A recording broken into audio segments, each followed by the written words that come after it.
Field at the corner of 20th and Blake Street on a cloudy Wednesday night. The Rockies and Pirates getting together for the third time. The Pirates have won the first two of this series. They've won 7 consecutive games, in fact, at Coors Field, as Jonathan Gray makes his way to the Coors Field mound.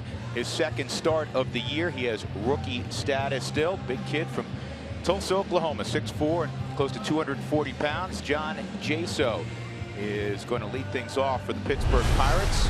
Here's the Southwest batting order for Clint Hurdle.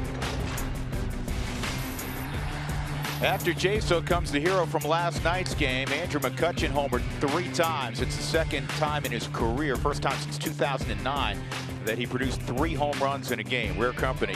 David Freese, Starling Marte, Francisco Cervelli in the middle. Gregory Polanco will bat 6th. Josh Harrison's really swinging the bat well. He'll bat 7th. Jordy Mercer at shortstop with a .311 average. And then the former Met Jonathan Neese on the hill. So John Gray, there are the numbers from his first outing. He's set to go. You really like the strikeout to walk ratio of 5-to-1. And the first pitch of the ball game in there for strike 1. And we showed the arsenal just a moment ago for John Gray. Fastball is a tick higher this year than it was last year, almost a mile per hour. And then the slider is also about a mile an hour harder to go along with the curveball and changeup. And we mentioned that outing in the first inning in his last start against the Dodgers. They were 3 for 6, 2 home runs, a triple, 3 runs, 2 strikeouts. After that, just 4 for 15 in the next 4 innings. And Jaso fouls it off. His first 3 pitches are right in the strike zone from John Gray. Game time temperature 52 degrees, so considerably warmer than last night. Not exactly balmy, not exactly Phoenix-like, but well, the scoreboard says 50. So Dougie, you're off with your weather. It's already dropped 2 degrees. But yesterday the game finished the last few innings at 38 degrees. And Gray working around 96 miles an hour. You saw on the graphic his average fastball against the Dodgers was 95.5. And it's free and easy at 96. It's not a forced extra effort into his delivery. It's very simple. Trying to get more hip turn than he had last year, and you'll see it where when he makes his delivery, you'll see his hip pocket more in his numbers before he delivers the ball to the plate. Well, if you want to learn how to utilize your fastball, just inside. Good guy to watch would be Garrett Cole from last night, because he pitched with his fastball close to 80% of the time, and he moved it all around the zone, up and down, and and he has a similar kind of arm. Speaking of John Gray, misses there 3-2.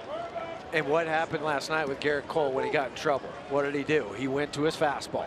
Remember the at-bat with Cargo? It was a great battle, but he ended up winning it with a 96-mile-an-hour fastball up in the zone, but he moved it around. He was all heaters.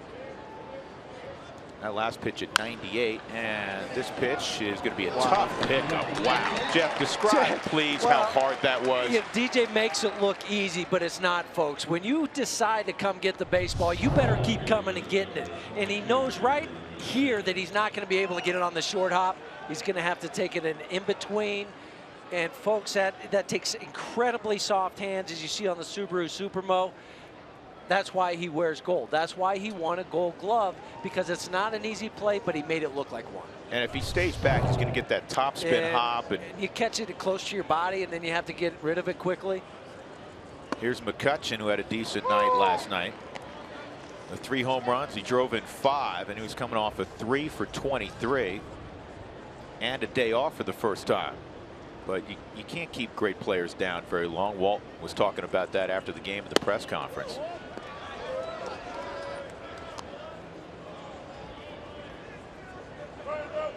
For Kutch, I mean, yeah, you can talk about the numbers. 3 for 23, 11 strikeouts coming into the series. So what? He's Andrew McCutchen, who's been in the top 4 or 5 MVP voting the last 4 years. Yep, every year. I liked what he said in the interview that Mark Stout did with him after the ball game on his day off. He said, I'm not thinking about it. He says, there's a lot of ways I can contribute. He's a top step of the dugout guy. He's rooting on his teammates. He's giving advice. He is not the selfish superstar. No. Anything but. 2-2. But it was refreshing to hear that. Because we can say it, but to hear him say, I've got other things. I've got to help my teammates out. I've got to be able to pick my teammates up. They do it for me when I'm playing. Now it's my turn. Yeah, I just loved what he said. Here's the 2-2. And this is in the air to deep right field, but it's curling foul. Actually more off the end of the bat. 18 times the Pirates hit 3 home runs in a game. The most, Ralph Kiner, Hall of Famer, the great Willie Stargell, they did it 4 times, and now McCutchen has done it twice, along with another Hall of Famer, the great Roberto Clemente. Another full count. Watch what Andrew McCutchen does when he crosses home plate. And it's really subtle, and it's kind of a tip of the cap, and then he's going to give a high five to his buddy Jordy Mercer and head off. And he does that after every home run, and you may be wondering, well, what's that all about? I'll tell you in a sec. This ball's hit to the gap in right center field, and it'll be a double for McCutchen. The reason he does that is to honor his wife. It's to salute his wife. And he said, honestly, where I got it from is Jackie Robinson, every time he crossed home plate after a home run, he would salute Rachel, his wife. And he thought it was a really cool way to honor his wife. And if it's good enough for Jackie Robinson, it's good enough for Andrew McCutchen. Ball up in the zone on the Subaru Supermo, and Andrew hits it into the gap in right center field. 5th double this year for Andrew. Here's David Freese.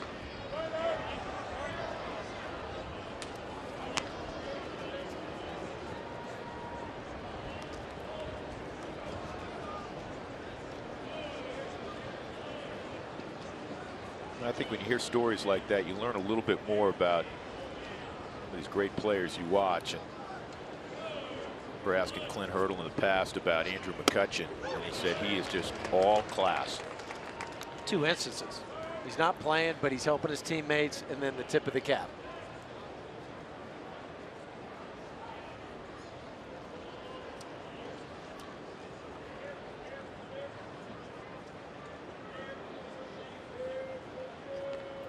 Oh, 2. 97 at the Coconut will get you moving quickly. Well, make sure you're in this game in the 1st inning. You have him set up if you want to come back in with the fastball under the hands, or you can slider him away. You just got to get started so early, Huey, when it's 97, right. 98, don't you? That's why I'm saying you have him set up for either pitch. Well, he just gassed him yeah. at 97. I love that. I mean, this is where you learn to pitch. And Garrett Cole last night, some traffic against him, and all of a sudden you got the A game. So many times we're taught, or you hear, well, you can't pitch up in the zone. That's right. Not all the time you can't do it, but for effectiveness you can go up towards the letters, because guys think they can hit it, think they can catch up to it. It looks inviting, but by the time you get around to a 97, it's in the glove. And you're walking back to the dugout. I don't know how comfortable 97 feels wherever it is in the strike zone, but Huey, doesn't it seem more manageable when it's knee or thigh high? It is, because that's where your bat path is. I like that. After the 97, he goes slider to Marte, 0-1. Another guy you got to be careful with. Hit a home run last night. 19 for 35 in 9 career games at Coors Field, computing to a .543 batting average for Marte. They were smart. They got him signed up for another half dozen years.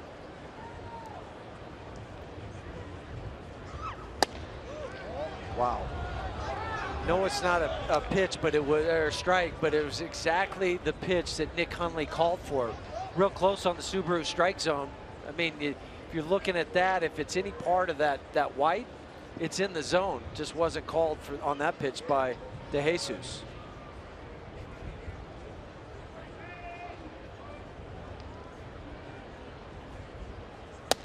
And that's up high.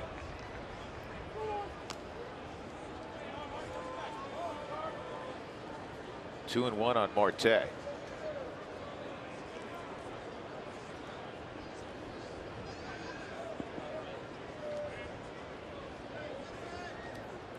McCutchen with 2 outs at second base. He doubled on a 3-2 pitch to right center. Good slider. Here are the Rockies defensively tonight. Ryan Rayburn against the left-hander, getting the start in left field. Gerardo Parra in center. Cargo's in right. He hasn't had a day off yet. Nolan, he hasn't had a day off. Trevor Story, he's back in there. DJ LeMahieu, Mark Reynolds at first base, and Nick Hundley. He didn't start last night. Tony Walters did. Here's Nick. Got more padding on that helmet of his. Where's the hockey mask? Extra padding in there now. Here's the 2-2. And it's 3-2. So 3 deep counts, 3 full counts in the inning. See a little bit of that extra padding to try to keep some of the vibration when you take a foul ball off the mask. Yeah, that's a significant amount more, and anything that will help with preventing a concussion. You think about Mike Matheny, the manager of the St. Louis Cardinals. Mike Matheny was an all-star catcher, terrific receiver, and though he had a very, a fairly long and productive career, his career was cut short due to concussions from foul tips. Yeah, he thought he could still play for another 2, 3, 4 years, but was not able to. You see some umpires that have the same thing, that have had to retire. Had neck injuries too, yes. Which is very common with umpires. There's Ramon De Jesus. Since we're showing him, we're going to tell a quick story. Ramon is the first native of the Dominican Republic to work in the big league. So congratulations to Ramon.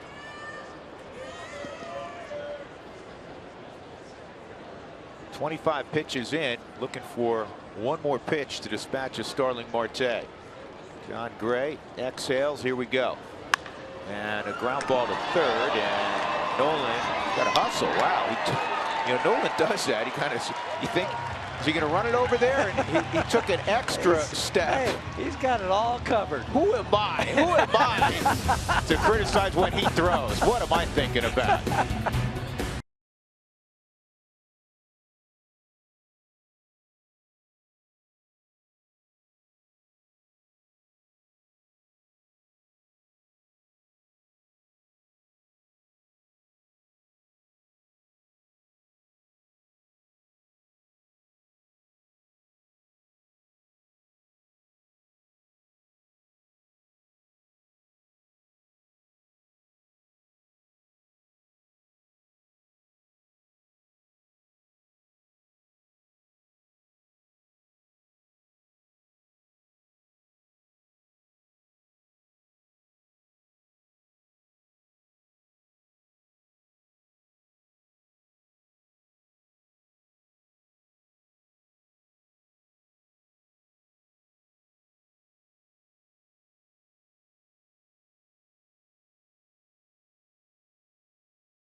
Offensively, and this evening it will begin with Gerardo Parra at the top of the lineup. Gerardo's got a .286 average, hitting a walk last night. Here's the Southwest batting order for Walt Weiss tonight. Trevor Story's back in there. He's in the 2 spot.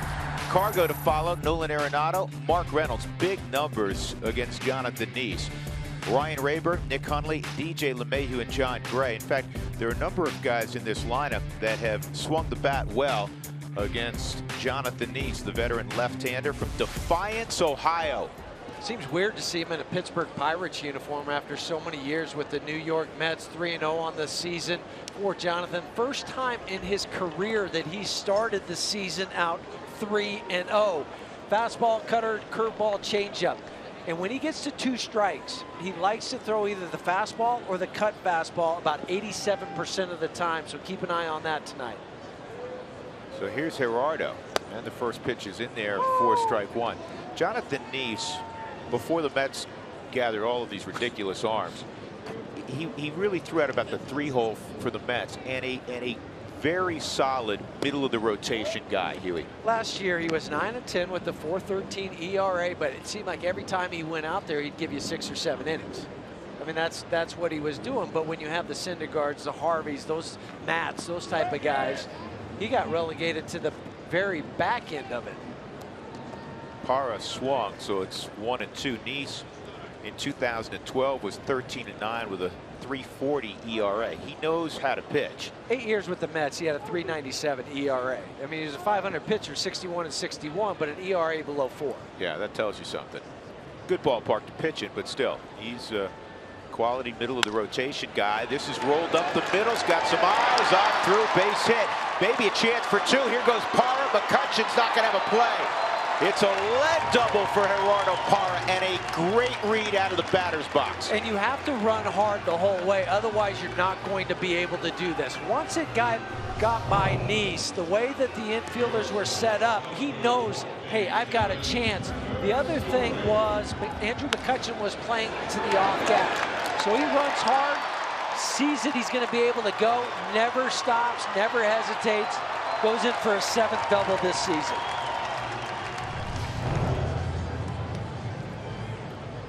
So the Rockies can do something they've been unable to do lately, and that's create an early lead for themselves. They haven't scored the first run in a game since last Tuesday, April 19th at Cincinnati. You remember it. It's a tough enough league. Yeah. And when you're playing uphill early. It's hard. It limits what the manager can do as far as hit and runs, how many times you can bunt. It's just playing uphill in the big leagues is hard. And Story's natural approach, which he's really changed, Jeff, in the last 18 months, is right center field. So this, and Niese pitching on the left side, not overwhelming. This should set up well, at least on paper, for him to at the very least be able to get the ball to the right side. And even if he tries to throw a cut fastball inside, you can pull your hands in. It's an easy pitch to hit the opposite way. Folks think, well, the one away from him, yeah, that one's easy, but inside too, if you get your hands inside the baseball, you should be able to do that where the bat drags through the zone more, you hit it to right field. As they say, don't show the barrel early. Oh, wow, they had a cross-up.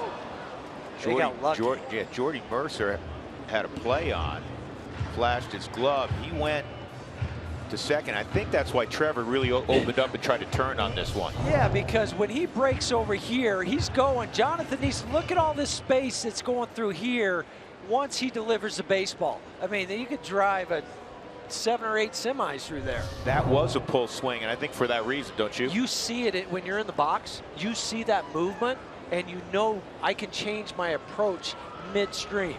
1-2 inside. And that's where he tries to throw that cutter in, just as Jeff was describing. Rockies have been miserable with runners in scoring position. Lost 9-4 last night, trying to snap a 4-game losing streak. Day game tomorrow with the Pirates before the Rockies head out on a 10-game road trip. Phoenix, San Diego, and San Francisco. Yeah, Marco the Hustle's great. I mean, that's his game. That's Gerardo. 2-2 and a strikeout. 1 out, and that'll bring up Cargo. Let's check the Pirates with the gloves tonight. They have a terrific outfield. We've discussed that throughout the series. Marte, McCutchen, Polanco all run well, all throw well. Freese and Mercer on the left side. Harrison and Jaso on the right side with Francisco Cervelli doing the catching. Their backup catcher is Chris Stewart. Now Francisco's doing a little gardening. and they may have been small rocks, but catchers don't want that around there, because when they go to block a ball, they want to know it's going to come up true. And it's just like a pitcher on the mound. You know, you always see them kicking dirt out, making sure that's nice and smooth for them. Cargo 5 for 16 against Jonathan Niese with a home run, .313 average. Last night a rare 0 for. Cargo was 0 for 4. He has hit in all but 4 games this year.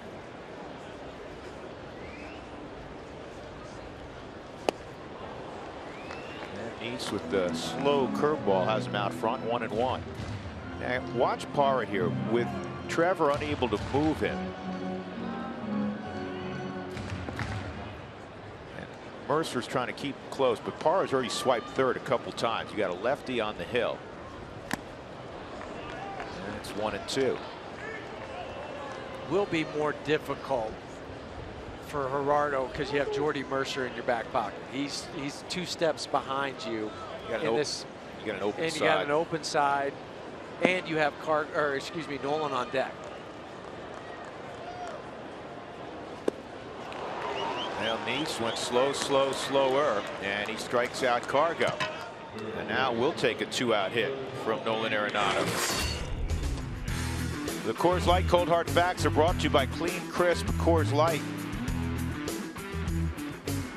Top 5 home run hitters since the start of last year. Nolan's hit 50, and for all of those looking in on the East Coast who think that he must have 47 of them at Coors Field, 25 at home, 25 out on the road.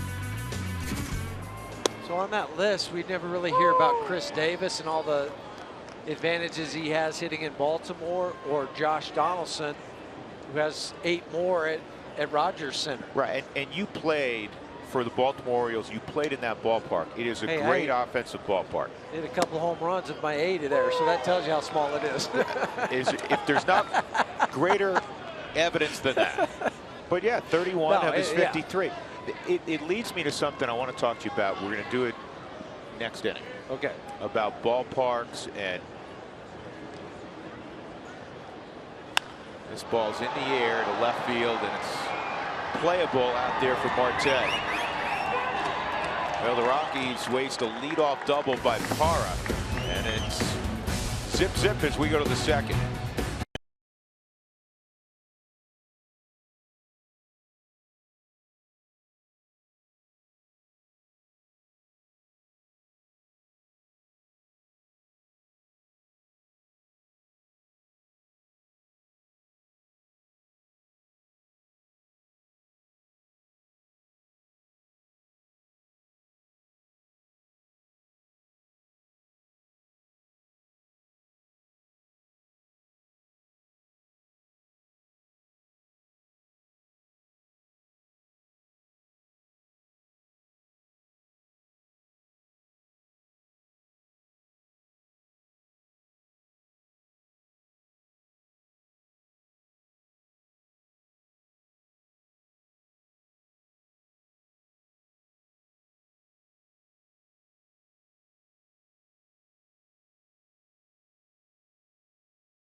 Evidently, we're having some microphone issues with Mark Stout. We'll get back to Mark in a moment. No score, John Gray back to work in the second, and a ground ball toward the middle of the diamond. DJ knocks it down. Can he get his man?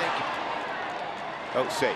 For a moment, I thought Mark was able to stay on the bag, but it'll be an infield hit for Cervelli. For DJ, he's been battling some groin injuries or issues, and this time it just goes off his glove, and from your knees you can't get the shoulders turned. enough to make sure it's closed. Yeah, off the bag on the Subaru Supermo. Yeah, but for DJ, once he went to his knees, then it becomes just all arm. And you whip it from the side and it end up cutting on you.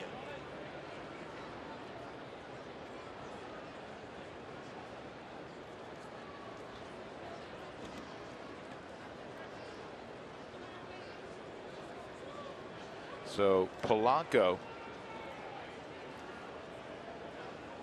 is at the plate.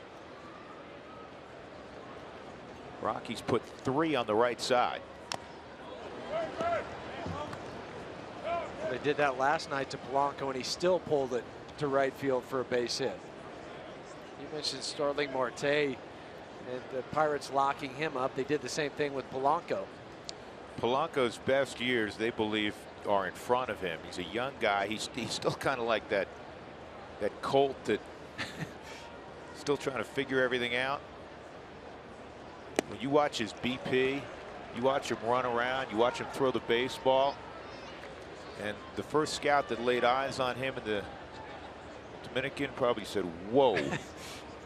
I could project that easily. Yes.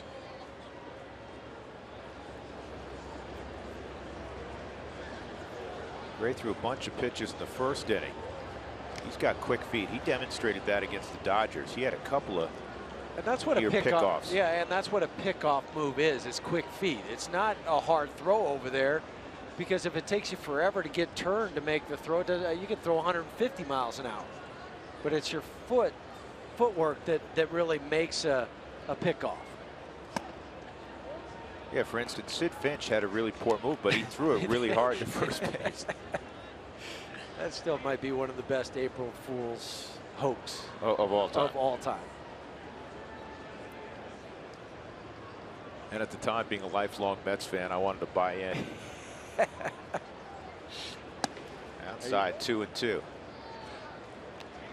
Yeah, John scrapped that curveball for a while in spring training. He's thrown a couple tonight. He gave up the home run to Corey Seager on the curveball in the first inning against the Dodgers. So he's still trying to utilize it, which would be about 20-mile-an-hour difference between his fastball and the curveball. So you understand why he wants it as part of his arsenal. Runner going, and it's fouled off. Polanco's hitting 8 of 9 to the tune of a .417 average. 6 doubles, a home run, 6 RBIs during that stretch.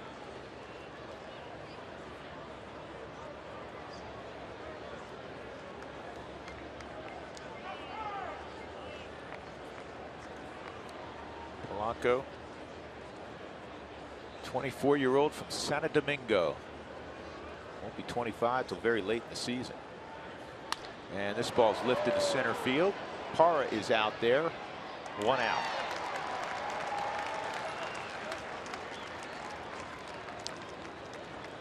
Folks, you can join in on the conversation each night this season on Toyota Talk. Send us your thoughts, photos, questions. Use your favorite social media platform. Just make sure you include the hashtag Toyota Talk.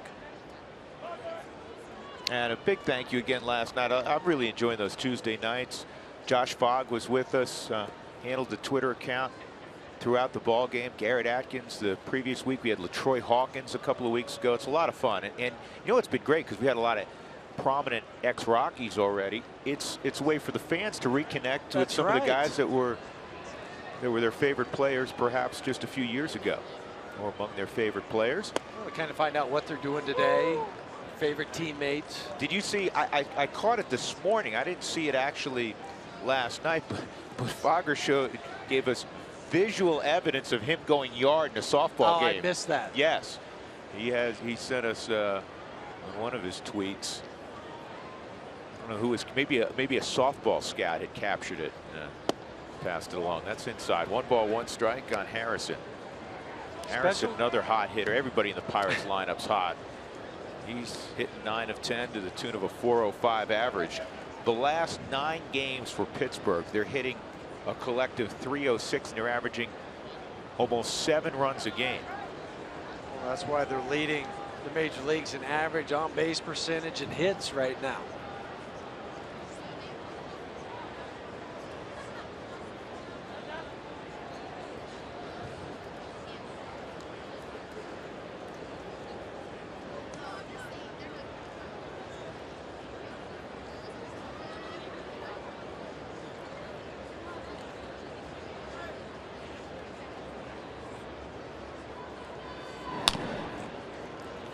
So I just got confirmation for next Tuesday for the Twitter takeover.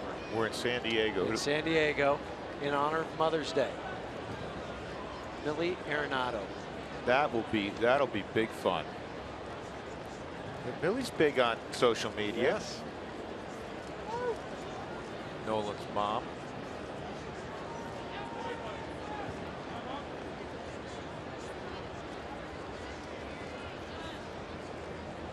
Probably be at the ballpark. Yeah, Nolan. She may be. That's right. You're right. This ball's fought off and dropped into right center field. Cervelli will go first to third. One out. The Pirates have a little something cooking here in the second. Classic inside-out swing from Harrison. He's just a gamer. Trying to find a way for them these last couple years to get him in the lineup. Fastball, pulls a hand in. His right elbow had to really slide down towards his hip to get the barrel to the ball. That's a classic inside-out swing.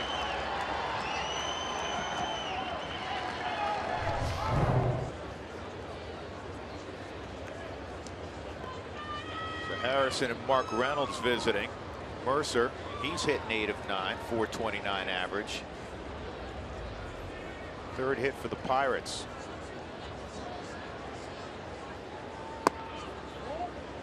Just inside, 1-0.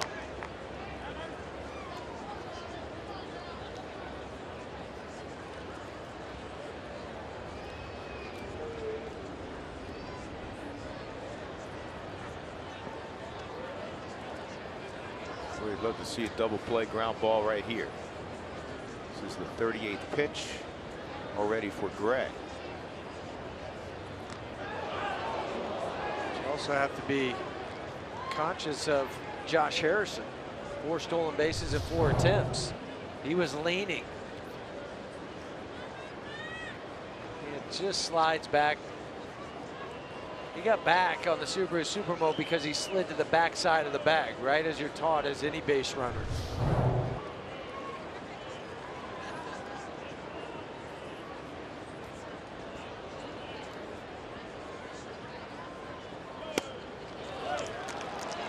Throw, and Harrison dives back in. 1-1.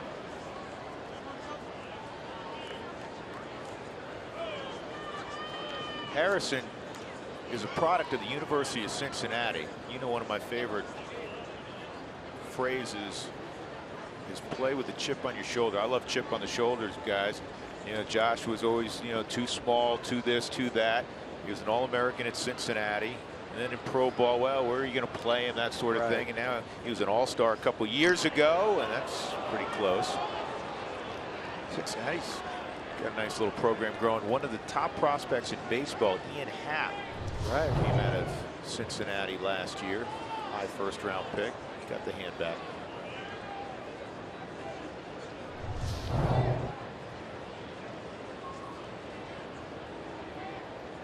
One and one on Mercer. This time they got it. Oh, dropped the ball. Oh. They had him leaning. They had everything other than the catch at first base. Bob Davison was ready to ring him up. Leaning, snap throw.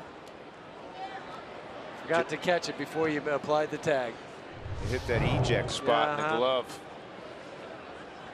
Let's just hope it doesn't come back to bite you.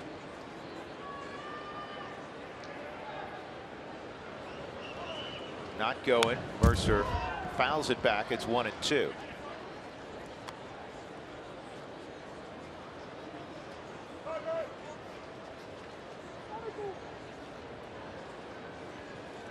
Pirates as a whole have been good with runners in scoring position. Just on this 8-game road trip, 344.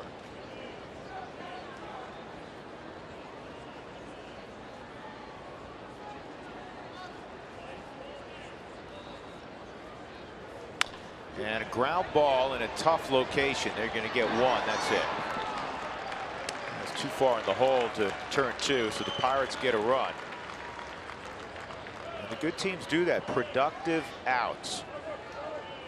But Jordy Mercer has his 12th RBI by getting it in play against a guy who can rack up the strikeouts. Right, and it comes back to dropping the ball on the pickoff. Walt's going to go out and look at this, or ask anyway, Lance Barrett. You got it now. It's got to be part of. Here's right. The slide. The slide's into the bag. Now the only thing is above the knee, and he went past the bag. Right. You got to hold on to the bag. If you go past the bag, they can review it and call the double play. Wouldn't that be something? Because the question then becomes, now he reaches back after the fact. And we'll also look how high his right leg is. It's borderline. It's got to be below the knee. And the umpiring crew is going to get together.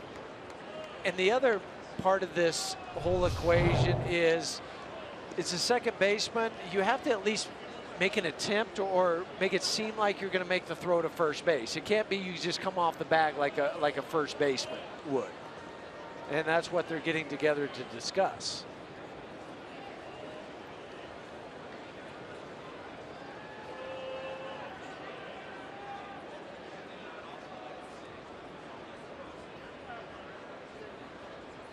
Now they're asking, do you want to challenge it? Do you want to challenge it?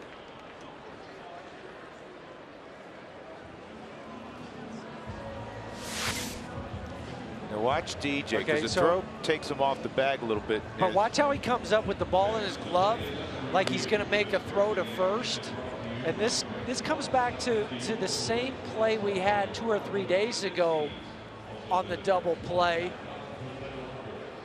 where he didn't make the attempt. And I was talking to DJ about this. He said, yeah, he said that the umpires say now we have to at least make it appear that we're going to make a throw to first. And I think DJ was going to, until he saw how far down the line Jordy Mercer was. By what we've read, Jeff, I think Harrison, by not staying on the bag, the leg's borderline high, but because he went past the bag. How late he slid going into the bag. I think that the Rockies have a strong case to have this turned into a double play, which would end the inning.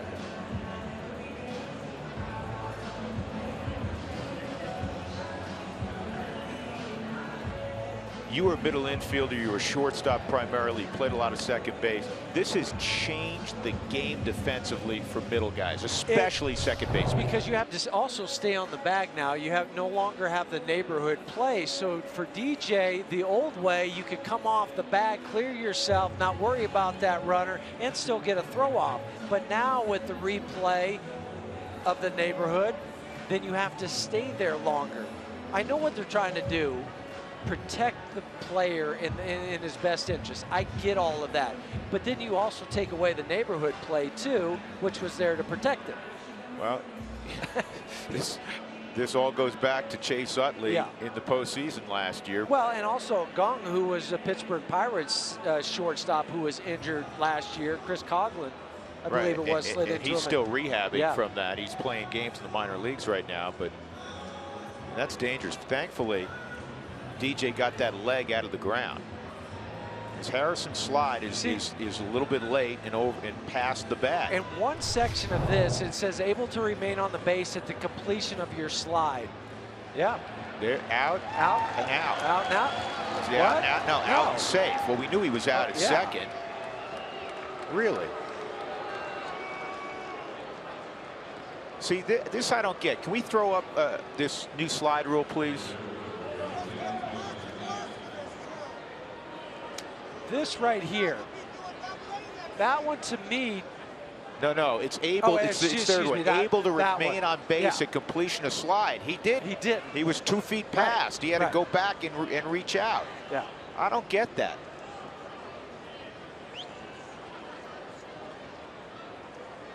I'm not. Now he contacted the ground before reaching the base. He obviously slid right over the bag, so he was able to touch the bag, but he was not able to remain on the base at the completion of the slide. Was over the base on the backside. I don't understand how they would not say that that was an infraction of the rule. We'll find out. They will let us know via email.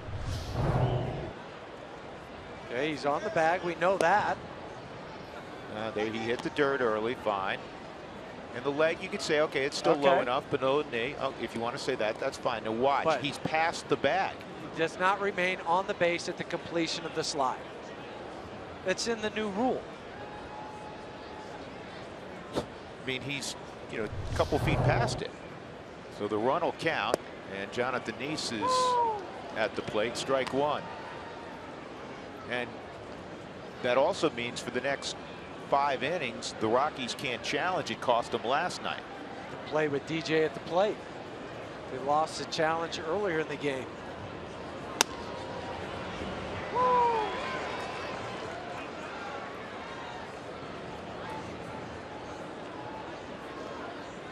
Once again, the Pirates take the early lead on the Rockies.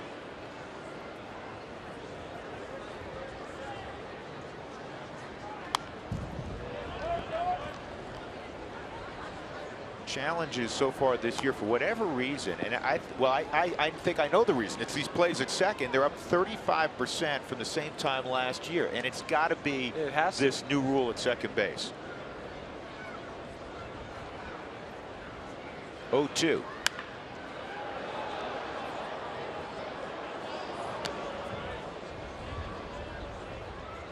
Just when you think you know the rule and how to interpret it.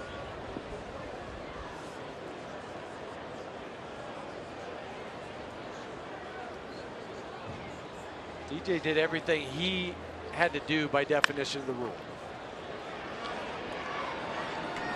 Story throws out, needs to end the inning. Couple of hits, an RBI ground out, and the Pirates have a 1-0 lead, middle of 2 at Coors Field.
Colorado Rockies baseball on Root Sports is brought to you by your hometown Toyota stores. Toyota, let's go places.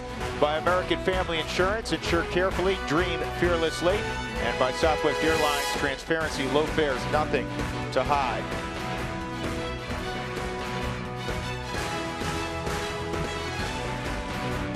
Pirates up 1-0, and Josh Harrison was talking to the 3 field umpires about his slide. And New York ruled that while the runner failed to engage in a bona fide slide, as he did not attempt to remain on the base, which is one of the rules, his actions did not hinder and impede the fielder. So they confirmed the call. But now I will say this. The Rockies were not going to turn 2 there, but it did impede his actions to even throw to first. How do they know it didn't impede? by him sliding over the base. Ground ball toward the middle of the diamond, on through. Another Mark Reynolds hit against Jonathan Niese.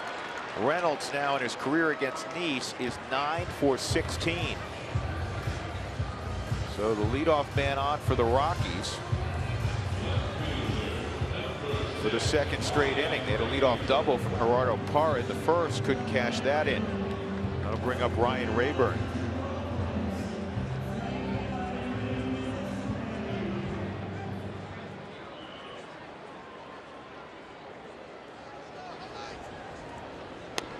So the Floridian from Plant City takes strike one. Big strawberry festival in Plant City every year. Is that right? Yep. I like strawberries. Having spring training down in Florida. Who's in Plant City? Used to be the Reds. Well, they're in Goodyear now. Yeah, that's what I'm saying. I'm not sure Moved across anybody the country. is there. This ball's fouled off.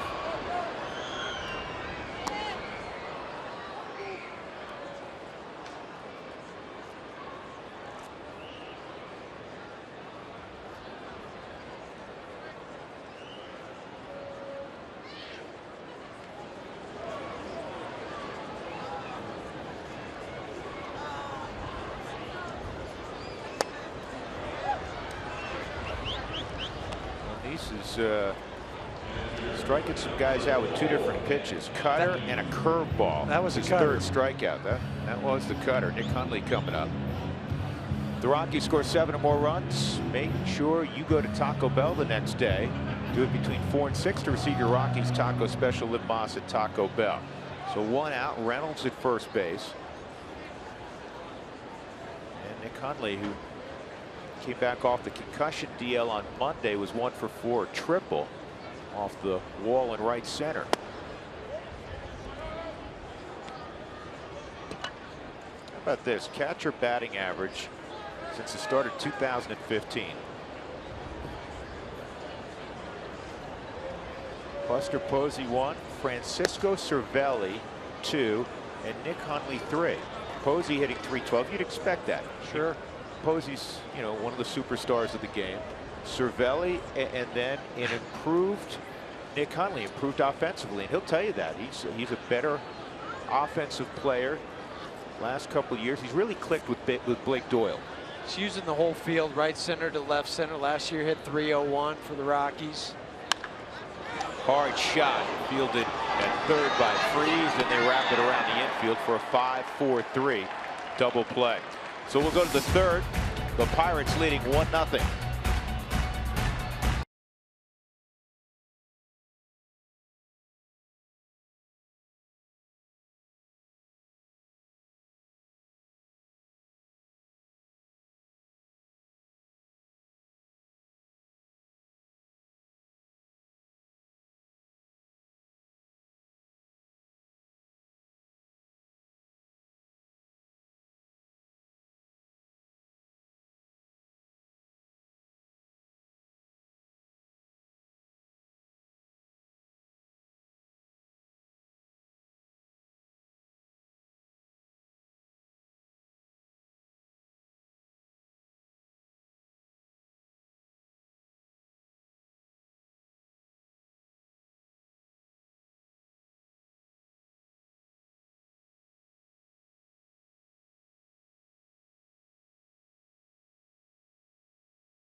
Trail 1-0. John Gray and John Niese hooking up at Coors Field. Rockies trying to snap a 4-game losing streak and a 7-game home losing streak against the Pittsburgh Pirates. Let's try again with Mark Stout. Mark, what'd you do to the microphone? I thought you had enough of me and you didn't want to hear from me anymore, Drew. That was Huey. That's Huey. I always enjoy all of your tales. I know you do, and I've got another one. I was talking to John Gray about his previous start when he threw 95 pitches, and I said, what do you have to do better today? And who do you talk to? Do you talk to the pitching coaches, the catchers, everybody? First thing he said was, you know what, I do talk to everybody, but it comes down to me. I've got the ball in my hand. He wants to work quicker. He's at 45 pitches starting this inning, and he did say something that we saw in the previous inning, manage the running game. And you know what, Jeff, you know, sometimes we forget about that as an integral part of what the guy on the hill does. Well, we saw it in Cincinnati last week with Jorge De La Rosa with the 5 stolen bases. If you just forget about those guys and you get that walking lead, the manager and the other dugout sees it, they take off, and pretty soon it just snowballs, and you just gain confidence in that other dugout. You're like, okay, they're not even worried about us. We're going to take the base. And Jaso lines a pitch to center field, so a lead single for Jaso, who's become, in the month of April, one of the top leadoff men in baseball. These Pirates, man, they're going to cool off at some point. But right now, they are red hot offensively. I mean, this is a pretty good pitch, isn't it, Huey? It is, but Jaso, I mean, he's hit 24 leadoff hits from the leadoff spot for John Jaso, and you don't think of him as a leadoff type of hitter. But setting the tone for this lineup, he just kind of inside out, just like everybody else, it seems like has done it tonight. And it's outside on McCutchen. McCutchen launched a double to right center field. It took one hop and kissed off the wall.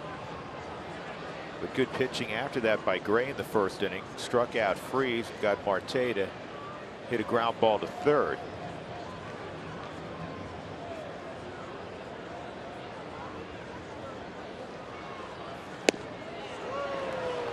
That's a disappearing slider. Starts it away from McCutchen and then just finishes. You see the red dot on the baseball, the Subaru Supermo. That's what the hard slider looks like. You see that red spot.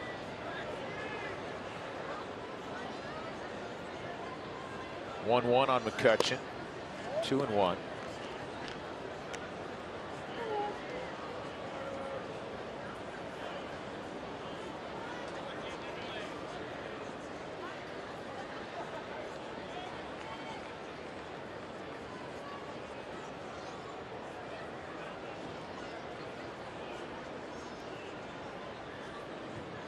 Jaso at first, conservative lead.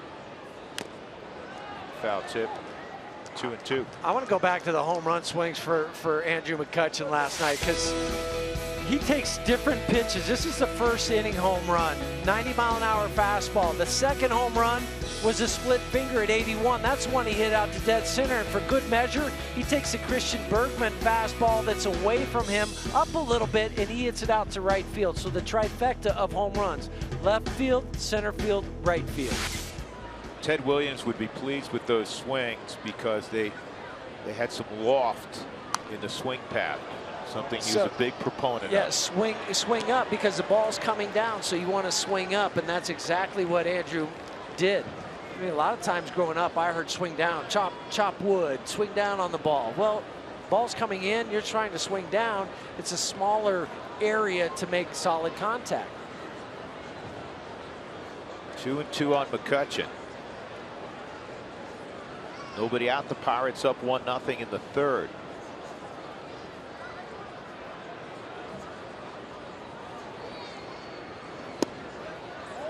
Missed location and another full count. That's why that pitch count is getting elevated.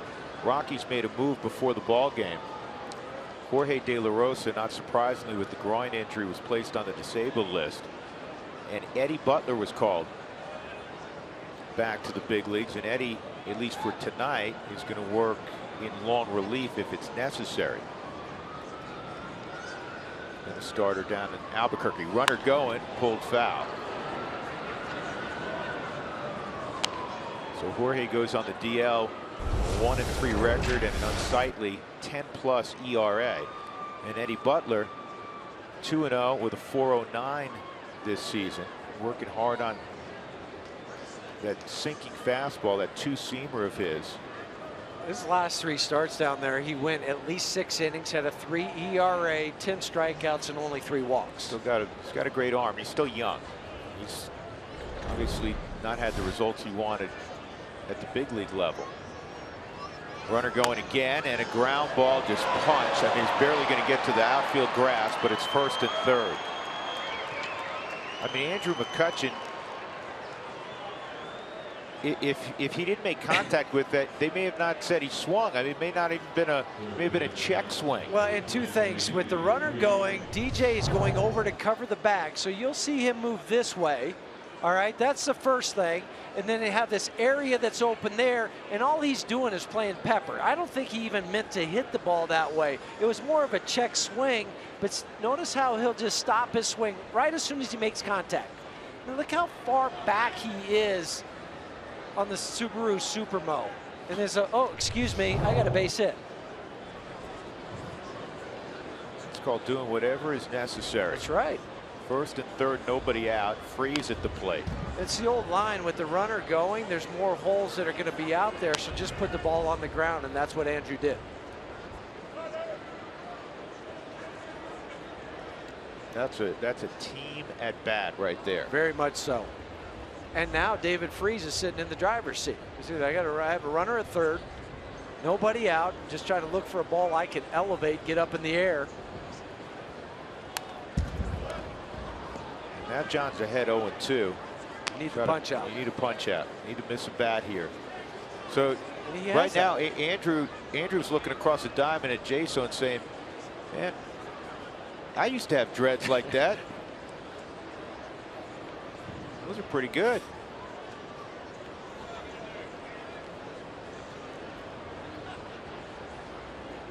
First time we saw McCutchen last year, we didn't recognize him. No. Did he go? Got to check that out. No. Was it a strike too? Yeah, it was. I mean, was that also? That's what I first looked at on the Subaru strike zone. Where's Lance Barrett when you need him? Just tell me if it's a strike. Don't ask if he checked his swing, because he should be walking back. This will give us a better look.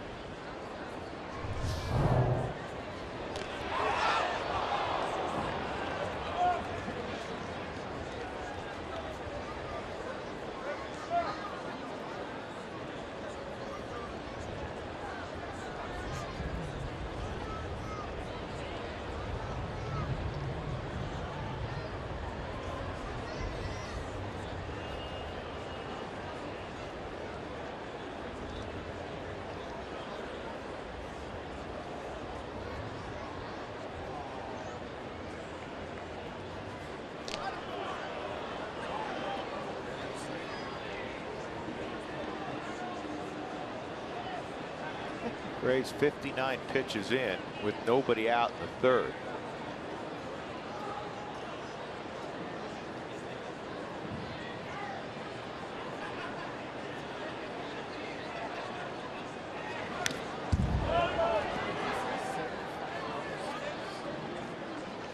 Here you look at some guys, and John's blessed with such a great arm. He's been 95 to 98 with his fastball tonight. And yet not a lot of swings and misses with it. And then you'll see other guys that are, 93, 94, but still plenty good. And their fastball misses bats frequently. Why is that? Sometimes you're able to pick the ball up quicker. He doesn't hide it maybe quite as well just yet in his career. He'll figure that out.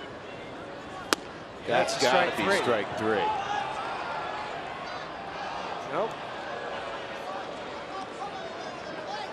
Checked it with Bob Davidson. I thought, like you did, it may have had the outside corner. Set up where Nick is. He catches it in his body, thumb down, frames it.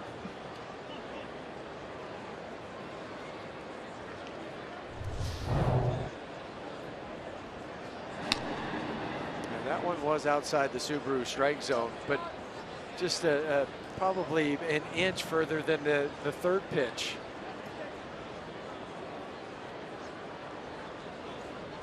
McCutchen stretches the lead a little bit at first. Yes, he did. You saw the same thing. About an extra 6 to 8 inches. Not going though, and it's hooked foul. Jaso was diving out of the way.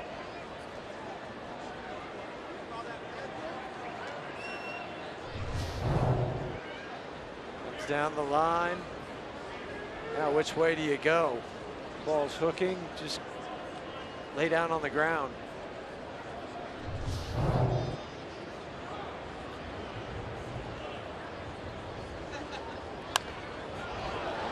That's out of play.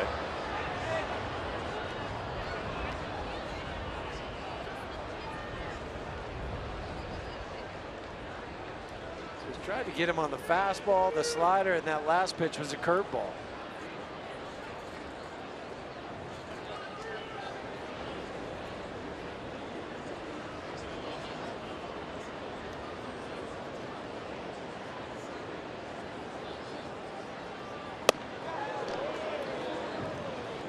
And yet another full count.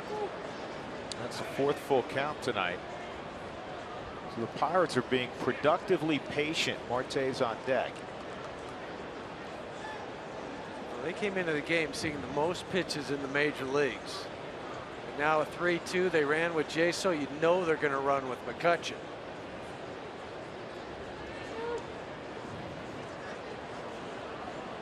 That's where, well, he called timeout.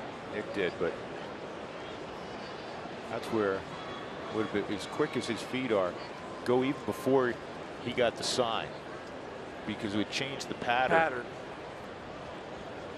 McCutchen was out there again with a pretty significant lead. The other time you can do it is you're starting into your stretch motion, that quick snap throw that way. Right as you start to come up, snap one over there.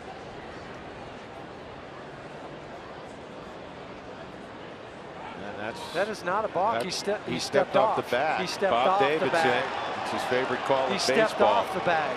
He stepped off He the stepped bag. off the bag. And now the second base umpire sending him back. Lance Barrett sending him back.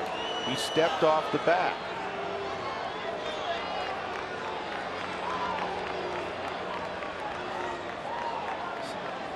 Yeah. Bob thought he saw a balk, but he didn't see him step off. Lance Barrett did. There it is, right there. It's perfectly legal. It's not a balk. Even you can see Mark Reynolds in the background saying, "Wait, no, no, no." Stepped off. McCutchen not going, and it's through the left side. An RBI single for David Freese, and it's 2-0 Pittsburgh. 3 straight singles against Gray in the 3rd. None of them hit particularly hard. Doesn't matter. No, but they're making him work. They're elevating the pitch count, fouling off pitches, and then finally getting a pitch that they can handle. Wasn't hit hard, but he put it in play. And found the hole for Freese's 7th RBI this season.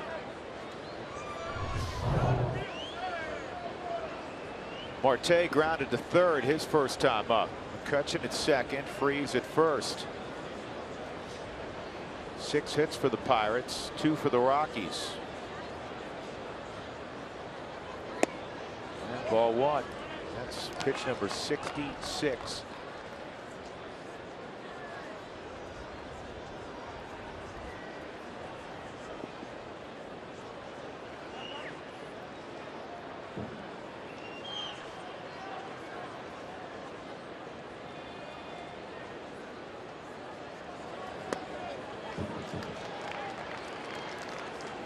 Ball and a strike.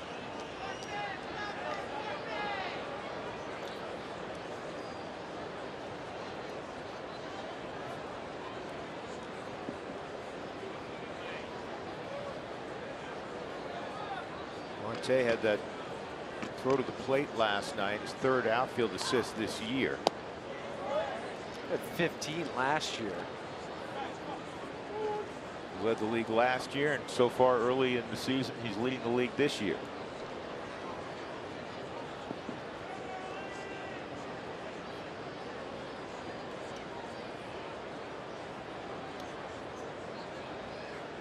2-1 on Marte. Got him to chase the slider, and it's 2-2.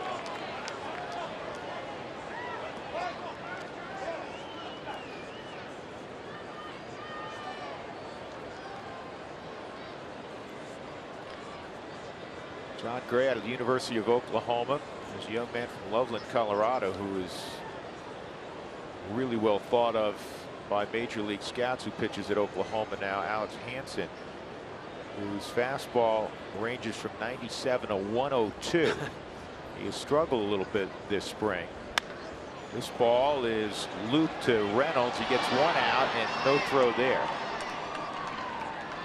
So Marte trades places with Freese. McCutchen to third. First and third, one out for Pittsburgh, with Cervelli coming up. That was the only thing Mark could do. The runner was right there, but even if he throws to second base, by the time you make the relay back, Starling Marte is going to beat it down the line. Playing way off the line, and then Freese also had to freeze because the ball was in the air. Just have the one option.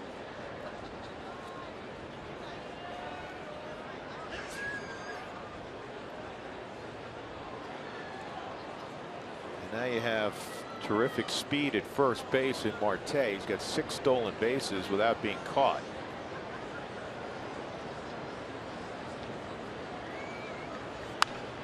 Cervelli, tardy on the swing. It's 0-1.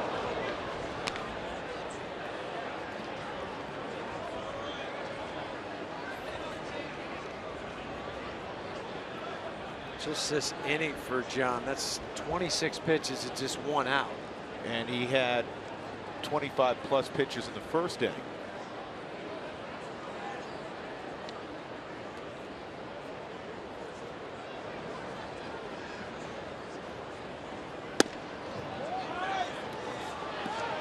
One and one. That's why I mentioned Eddie Butler, because unless John gets through this quickly and has a couple of real short innings, just by pitch count, it's going to be much shorter outing than John would like. Well, Christian Bergman 2 2/3 last night. Chris Russin is scheduled to start on Friday. Your other long guy. The starters on this homestand have pitched fewer innings than the bullpen, and that is never a recipe for success. Well, we saw it. It kind of really started in that Dodgers series where you only scored the 1 run, and then on Sunday he had the 10. He went through all kinds of pitching then.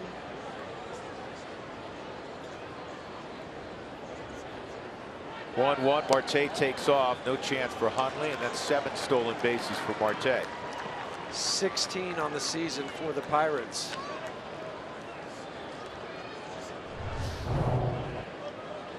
Great jump. Quick glance to see what the hitter's going to do, since he has 1 strike on him. And go into second base standing up. And now down a couple runs. You're going to have to pull the infield in here in the 3rd inning.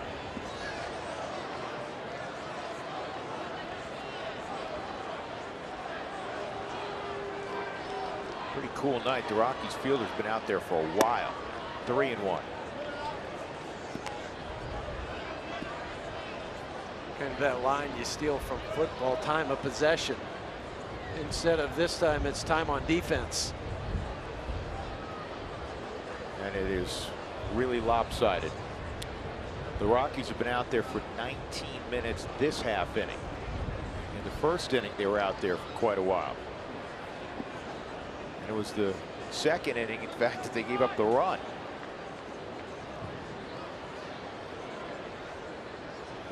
(3-1) and ball 4.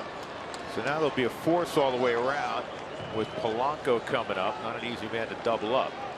And I think you'll see Steve Foster come out and they'll get on the horn down to the bullpen. And tonight for John, 63% of the time he's been throwing the fastball, the breaking pitch more, the slider, I would say, for that breaking pitch, and then the curveball on the off speed, where it was closer to maybe a 50% ratio with the fastball, 40% for the slider in the start against the Dodgers. Couple change-ups, 1 or 2 curveballs.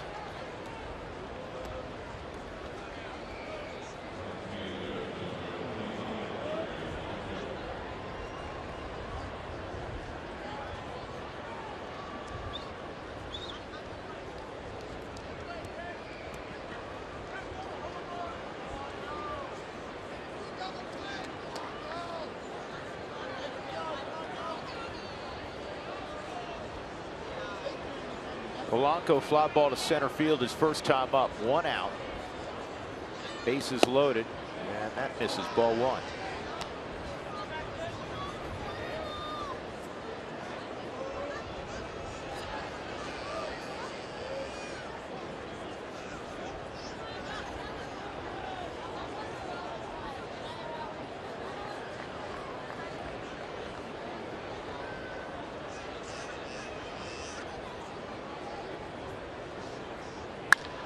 This ball's lined to center field.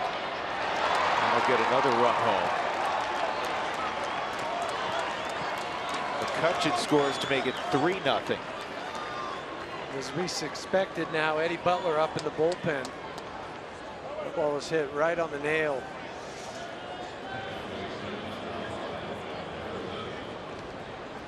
Two outs. Harrison single to right center.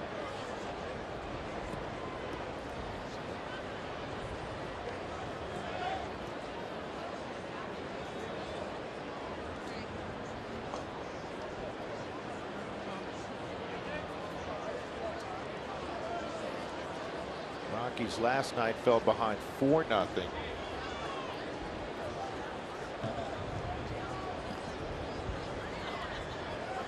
We were down 5-0 on Monday night. Down 3-0 on Sunday to the Dodgers early. That's a strike.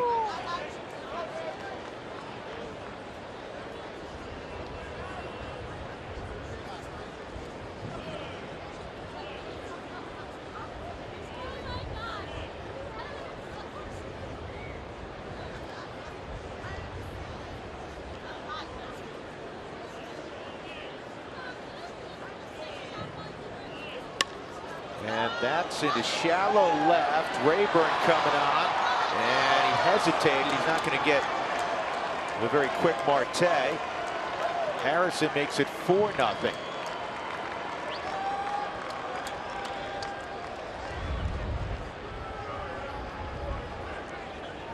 Think about some of the hits this inning.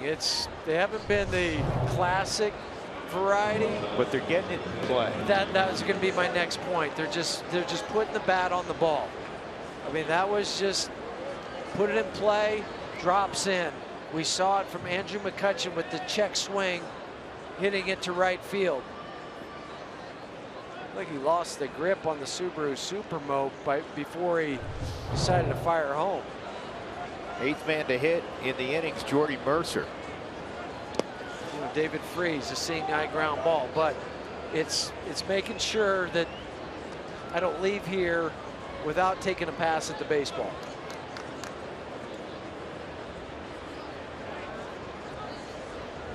"80 pitches in with 2 outs in the 3rd inning. I need not tell you that's way too many.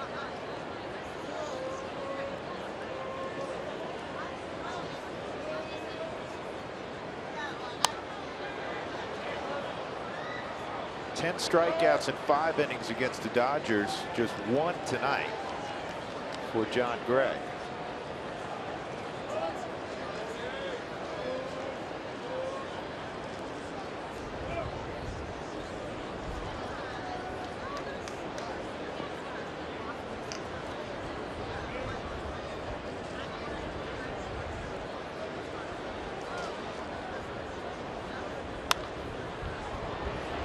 Foul territory, Reynolds may have room, and he will, to end the inning. So the Rockies were on defense for almost a half hour. 3 runs in the inning on 4 hits. 4-0 Pittsburgh.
Rockies have a big hole to climb. The good news, it is just the third inning. DJ LeMahieu will lead it off against the veteran Jonathan Neves, who came into this ball game with a very high Coors Field ERA. But so far, he's allowed a couple of hits, and he's gotten outs after the hits. Parra leadoff double in the first, but then Neves struck out Story and Gonzalez. Got a pop fly to left from Arenado. Mark Reynolds leads single in the second. Rayburn struck out, and then Hundley bounced into a 5-4-3 inning-ending double play. DJ takes strike one. Neves came in the 4 starts at Coors Field that you talked about, Drew, with a 7.94 ERA.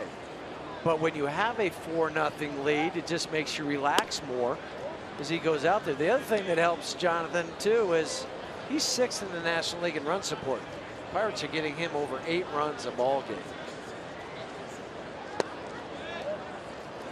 2-1. Seem to be getting everybody 8 runs a game lately. That's true too. But you can see why. I mean, their offense, you look at it and go, okay, he's a good player. Andrew McCutchen, superstar, but they all play it the right way. They do the little things.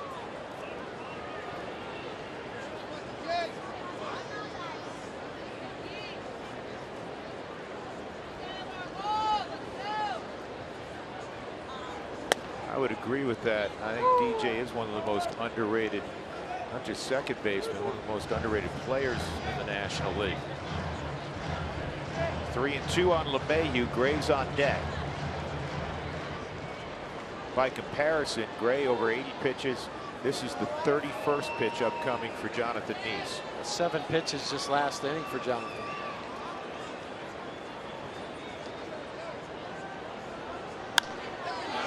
Is in the air to Polanco and right, 1 out.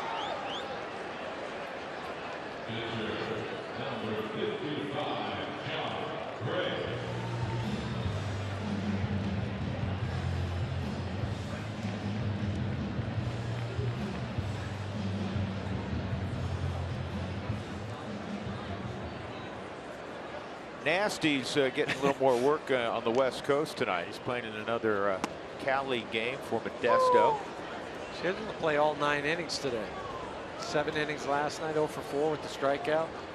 And that really doesn't mean a thing. He meaningless. Just try to get his work in and see some pitches, get 8, 9, 10 at bats. So work out tomorrow at the Rockies spring training facility in Scottsdale, and then be ready to join the club on Friday when the Rockies open up against the Diamondbacks down at Chase Field.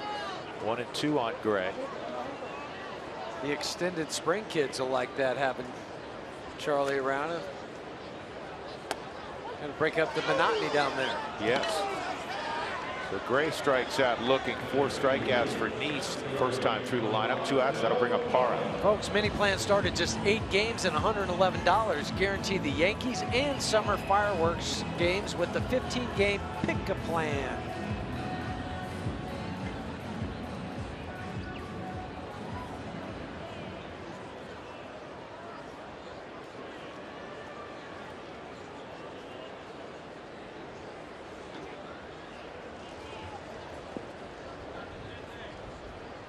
Parra rolled the ball literally just perfectly through the middle of the diamond. It was never moving more than about 18 miles an hour. We put the gun on it, but it was in the right spot that Mercer and Harrison couldn't get to it, and it was such a long run for McCutchen to get to it because it barely got to the outfield that Parra turned it into a leg double. It was almost one of those lag putts from just off the green that just, you're just trying to get it close to the hole. He gets it in between both of those guys and then legs out a double. And that's a Coors Field double because of how big the outfield is. I mean, McCutchen was coming hard.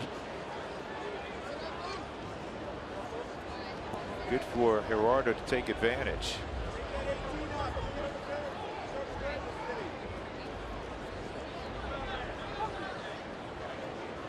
Mercer at shortstop.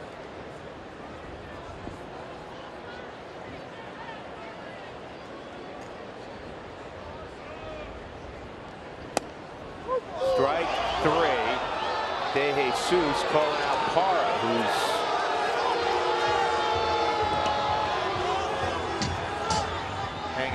plate. We've already seen 2 ejections on balls and strikes in this series. De Jesus restrained himself. Walt had run out there to make sure he didn't lose his center fielder. Looked up, but it caught the strike zone on the Subaru strike zone. Rockies down 4-0.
It's a second straight chilly night at the ball game. The fans are cold. The players are cold. The Rockies last night had to get out the cold weather gear from the clubbies. You saw Nolan wearing his ski mask that he said he kind of had like on his neck first, and also Ben Paulson. I asked Ben about the situation with the cold weather gear.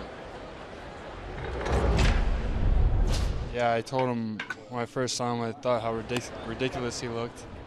And then in like the 7th inning, I was like, he looks a whole lot warmer than I am, so I went and put one on, and I looked even more ridiculous.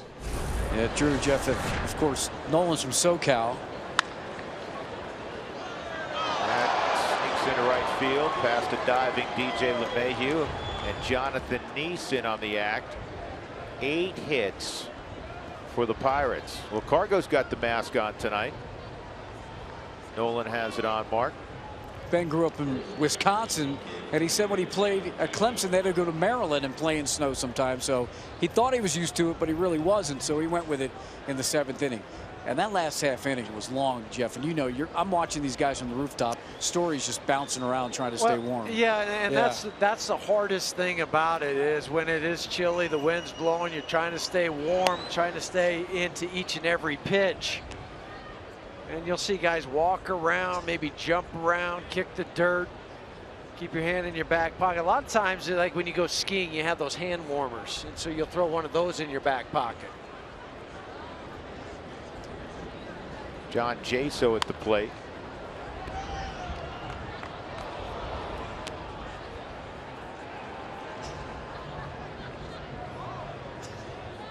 Never tried any of those warmers that you put in your ski boots, so in my cleats.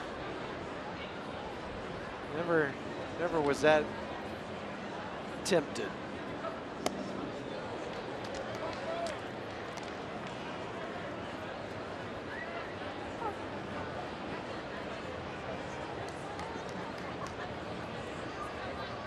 Jaso ground ball to second and a base hit.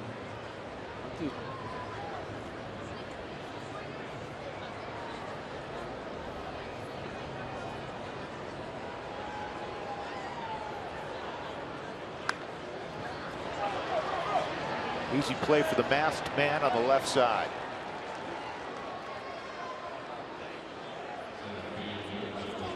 One out. That'll bring up Andrew McCutchen.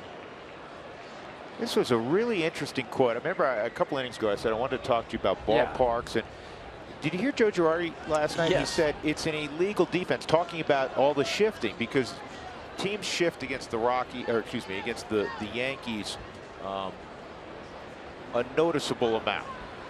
And he said it's like basketball. Guard your man, guard your spot. If I were commissioner, they would be illegal. Now, the Yankees also shift quite a bit, and Girardi said, listen, we're taking advantage of the rule also. But he was evidently serious. And he said, you know, 2 guys on the left side, 2 guys on the right side. That's how baseball should be played. I have the utmost respect for Joe Girardi. He's one of the brightest men in the game of baseball. Teammate of mine. That's right, former teammate of yours. I couldn't disagree with him more. It's the beauty of baseball. So at Yankee Stadium, where they have that short porch and right, is that unfair? I mean, people when they come to Coors Field say, man, it's tough to pitch here. That's the beauty of baseball, the uniqueness of the ballparks, and you can position your 8 players, or you know, you can't, you know, you have to have a catcher, but the other 8 guys, pitchers on the rubber, 7 guys, you know what I'm talking about. You position them anywhere you want. Buster Olney the other night, a couple days ago, came out and said, why don't you play 4 outfielders in Coors Field? You put them wherever you want. I disagree with that comment too, Joe. I just don't think that if you have it and you want to shift, then shift. I mean, the thing about the NBA, for the longest time, you couldn't play a zone defense. Now you can. I mean, there's certain rules within that zone defense, but it used to be man-to-man, and that was it. That was the difference between college and the NBA. And that was implemented to keep it, you know, free-flowing basketball, and so you saw more creativity. That's strike 3 on McCutchen. So Gray freezes McCutchen for the 2nd out. It froze him. A backup slider, which, if you could perfect it, would be a great pitch. It is one of the best pitches when guys just lock up on it. I've seen some hit pretty far too. David Freese 1 for 2, and that goes to the backstop over Freese's head on the wild pitch. Jonathan East to second. I was surprised by that commentary of Girardi after the game.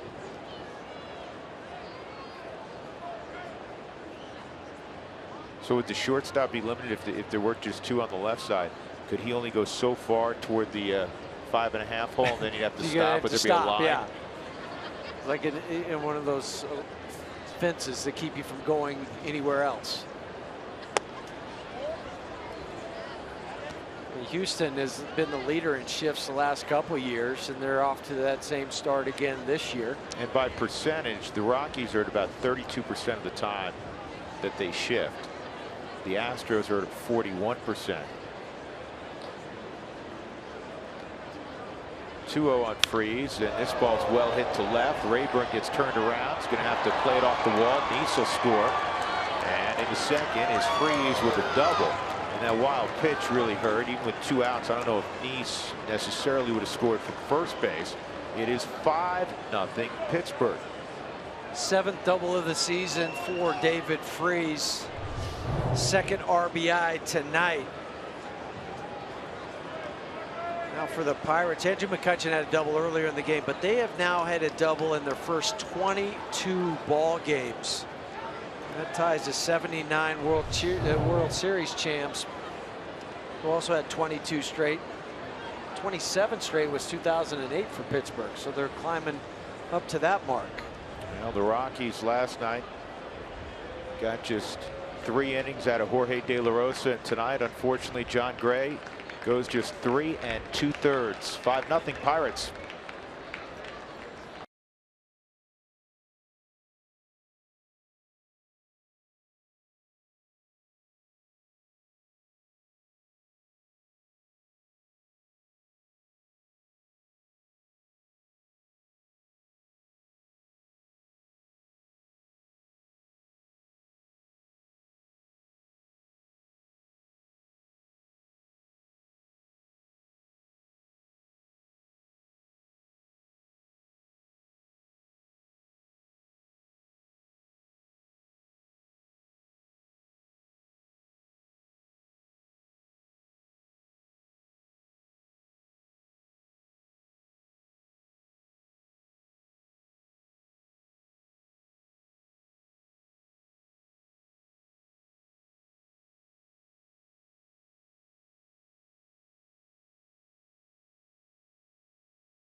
Colorado Rockies baseball on Root Sports is brought to you by Subaru. Love, it's what makes a Subaru. By Scott's Black Magic. Black Magic, darkness for the greater good. By Wells Fargo. Wells Fargo customers get your 2-for-1 Rockies club level tickets by visiting wellsfargo.com/Rockies. And by CenturyLink, your link to what's next. What's next for the Rockies is Eddie Butler. Just 3 2/3 from Jon Gray. Took him 96 pitches to get 11 outs. And he gives way to Butler with Freese at second base after doubling home Jonathan Neese. Starling Marte's at the plate. 9 hits for the Pirates. 10 base runners because there was also a walk. So John took a step back after the Dodger game in which he struck out 10 and showed a great slider. Here's Eddie Butler's numbers from last year, and it was a struggle at the big league level. The opposition, Jeff, hit .322 against him. Yeah, just could never find a rhythm or a pace to what he wanted to do. A lot of fastballs were up. Slider wasn't sharp. That's a fair ball. And on the bag was Mark Reynolds. What a great play by Reynolds. And they get Marte. Fabulous throw on the move by Arenado. Everybody's going to stay in place. And Pittsburgh going to take their time and give it a video review underneath. And Clint already wants a review. Well, Nolan first is just to make this play, as it is a fair ball. And he knows Marte's running, tries to get as much on it as he can. No, he was safe. He crossed the bag before even if Mark stayed on the bag. Yeah, and this is one of those tough plays for a first baseman, because Marte's speed, you know you have to go to the outside, as we see on the Subaru Supermo. But he was on the bag even before the ball went into the glove of Mark. So this one will be overturned. Nolan Arenado just looked on the Jumbotron and jogged back to his position. Trevor Story's walking back to his position even before this one's official. And he was safe by a lot. Yeah. How about the arm strength from Nolan just to be able to throw it that far in the air and get it that close to the bag? Foot on the bag, ball in the glove. It will be a base hit for Marte.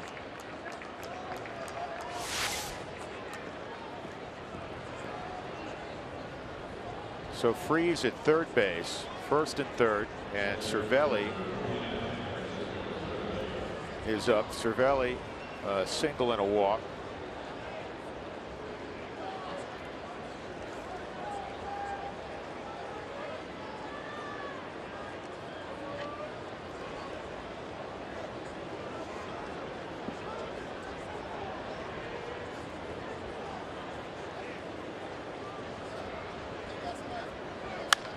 That's lined to right, and that's going to score at least one. Cargo just knocks it down. Marte around third. He's going to score. It's a 2-run double for Cervelli, and it's 7-0 Pittsburgh. This has turned embarrassing. Rockies have been out hit 11-2.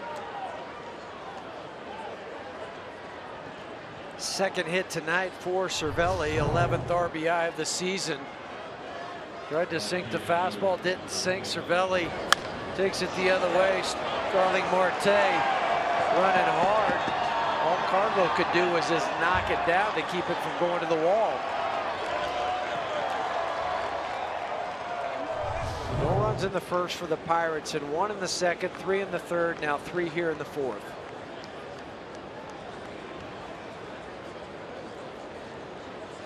Jon Gray's book is closed. 6 runs in 3 2/3, all earned on 9 hits, a walk, 2 strikeouts, and a wild pitch. And already tonight for Pittsburgh, they're 5 for 10 with runners in scoring position. They have 11 hits. It's the 4th inning. A 1 on Polanco. 2 strikes on Polanco.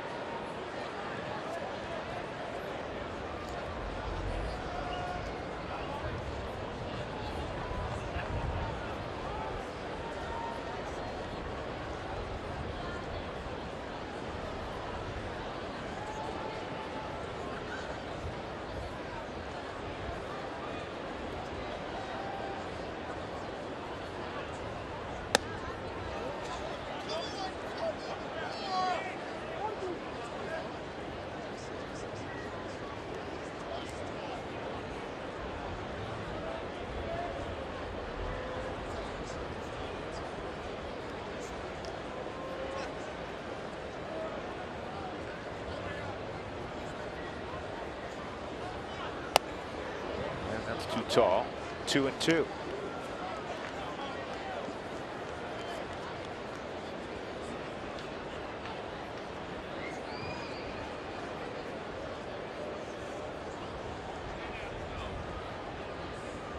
The starter ERA for the Rockies on this homestand coming into tonight was 8.86. And amazingly, it's going to go up. Eddie was ahead 0-2, and it's now 3-2. You're talking about this last inning. Time on defense, as you kind of coined the phrase. My guess is the Rockies have been standing out there for over an hour on defense, and it's the middle of the fourth inning. The strikeout ends the frame. 3 more runs for Pittsburgh. 7-0, the Pirates lead.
Colorado Rockies baseball on Root Sports is brought to you by Southwest Airlines. Transparency, low fares, nothing to hide.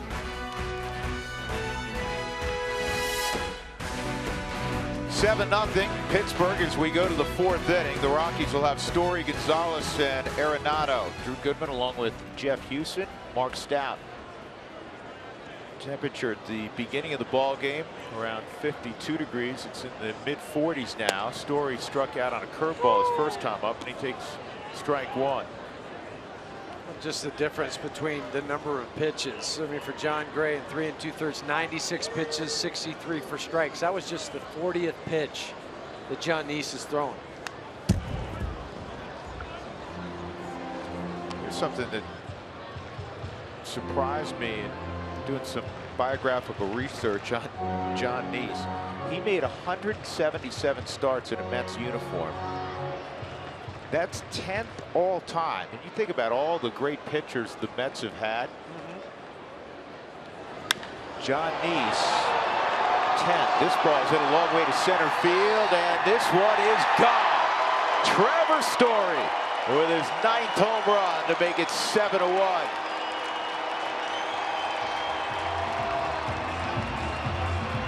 Something about getting that day off. Worked for Andrew McCutchen yesterday. Tonight, Trevor says, I got one for to center field for you.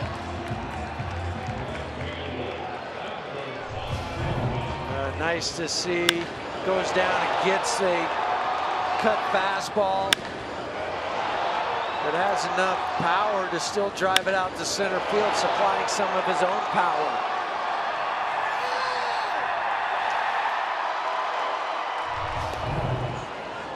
His first home run since April 18th in Cincinnati. And now he's 1 home run shy of tying Jose Abreu for the most home runs by a rookie in April.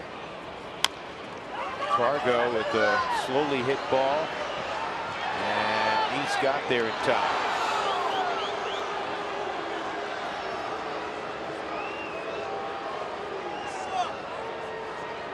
Flip from John Jaso. Jaso ranges to his right, underhand flip to John Neese on the Subaru Supermo. He got his big toe on there before Cargo hits the bag.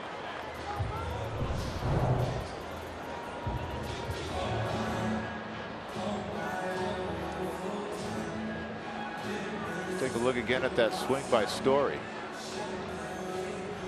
He has to go down and get this ball. You see the spin coming out of the hand, but notice how he really drops his back knee, and then he has to reach down for it, but still drive it out to center field. I like the head positioning too. He was following the barrel all the way.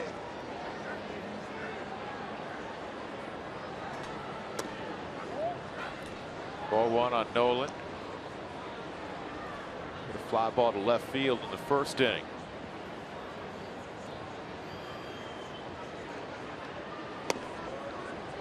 One and one. So here's the all-time list of rookie home run producers in the month of April. Jose Abreu at 14 with the White Sox 10. Story's moved ahead of Pujols and Delgado, and also Herbie, Ken Herbeck. But it is a National League record. It is a National League record. This ball's gone to left. In fact, Marte never turned. That's the 9th for Nolan. 7-2. Starling Marte never looked back, which, you know, if you're Jonathan Neese, he probably didn't, he probably didn't look back either, but you want to give like the courtesy jog. He didn't do that. 9 home runs. He came in with those 8, which was tied in the major leagues, and now he had to go back up and tie Trevor.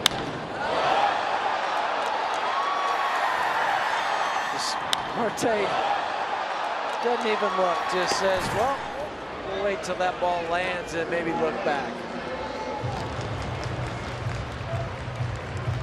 Cold weather gear kept that swing hot. Guess so.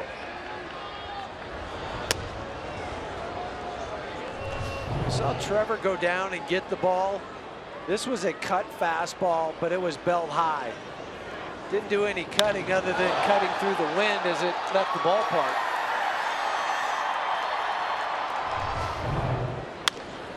And this ball's ripped by Reynolds toward the gap in right center field. So the Rockies are figuring out Jonathan Neese here in the 4th. Reynolds just owns Jonathan Neese. 2 for 2 tonight. 10 for 17 in his career.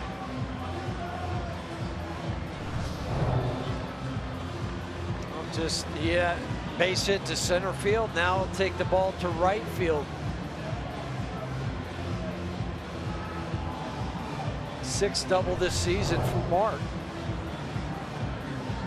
Ray Searage, in some circles called the pitching whisperer, out to the mound. He's turned around quite a few guys in his career with the Pirates. A.J. Burnett among them. Now, how about the leaders in home runs? There's a foursome. Harper's caught tonight by Trevor, Nolan, and Neil Walker for the Mets. Hit his 9th tonight. The Mets won again. They beat Cincinnati behind Matt Harvey 5-2. So the Rockies have a runner in scoring position, down 5, 7-2 in the 4th inning, with Ryan Rayburn at the plate. I like this counter punch after falling behind 7-0. This ball's hit a long way to center. McCutchen going back, way back, leaps, can't get it off the top of the wall. Reynolds will score. Rayburn to 3rd, and he'll get a stop sign as he winds around 3rd. Stu Cole watching the whole way. That was Almost an opportunity for an inside the park home run. 7-3. Rayburn, how close did he come to hitting this out? I think within 2 or 3 feet of hitting it out. It gets right on top of the wall. Andrew McCutchen, he races back for this and leaps right at the last moment. I thought it went off his glove for a moment, but it did not on the Subaru Supermo. It went over the top of it, and then he goes crashing into the wall. It was only the speedy work of Starling Marte in left field to keep that from being an inside the park home run. Got to get this run home. 1 out. Nick Hundley at the plate. Infield is back. Nick grounded into a 5-4-3 double play in the second. Here's the 1-0.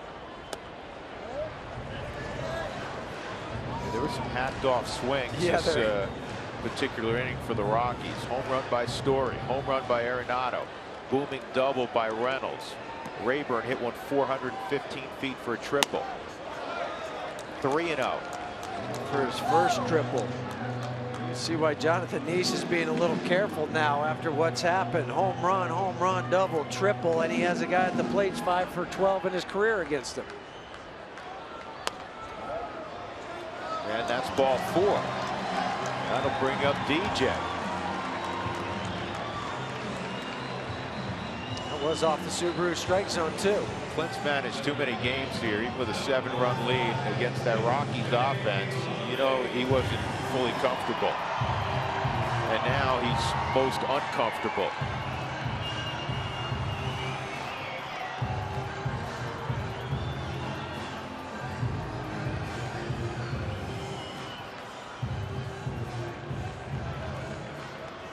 Nobody up for the Pirates. He pitched really well the first 3 innings. 5 strikeouts, gave up a single hit in each inning. But the second time through the lineup, the Rockies are teeing off on Niese. Again, it bears repeating. He's been in this ballpark a few times in the past, and it's never ended well. And now he's afraid to throw over the plate. That's 6 straight out of the zone by Niese. Cervelli will go out and commiserate with Jonathan Niese. Because he knows if he throws it over, it's going to get hit hard this inning.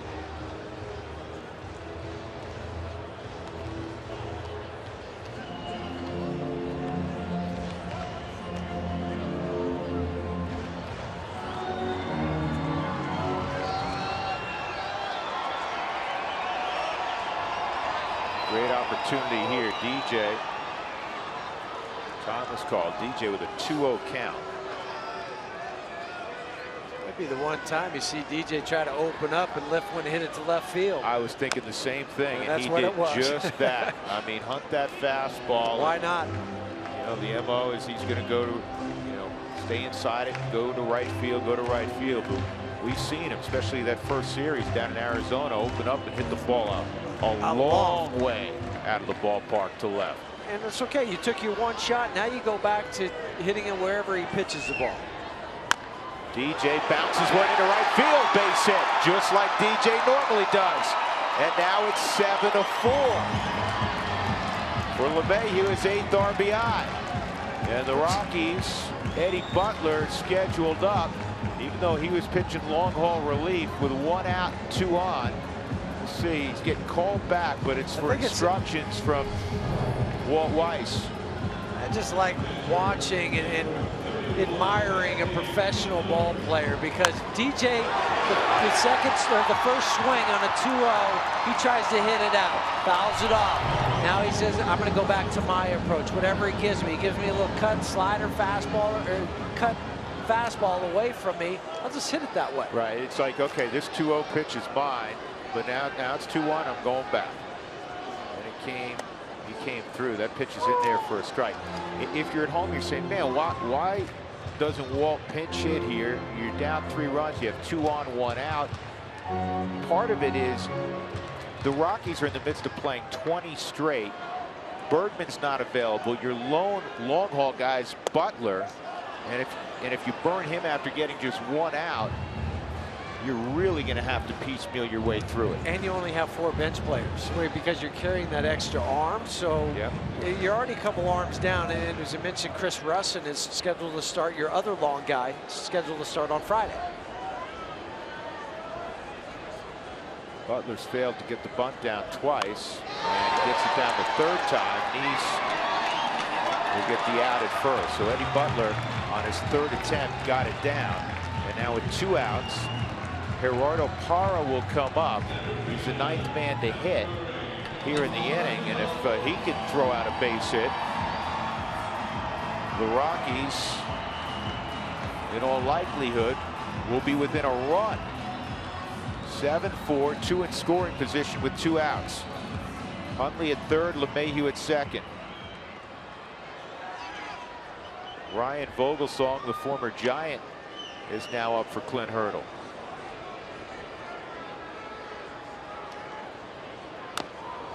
And Gerardo fouls that off. A double in the 1st inning for Parra. And he was caught looking on what he thought was a pitch high in the zone. It's caught the top of the strike zone when we reviewed it. 8 for his last 16 at the plate. 4 RBIs, or 5 RBIs over those 16 at bats. And this ball driven hard to right, but right at Polanco. Couldn't hit it any harder. Polanco positioned perfectly. The Rockies make a statement in the bottom of the 4th to get back in the game. They hit 2 home runs and scored 4 times. Story and Arenado. Rayburn nearly hit 1 out. 7-4 Pirates.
On the board, plenty of baseball left. They're within 3, so that gives them plenty of life. And it's the bottom 3rd of the order for Eddie Butler against the Pirates at the top of the 5th. Josh Harrison, Jordy Mercer, and Jonathan Neese. Though giving proper respect to this Pirate lineup, it's been very deep, especially here in the month of April. Harrison hitting over 300, Mercer over 300, and Neese has a base hit tonight. Butler with a strike.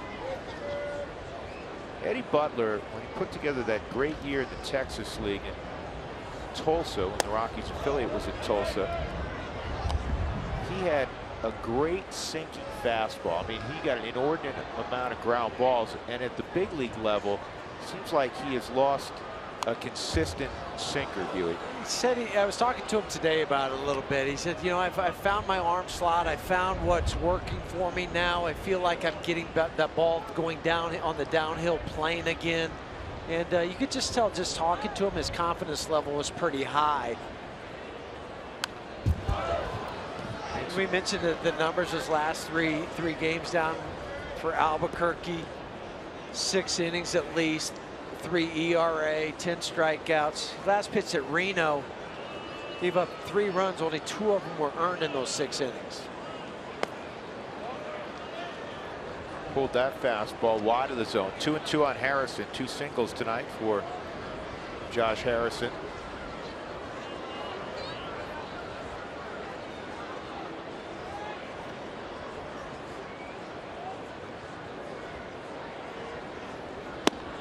The other thing too for Eddie was after he sent down last year, he wasn't recalled in September. That's a jolt to your ego. So I better figure something out.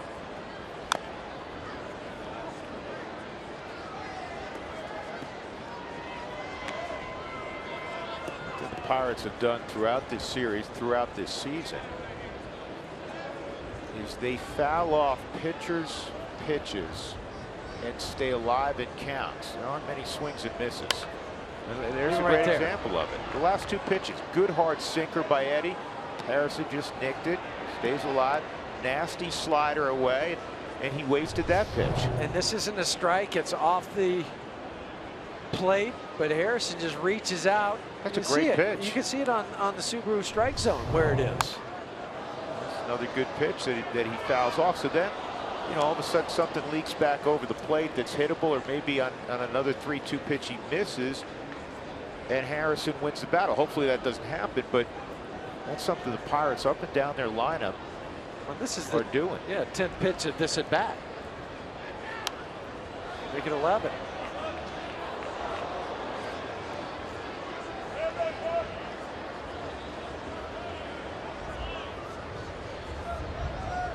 Eddie Butler out of Radford University in Virginia.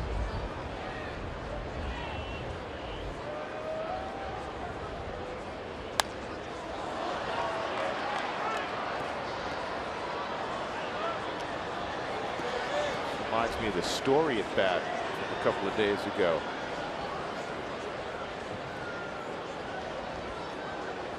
See, that's right on the money. Patrick Saunders of the Post. 23 foul balls, 12 with 2 strikes. Story's got to hustle. Harrison can run, and he gets him by a step. Good play by Trevor. So Butler wins that battle, 1 out. Well, fans, don't forget the 2016 Esurance MLB All-Star Game ballot is here. Head to Rockies.com/ to vote and choose your stars and send them to the All-Star Game on July 12th in San Diego. That man right there should be a starter, no doubt about it.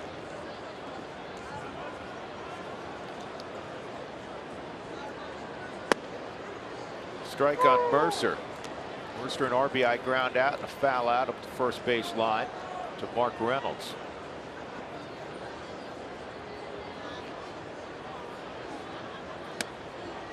There's a swing and a miss.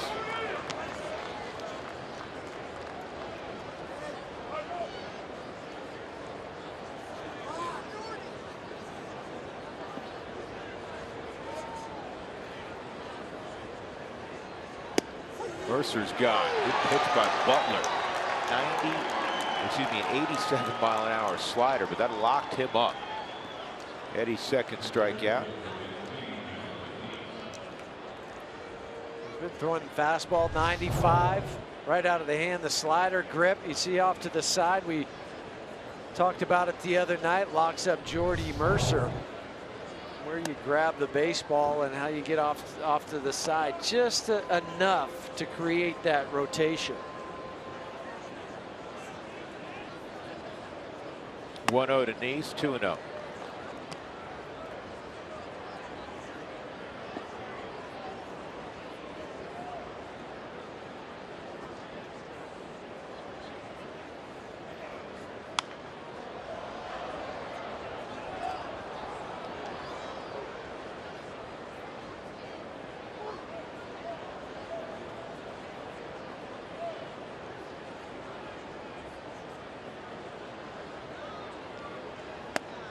That misses. 3-1 on Neese.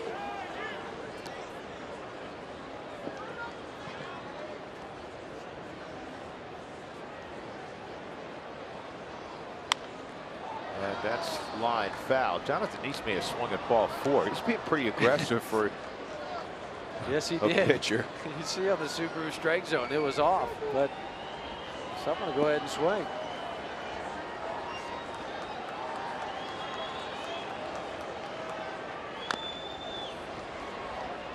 Look at the pitcher's fouling off. It's contagious, huh? 2 strikes.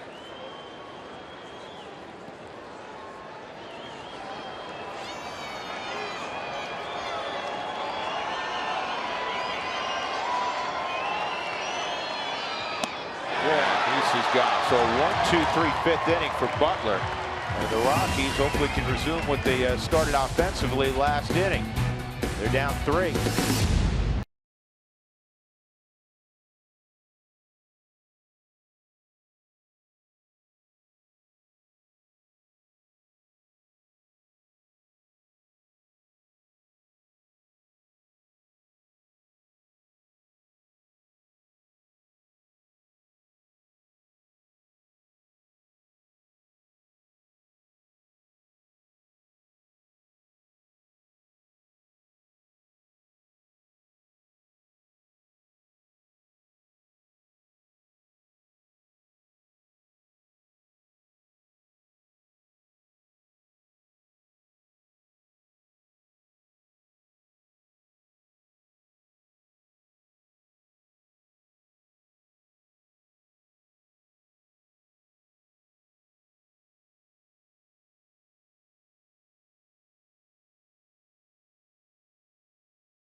Coors Field. The Pirates had a 7-0 lead. The Rockies scored 4 in the 4th, and they're coming up 2, 3, and 4 in the bottom of the 5th inning. The day after every Rockies victory, get 50% off your online order at Papa John's. Use the promo code ROXWIN at papajohns.com. Drew Goodman, Jeff Houston, Mark Stout, Trevor Story homered in his last at bat, which was last inning. He'll step in against Jonathan Niese.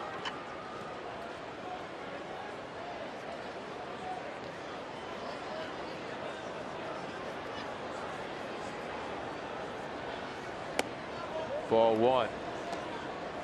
Take a glance back to that home run last inning. Think about some of the home runs that he's hit, where he's hit them, how far he has hit them. That was over the 415 in center field. He doesn't hit wall scrapers. No. And the 2 home runs he lost with the new fence were way out deep right center field. He's 3. Is it 3? That's right. He's lost 3. 2 are in extreme, really more center field, and 1 was in right center.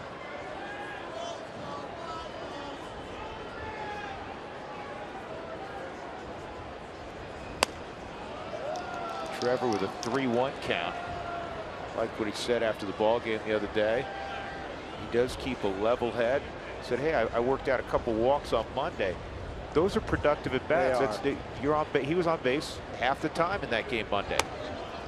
And he very patiently takes a walk, clubbed down by 3 runs. That's a good AB.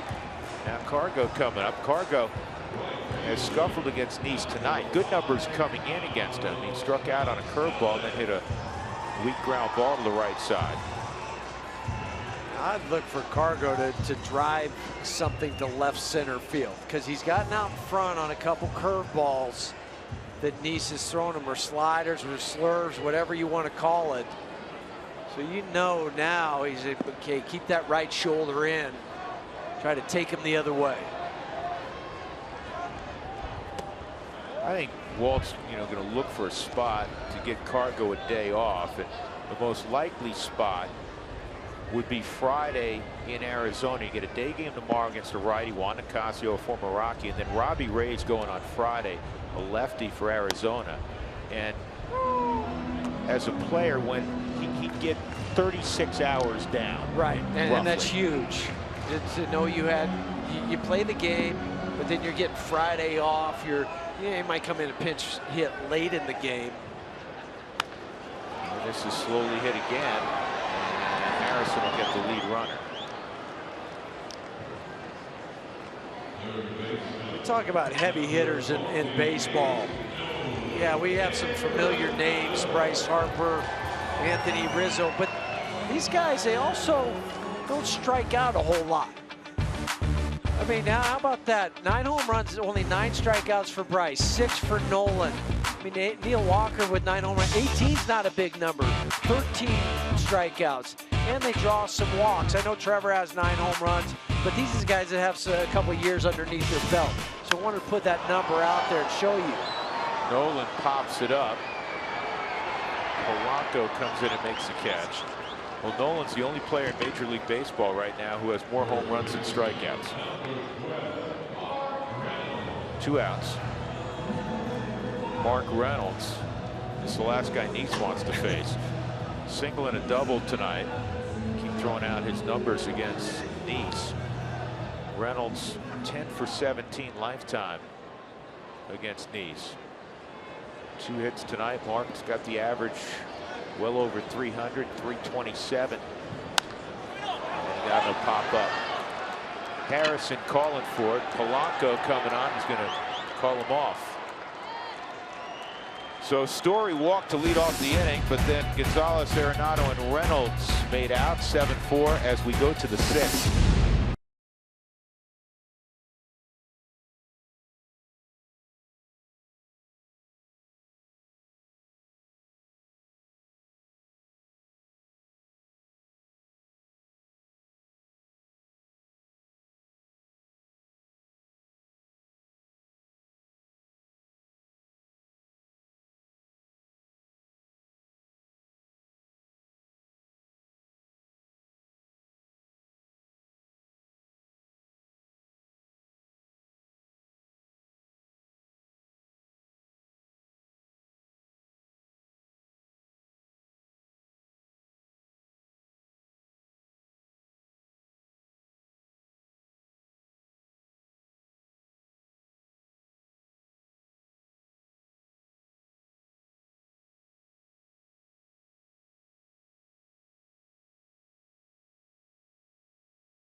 Top of the 6th inning, John Jaso coming to the plate, and talked about it a couple days ago and how he reminded me of Tony Batista, who hit from the right side. So I wanted to split screen their stances. I mean, Tony Batista starts way open just like John Jaso, but you notice they both get back to parallel towards the pitcher. When it's all said and done, it's just how they start out that makes it so unique.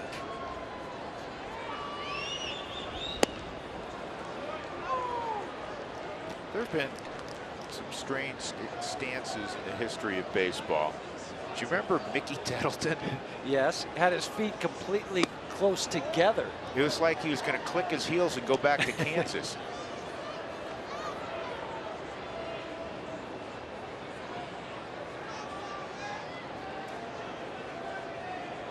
I was watching the game that the Pirates are playing against Arizona on Sunday. Just doing some research. Jaso didn't have his feet like that then in that game on Sunday. It was more conventional. Then he comes here. 3 days ago? 3 days ago. He comes here and he's got his right foot behind his left foot. It's a modern day Rod Carew. Well, Craig Counsell. I mean, you wouldn't teach your kid to have the bat up as high as he did and what he was doing at the plate. See, I always felt like this ball's on the ground is short. Story's there on the shift, 1 out. I always felt like Craig Counsell and I had something in common. Huey, it's hard for me to reach things on the top shelf, and evidently it was hard for Counsell too. He's always practicing. Just making sure his arms stretched. Right, stretching his arms so he could maybe reach whatever his wife was hiding on the top shelf. Yeah. But I remember asking him about that. He said, you know what, Huey, he goes, I'm going so bad, I just tried something one day at batting practice and it clicked and I stayed with it. He eventually, later in his career, had to lower his hands. Yeah, too, because the hands weren't quite as quick. Andrew McCutchen's got quick hands, double, single, and he was caught looking on a slider. That was the second and final strikeout for Jon Gray tonight. Tough night for Gray. 3 2/3, 6 runs, 9 hits, a walk, 2 strikeouts, 96 pitches. Oh, what a catch! Mark Reynolds! Oh, a Superman flying through the air, parallel to the ground.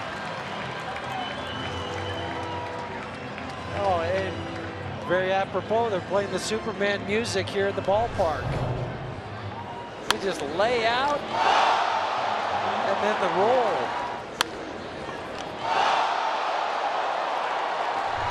I've said it 2 or 3 different times now. The way Marcus played first base is more than I could imagine. I mean, he is very graceful over there. Look at that. Wow, that is one heck of a play. Looks even better in the Subaru Super Mode. Everybody now that's seen him up close, you know, Walt said this. He said, you know, I always knew Reynolds was a good player. He's better defensively than I realized at first base. He's really good. And that's not a backhanded compliment. He knew he was a, you know, good, soft hands guy, but that was extraordinary. Eddie Butler has retired 7 in a row. Got a little help from his first baseman. What a play by Reynolds. Middle of 6th, 7-4 Bucks.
Got 4 in the 4th. They'll have Rayburn, Hundley, and LeMahieu here in the 6th inning against Jonathan Niese. Ryan Rayburn tripled off the very top of the center field wall. And now we're waiting for somebody on the Pirates who was, I think, playing catch with Polanco to get off the field. Jonathan Niese like, let's go, shake a leg. Ready. It's cold out here. First pitch misses, ball 1 on Rayburn. A triple in the 4th. Also a strikeout tonight for Ryan. 4th inning, he almost went yard, along with Trevor and Nolan. But he says the triple's pretty good. I'll drive in a run. Two O's in there, 2-1 on Rayburn. Eddie Butler has put some zeros up, giving the Rockies opportunities. That's back up the middle on through base hit Ryan Rayburn. And he is doing exactly what he did a year ago and really most of the last 3 years while the Rockies were so interested in acquiring him. He eats up left-handed pitching. He's been pretty good against right-handed pitching also, by the way. But look at him, man. He has really put up some big numbers here against lefties. Came into the game hitting .333 against left-handed pitching. Now tonight, 2 for 3, so that average will go up. And important piece to have on your bench or when the lefty's on the mound to put him in the lineup.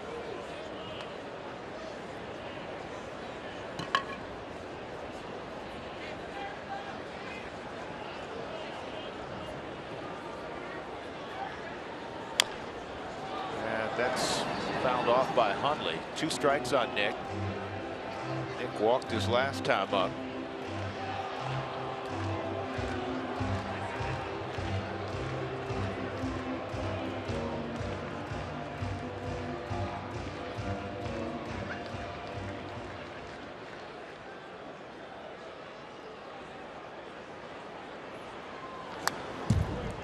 Good swing.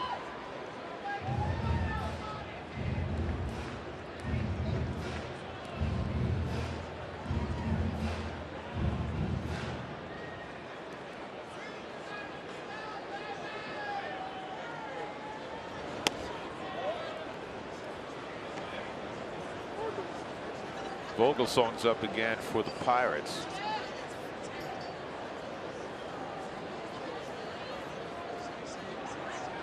Rockies have great familiarity with Vogelsong. Those years in San Francisco. This is back up the middle. This is a base hit. Neese has to tumble out of the way. And the Rockies have the first 2 on in the 6th inning, and LeMahieu, the tying run, coming up. Those were almost identical pitches and hits right back up the middle. Same result. Jonathan Neese falling off to the side, reaches back, then ends up tumbling over to try to make the play. And now you have first and second again.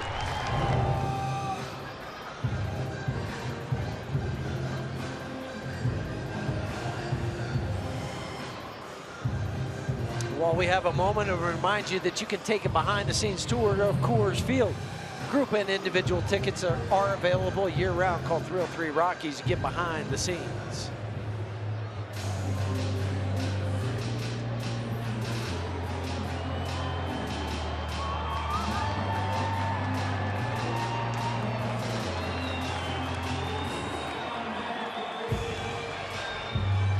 Justin Miller up in the Rockies bullpen now. You can play this a couple different ways if you're Walt. You can have DJ try to lay down a bunt and then pinch hit for Eddie Butler. This just hit a base hit. To left, a base hit. Around third, Rayburn gets a stop sign from Stu Cole. That's with the Rockies down 3 and Marte with the great arm in left field. Wise move by Stu to hold him, and now the bases loaded, nobody out, and Christian Adames will pinch hit for Eddie Butler. Saw DJ hit it to right field. His last at bat, this time he opens up and pulls it to left field. He knew a cut fastball was coming. He took advantage of it. Now you have the bases loaded. Christian Adames announced it's enough for John Neese. He's going to the bullpen. And you know what? This could be advantage Rockies because he's bringing in Vogelsong, which means Adames will hit from the left side where he has virtually all of his at-bats this year. And he's been swinging the bat well from that side the last 2 or 3 games. Absolutely. Great point. Bases loaded. Nobody out. Rockies down 3 in the 6th.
stats to trivia and behind-the-scenes photos. Find us on Facebook, Twitter, and Instagram. For the latest on the Rockies all season, you can find Jeff Houston on Facebook, Twitter, and Instagram as well. And Snapchat. And Snapchat.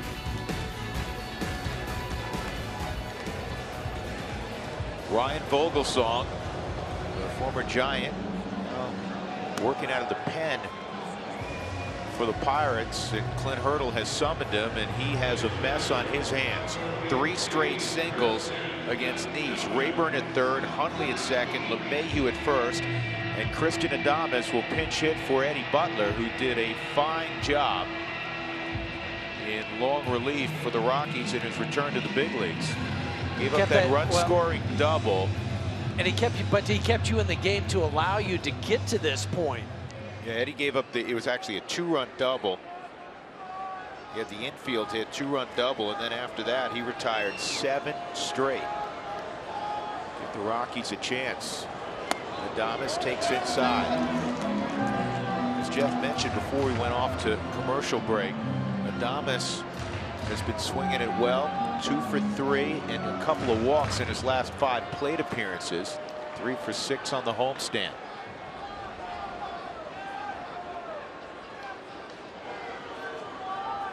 Outfield a little bit of a shade toward left. Infield straight up. Good eye. 2-0. And that's the pitch you'll take when you're seeing the ball well. Thought it was a smart play from Walt to send up the switch hitter, because then it forced the hand of Clint Hurdle. What do you want to do? Well, he says, I'm going to go to the bullpen and bring in Vogelsong. Change up, spits on it, says, nope, I'm ahead 2-0 now. And it's 3-0, and there is nowhere to put him.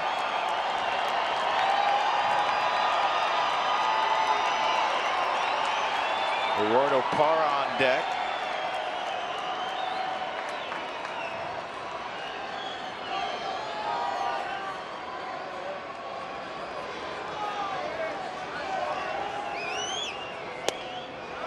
And the 3-0's in there, 3-1.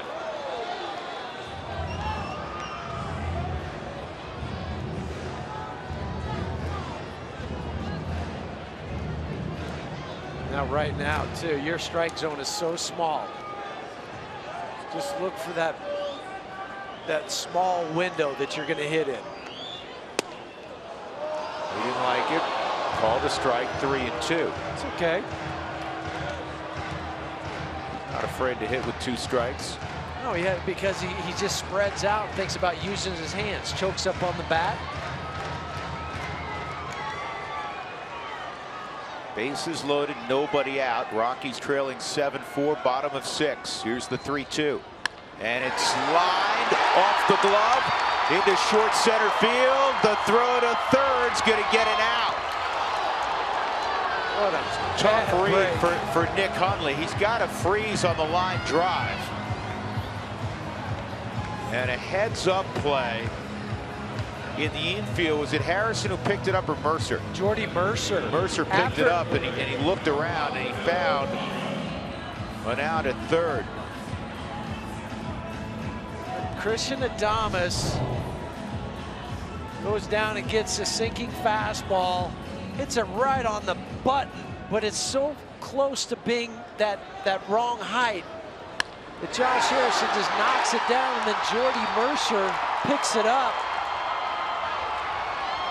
You don't get a base hit, you'll get the RBI, but it's a fielder's choice, put out 6-5.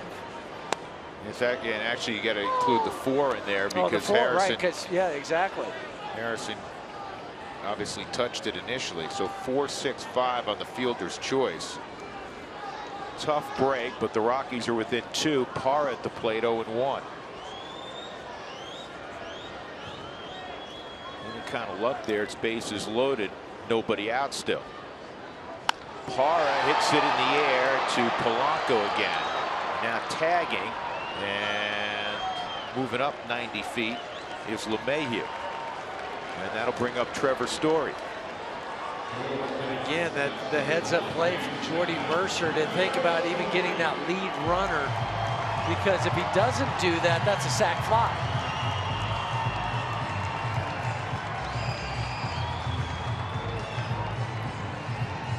Story tonight, a strikeout, a home run to dead center field, his 9th of his rookie season, and a walk in the 5th inning.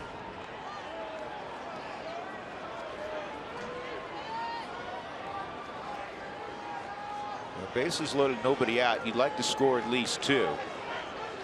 Pirates will claim it as a victory if they hold the Rockies to a single run in that situation. Story takes inside.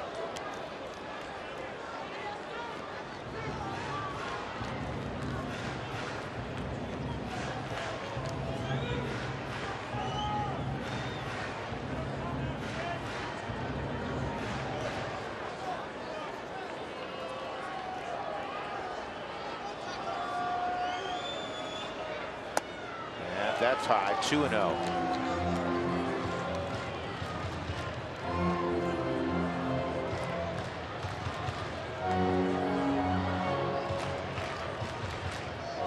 $21,354 have battled the cold temperatures to witness Game 3 of this 4-game set between the Rockies and Pirates. 7-5. Rockies within 2. Here's the 2-0. Called strike, 2-1. At the bottom of the strike zone. Good pitch by Vogelsong.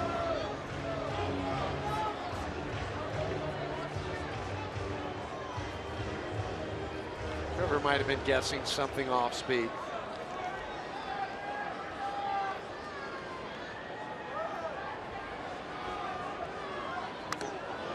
Out front a little bit. That foul tip caught Cervelli.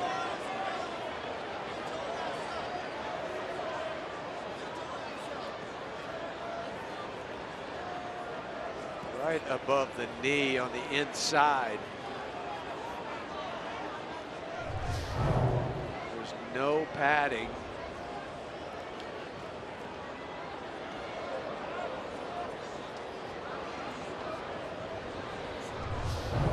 That will leave a mark.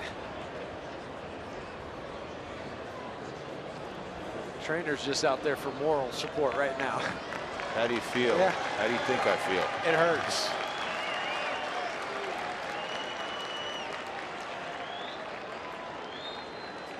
He's trying to walk it off.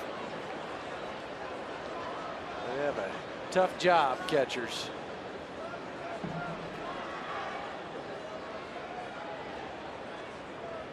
2-2 the count on Story. DJ's at third. Adames is at first base.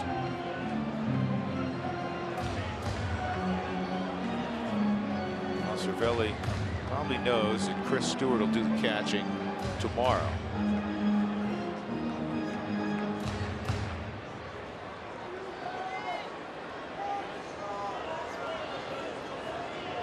He's trying to pull that. Pull it up higher. Pull the top of the shin guard up to where he just got hit. 2-2. Adames takes off and it's fouled off.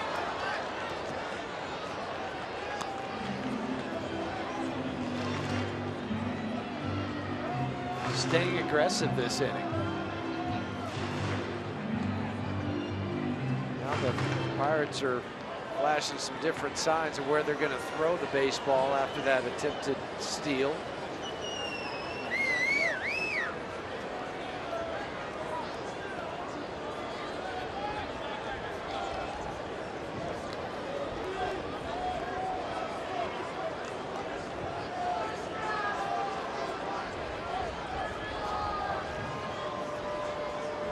Adames not going, and that's strike 3. Well, the Rockies do get a run, but they would have liked a lot more. They had the bases loaded, nobody out. After 6 innings, they've climbed back to within 2.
As we get to the top of the 7th with the Pirates up by a score of 7-5. Toyota Talk continues every night. I want to show you an Instagram photo of Charlie Blackmon playing for Modesto, starting again tonight, leading off and playing center field. Chuck wearing number 20.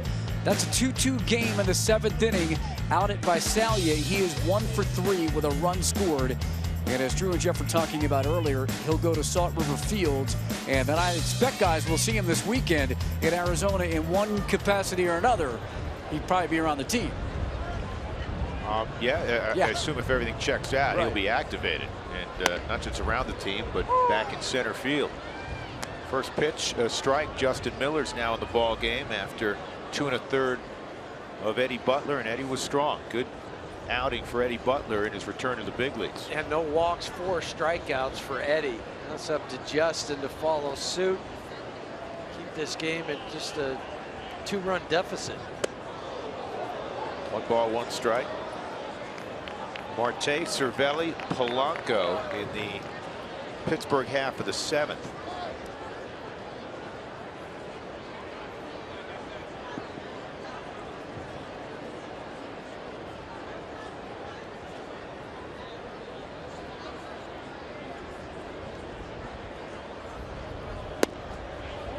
Two and 1.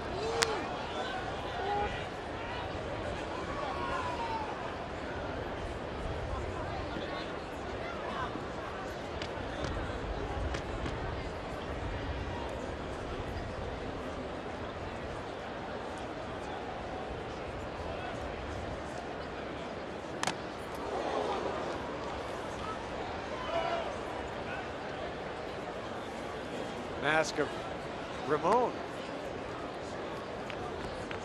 Talked about Ramon being the first umpire from the Dominican Republic. On opening day rosters, there's 82 players from the DR. There's 3 other umpires that are non-U.S. born. Manny Gonzalez from Venezuela, Angel Hernandez from Cuba, and Alfonso Marquez from Mexico. Ramon worked the Detroit series the other day. And did he get there in time yet? Good job by Justin Miller. Marte retired. Cervelli coming up. Hello. See, remember the kids we showed last night? The little guy took his jacket off. I think this little girl took her jacket off. Kids don't get cold. Parents right now complaining. Well, you know, that's real little. They'll make sure that baby stays warm.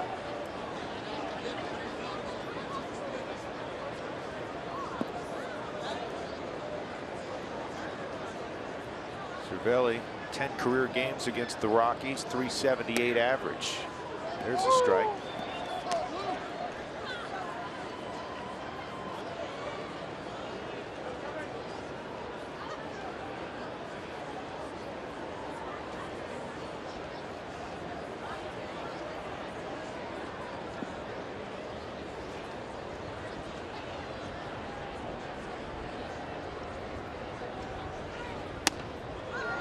Close.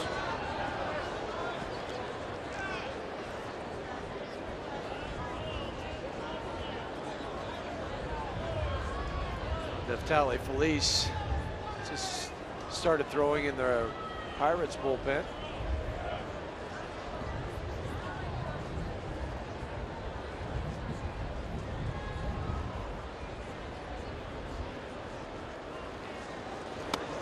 Good pitch, 1-2.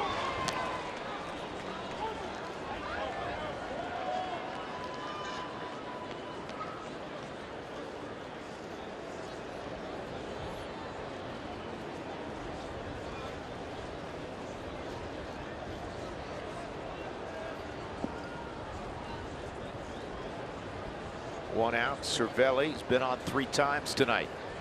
Here's the 1-2 from Miller. See you later. Might have been in just a skosh, and it was. Yep, good call. But he started at the front hip of Cervelli. Where the umpire sets up, that's the best look. So he's Those are the ones that they're really sure of, just because they're off the shoulder, the left shoulder of the catcher. He offered. Both of them called it. Doesn't matter. Francisco's asking for help. Bob Davidson already called him out. Do you want both guys to tell you you're gone? That's what Clint's saying.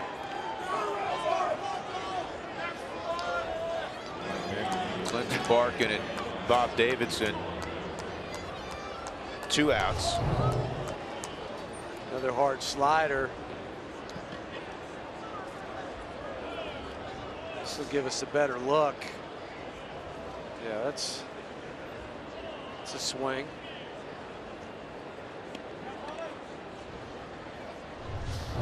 So here's Polanco with 2 outs.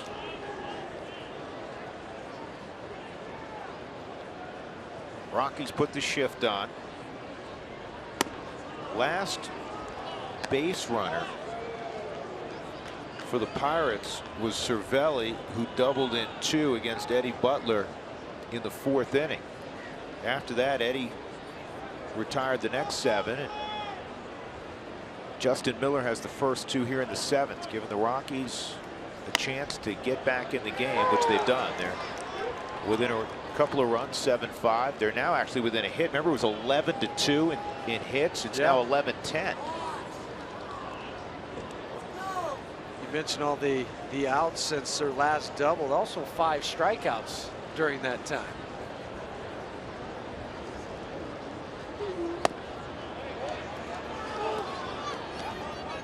We've been talking a lot about Ramon De Jesus. Gary Cederstrom, his crew chief in his inaugural series in Detroit, was very complimentary of the work he did. He's only 32. He's a very young umpire. And, honestly, looking at his balls and strikes tonight, he's been right on the money. He has. He's done a good job. He's kept the game under control. You think back to a couple guys barking and arguing. He didn't rip off his mask. He just very calmly just stayed there. You see the Subaru strike zone, a couple close pitches, but it's 3-1 on the Subaru strike zone. It's 3-1 on Ramon De Jesus's clicker.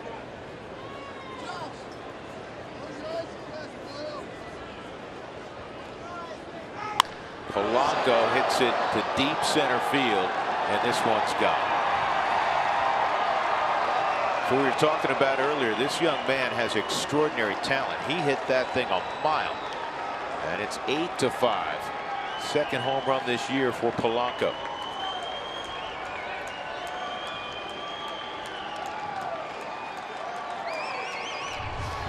He creates a lot of leverage, this Polanco, and he does on this swing, and we'll get it from the side too, and you'll see the uppercut and the way he finishes. He goes from low to high.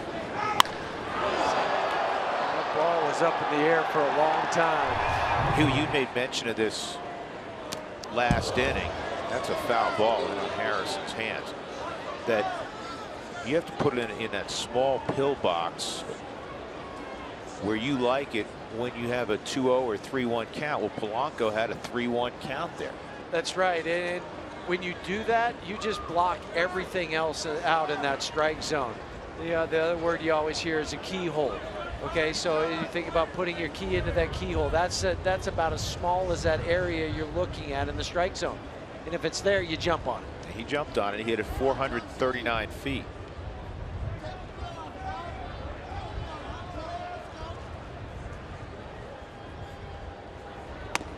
Boy, dirty slider there, 0-2.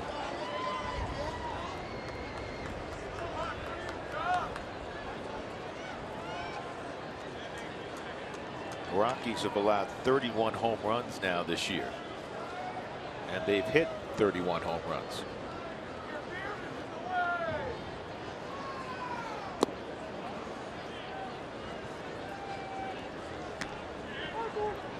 Jake Arrieta and the Cubs weathered out in Chicago, so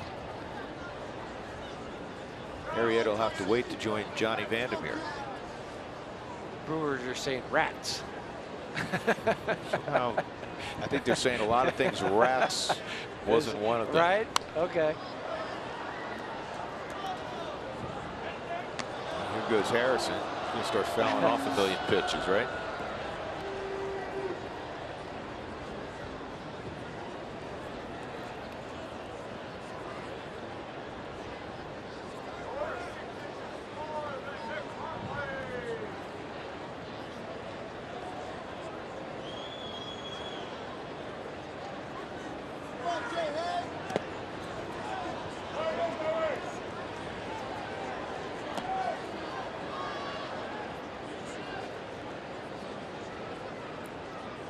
There's nothing better than watching Rockies baseball in West Palm Beach. Must be a neighbor of Larry Walker. Well, you're a tad bit warmer than we are. Enjoy. 2-2. 3-2. Spent 4 years in West Palm Beach for spring training and playing for the West Palm Beach Expos. Love Didn't that you live town. down there for a while? Lived down there too. They got wise and moved back here 20 years ago. Yes, you did. 3-2, swung on and missed. In the inning, Polanco hit a home run to center field. The stretch time at Coors Field, the Pirates 8 and the Rockies 5. Cargo to lead it off.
Time for our look back, brought to you by Cooney Lexus. Well, the fourth inning was big for both teams. David Freese with a double. That scored Jonathan Nice, who had singled, and then Cervelli with the double against Eddie Butler after an infield single. But the Rockies would counter. They got 4 runs themselves in the fourth inning. Trevor Story hit a home run. Nolan Arenado hit his 9th home run. And then after a Reynolds double, Ryan Rayburn would produce a triple to drive in a run. Later on, DJ LeMahieu had a run-scoring hit. So the Rockies trail by 3 as we go to the bottom of the 7th inning with Jeff Hewson and Mark Stout. I'm Drew Goodman. Carr goes 0 for 3 tonight. Reached on a fielder's choice. Neftali Feliz out there and swung on and missed. Hard throwing Feliz. 1-0 on the season, 10 in a third innings, just at .87 whip. 15 Ks in that 10 innings. Nice strikeout to walk ratio. Feliz last night faced 4 hitters, retired 3 hitters, and walked 1 in a scoreless inning. And this ball's off the end of the bat. McCutchen will make the play. And that'll bring up Nolan.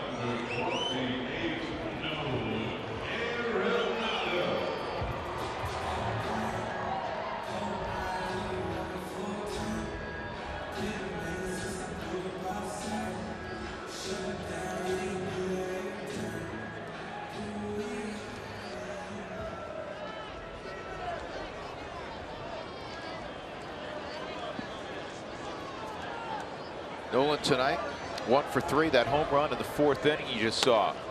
Swung on and missed.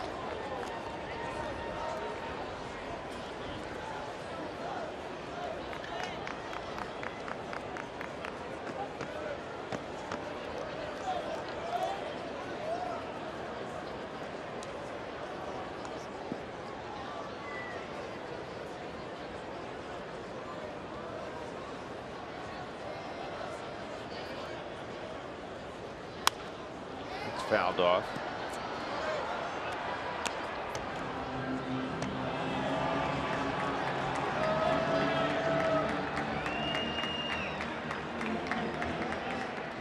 Feliz with 2 strikes on Arenado.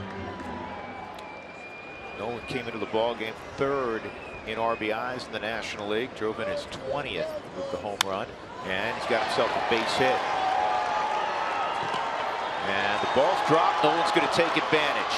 Going hard the whole way. You have to. Polanco didn't field it cleanly in right center field, and now the Rockies have a runner in scoring position. That's just playing the game right. Don't assume anything. And it will be just Nolan's hustle. Polanco goes over, hits off his glove. And because of where it's hit, they're going to score it a double. That's because he never breaks stride. He doesn't slow down and then see the bobble and then kick it in gear again. Mark Reynolds had a good night. Single, double, fly ball to right field. 2 for 3. But you don't want to miss the action when the New York Yankees make a rare appearance at Coors Field on June 14th and 15th. Get your tickets today. Reynolds with runners on base this year. Coming into tonight, hitting .471.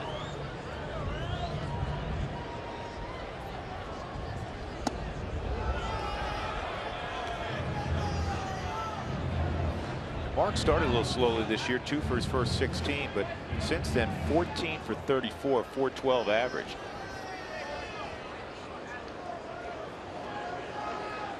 Hitting above 350 here at home. And this ball crushed. Take a good look. You won't see it for long. It's a 1-run game. Reynolds absolutely demolished that Feliz delivery.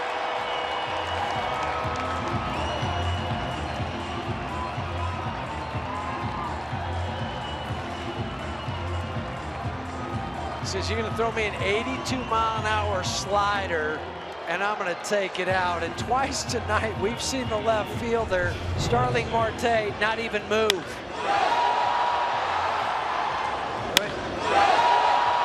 knew that immediately. Well, Mark's done that enough in his career. He knows. But how many times in a game do you see an outfielder not move? Sometimes you go a month or two. And we've seen it twice tonight. Ryan Rayburn, who could tie it on one swing, is at the plate. 8-7, the difference in that game. Now the Polanco home run.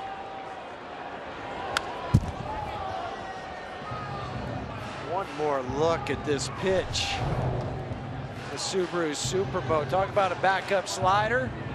So sometimes they're the best pitch, other times they just sit there, guys tee off on them, and Mark did the latter. He teed off on that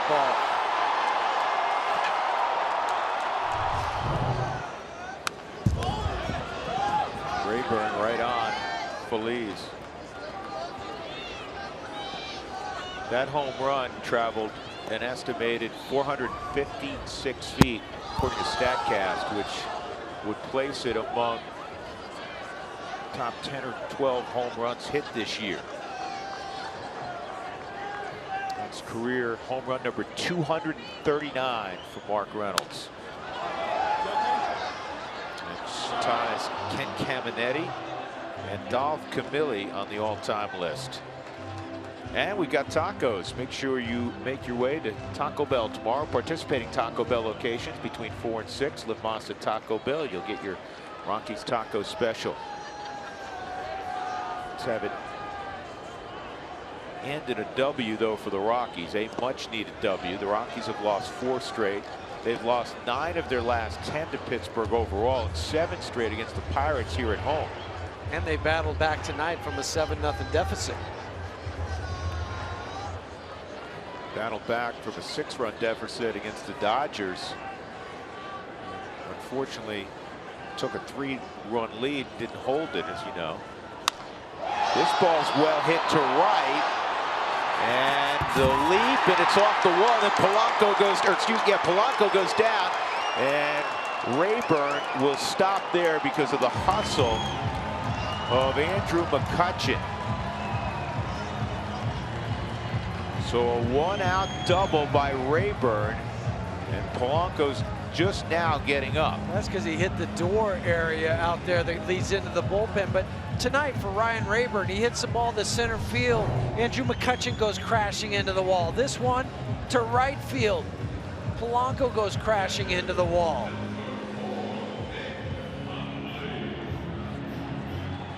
Well, he was worried about that wall, and rightfully so. Supermo, see him going back, leaps, and it looked like it went in between his glove and his head. It wasn't like he jumped too soon. A tough ball, and now you have a tying run at second base. Triple, single, and double tonight for Rayburn. Josh Harrison's going to come out in this double switch. Sean Rodriguez is going to come in. Sean can play everywhere. He's going to be at second base. Tony Watson, the lefty, coming in. Rockies have the tying run at second with 1 out.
In the inning, Arenado a double, Mark Reynolds a 2-run bomb to left, and then Ryan Rayburn just doubled over the head of the leaping Gregory Polanco. And Tony Watson has been summoned, one of the setup men for Clint Hurdle. Watson allowing righties to hit 238, lefties 200. Nick Hundley, DJ LeMahieu. Sean Rodriguez comes in the ball game playing second base. First appearance in this series for Tony Watson. Swung on and miss.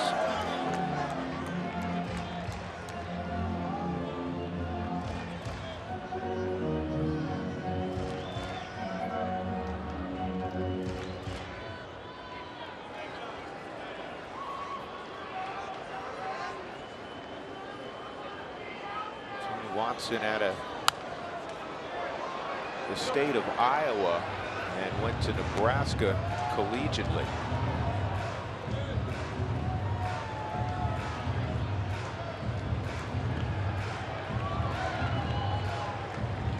His senior year in high school, Huey, yeah, he threw 3 no-hitters and he had an ERA, you ready for this? Yeah.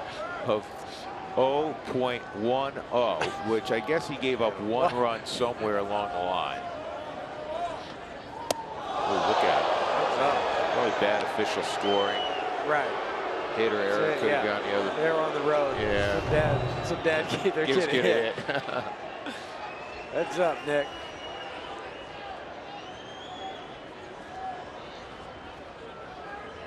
Watson led the big leagues last year with 41 holds for that great pen. Pittsburgh.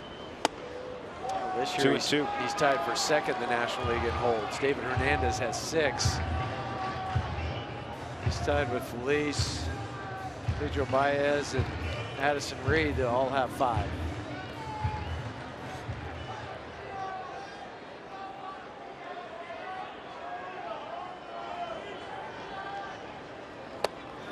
And a strikeout of Hundley for the second out. That'll bring up LeMahieu.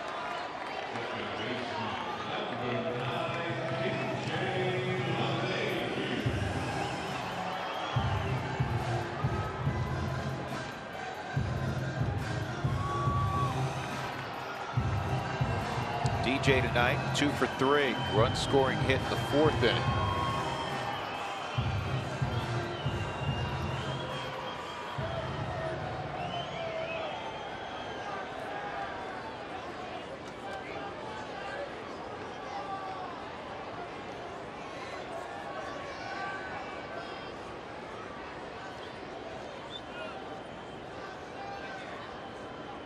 DJ drives it deep to right field. Polanco going back again. Gets twisted around, but makes the catch. And then chatting up the Rockies bullpen. In the inning, 2-run home run, Mark Reynolds. And the Rockies are within a run. 8-7 as we go to inning number 8 on a frigid night in Lodo.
Rockies have out-hit the Pirates 13-12. Jordy Mercer will be first in the top of the 8th against Chad Qualls. Here's our CenturyLink link to what's next. Tomorrow afternoon, getaway day for both teams.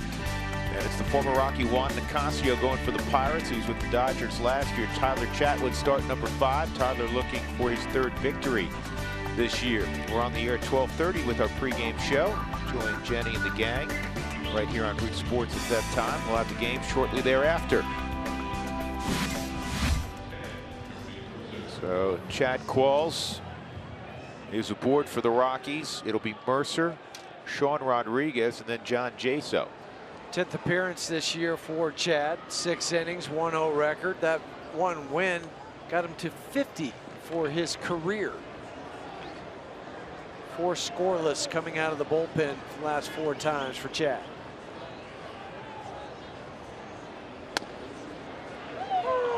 Hits the strike zone there at 91 with the sinker. 0-1 on Mercer. 0 for 3 tonight. Did drive in a run with a ground out in the 2nd inning. Again, the Rockies trailed 7-0 tonight. And it's a ground ball up the middle. DJ slides from his knees. Got his man. Mark Reynolds held on to it. Remember Play earlier, by DJ. Yeah, remember earlier in the game where DJ went over and slid on his knees, and then the throw took him off the back because it was a little wild. This time, it wasn't. He slides over, but watch where both knees are when he gets ready to throw. At least he has something to push off of with the right leg. Watch it on the Subaru Supermo. See that? Just enough where he's able to plant his right foot into the ground, allows him to make a true throw. Got a little help from Reynolds at first base by picking it, but that's an easy pick because it is so short into your glove. Showing Bob Davidson. Yeah, I got it. Very good hands by Mark Reynolds. Soft good hands. hands by LeMahieu. DJ's played errorless baseball at second base this year. You know he'll be in contention for another Gold Glove at the end of the season. Sean Rodriguez, saw him last night, struck out. And I believe his only at bat last night. Double check. He had two. He struck out in both his at bats last night. Once looking. Here's the 1-0 on Rodriguez.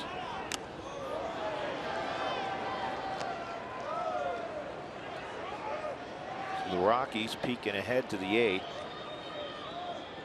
We'll have Brandon Barnes, I'm sure, to pinch hit for Qualls. And then it'll be the top of the order. He is a winning player, Steven. He is, without question, a winning player. Can't say enough good things about DJ LeMahieu on both sides of the ball. High fly ball, deep left field. In the corner, Rayburn made the catch. Ryan went over in that corner like he's been playing here for a decade. Says, I've got this. It helps when you played 11 years in the major leagues. Bart's 11 years. That ball went up. For a second, you're holding your breath. You think, uh-oh. But then it kept drifting more towards the line. Quick glance to see where he's at. That always helps. It's a good play. It is.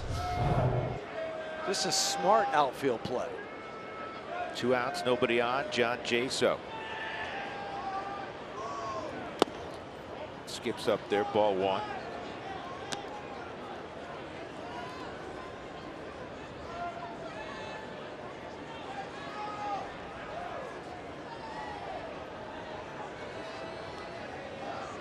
Again, John Gray just went 3 2/3 tonight. 6 runs, 9 hits, a walk, 2 strikeouts, hit a batter through 96 pitches. The pen has been good.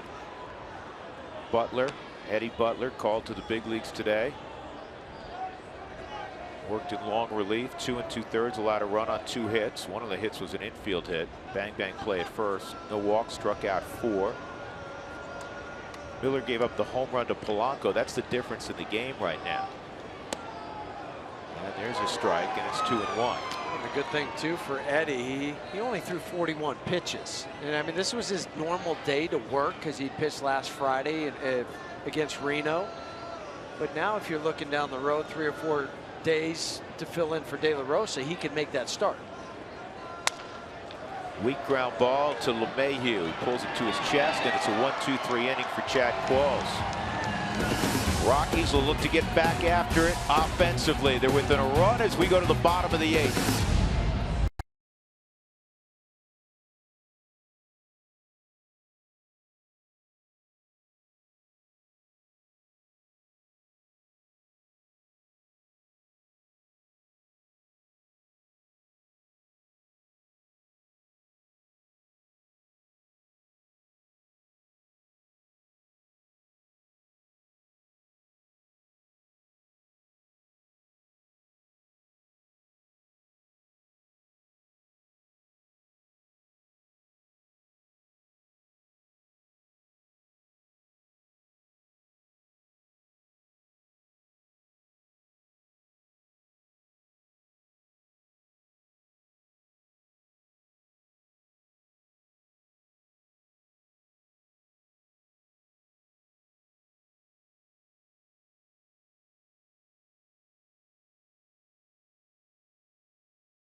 Here's our Kubota pitching performance.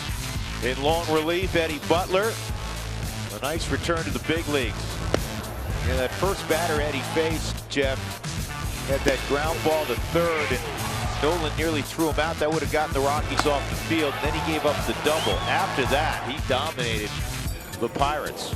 A lot of ground ball outs, strikeouts, and control of the strike zone. Yep, good to see from Eddie. Yeah, the 41 pitches, 29 of them were for strikes. Brandon Barnes is the pinch hitter, the only right-handed bat available for Walt Weiss. Tony Watson. And first pitch swing and a miss.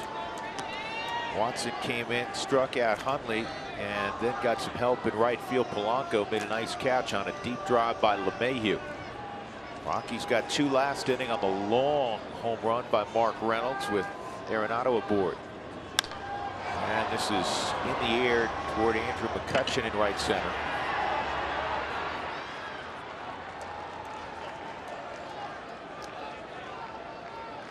Gerardo Parra. Gerardo's 1 for 4. Boy Scouts and Girl Scouts make plans now to attend a Scout Day during the season at Coors Field. Participating Scouts receive a Scout Day patch and an opportunity to present the colors at a 2016 game.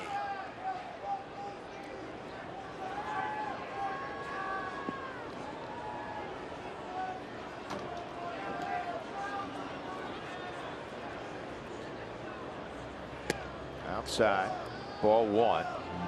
In on the grass at third. David Freese guarding against the bunt.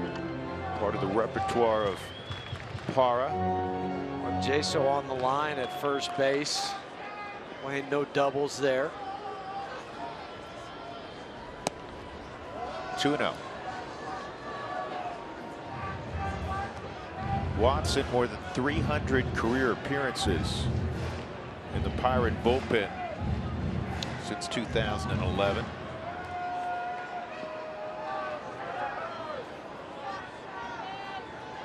.24 and 8 over that period of time. It's been very valuable. And this ball's hitting the air to deep center field. Going back, McCutchen. This has tied it up. We're all even at 8. Gerardo Parra.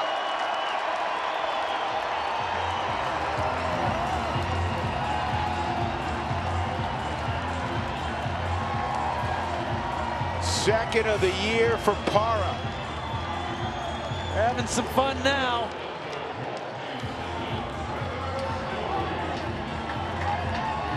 Gerardo, he knew he hit this too, because he carries the bat a long way down the first baseline.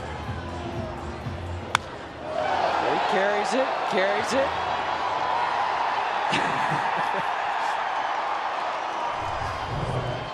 Here's Trevor Story. He homered back in the 4th inning.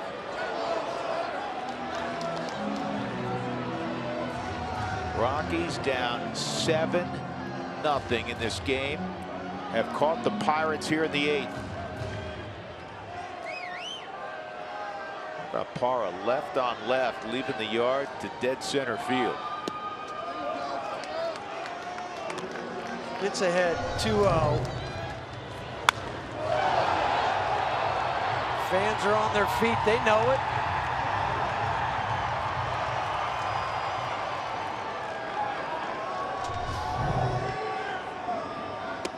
Two and 1 on Story. Trevor's been on twice today. Home run and a walk. 1 for 3. Yeah, for Gerardo, you go back to that Dodgers series where he had a couple big hits against left-handers. Got locked in. He was getting a chance to play against them.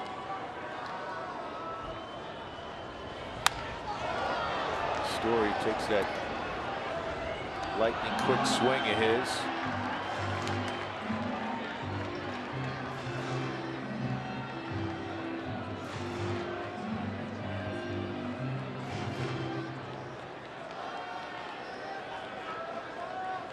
Home run went 430 feet off the bat of Parra a moment ago. 2-2 on Story.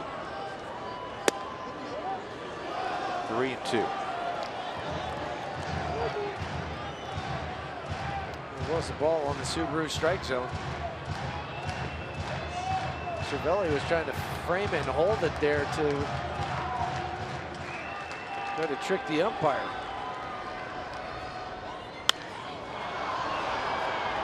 Polanco and right.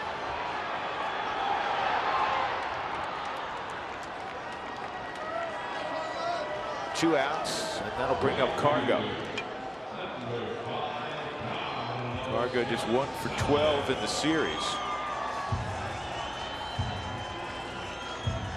Swing looks like he needs a day off. He's not had a moment off yet this year. We're guessing it'll come Friday when the Rockies will face the left-hander Robbie Ray in Arizona. A great start to the season. Inside, ball 1.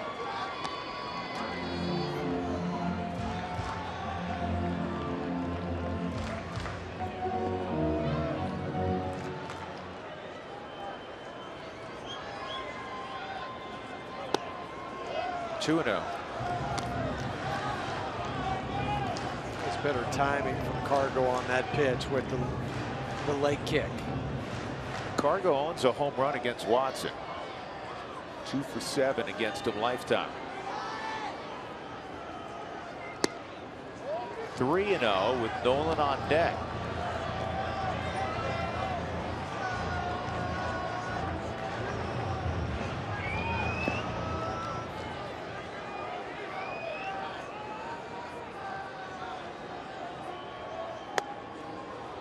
Cargo taking the whole way. It's 3-1. It's okay.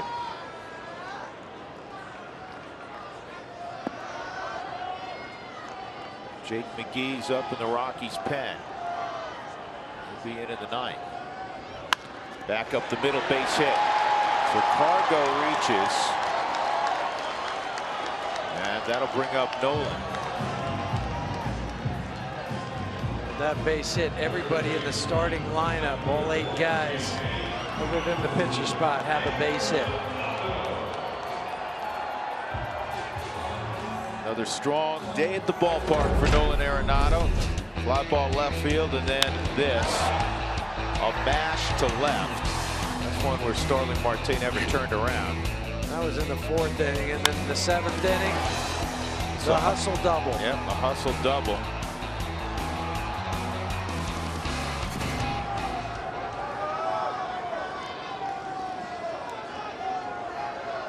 McCutchen shading toward right center, and man, there's a lot of room in left center field. If he lines one to left center field, Cargo will score standing up. And more often than not, we know that number 28 pulls the baseball. Well, and now Andrew McCutchen's coming in, trying to get Sean Rodriguez's attention so he would move Lance Barrett, the umpire. And that's why you see him going back to his position. 1-1. Go-ahead run in the bottom of the 8th at first base at Carlos Gonzalez. Gerardo Parra earlier in the inning tied it with a home run to center. Again, the Rockies were down 7-0 at one point.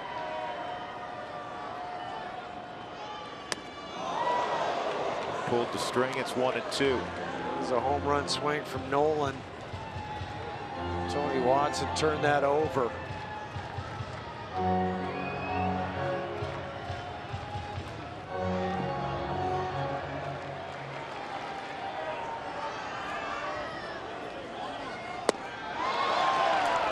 Watson able to strike out Arenado, but the Rockies have caught the Pirates here in the bottom of the 8th. Gerardo Parra's second Colorado home run.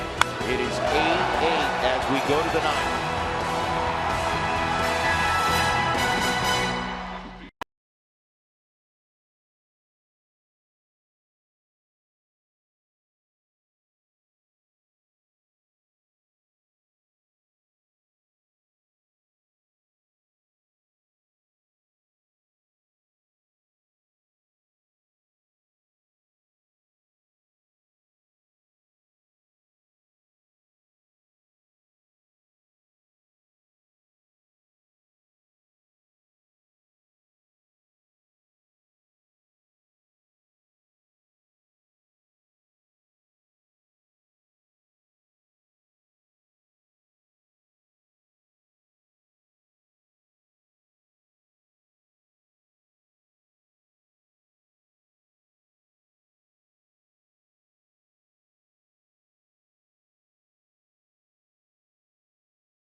things up 8 apiece as we head to the top of the 9th. We're getting ready for the Toyota post-game show out here at Jenny Cavnar with Corey Sullivan and Ryan Spielberg. So that'll warm you up. A tied ball game as you walked out here. What a job battling back down 7-0 after in the 4th inning.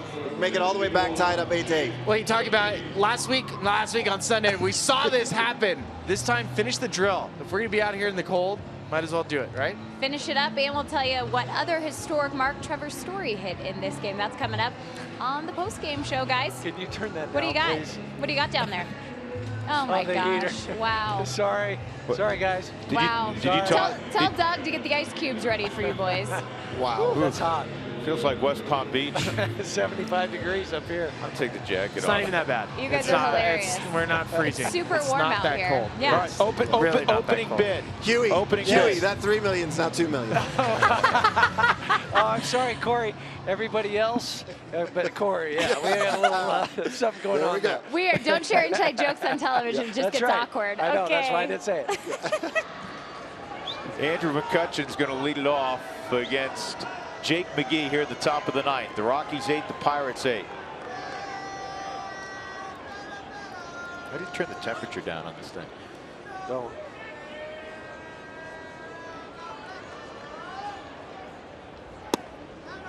And the first pitch from McGee misses, ball 1. Last time Jake was out there, it wasn't pretty. Gave up those runs against the Dodgers. A lot of career high 5 earned runs. That was just his first blown save of the season. Had 4 straight scoreless prior to that outing. Ball and a strike on the dangerous Andrew McCutchen.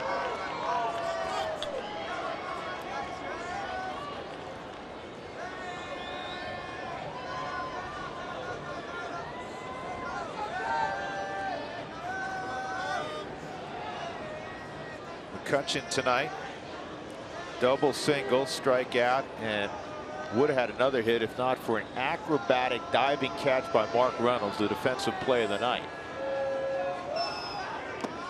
2-1. Couple plays tonight by Mark. That acrobatic one and picking the dirt on the throw last inning by DJ. And a home run.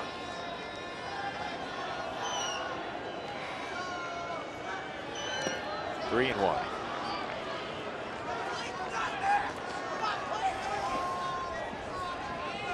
Last time the Rockies overcame a 7-run or more difference and won was August of 2010, when they came from 9 down against the Braves and won 12-10.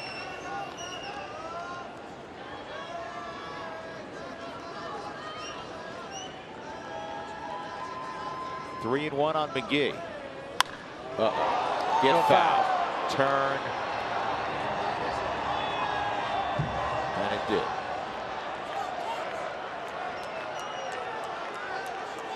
And there is a little breeze up there, and it is blowing from right to left. So that also helped.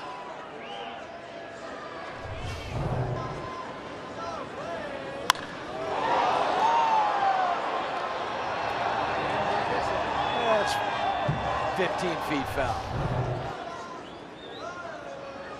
3 and 2 on McCutchen.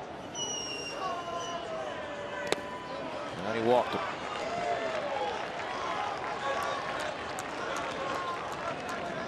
There's the breeze right to left.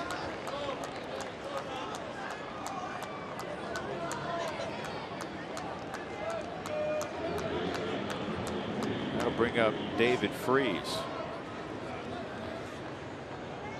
Appropriately named for tonight.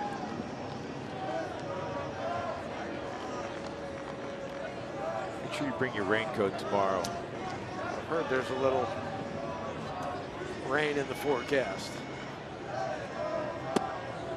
Inside, ball 1. Good ground ball double play here. Freese is 2 for 4. Rockies have out hit the Pirates 15-12. 2-0.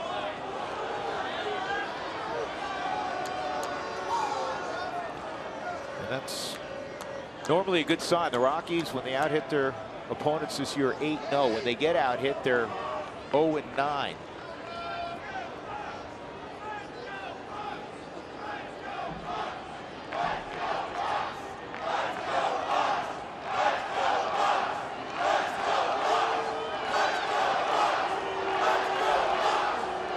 Rockies fans trying to drown out the "Let's go Bucks" cheer.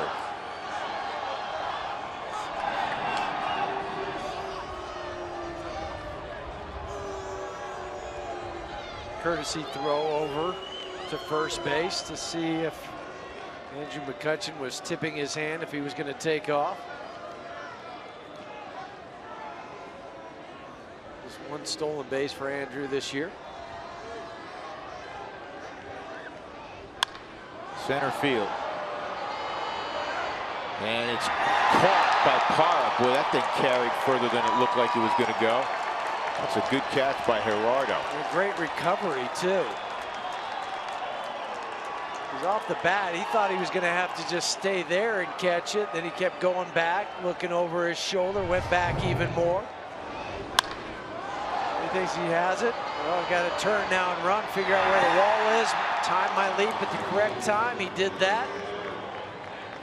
Whoa, right. Very top of his glove. Well, they don't say how. It just, that's why you have the long outfielder's glove.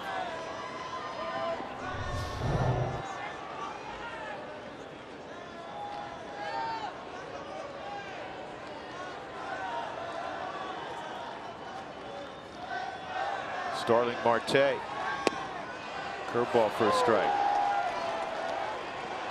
That's the pitch that Jake had been working on in spring training. Decided to throw it a few more times during a game. Drops it in there for a first pitch strike.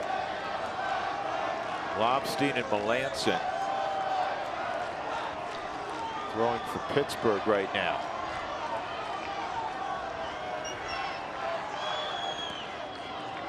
The block by Nick Hundley, keeping it around. 1-1.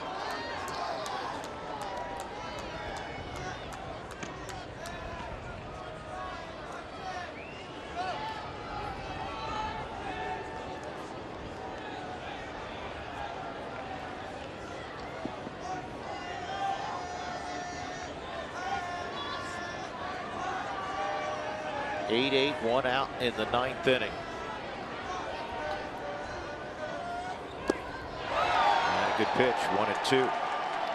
Rockies in the bottom of the 9th. They'll have Reynolds to lead off, then Rayburn and Hundley. I like the way he changed the tempo of this pitch too. He'd been holding the ball for a long time to keep McCutchen over there at first. And that time, as soon as he came set, then he went home. Took advantage of Marte's aggressiveness.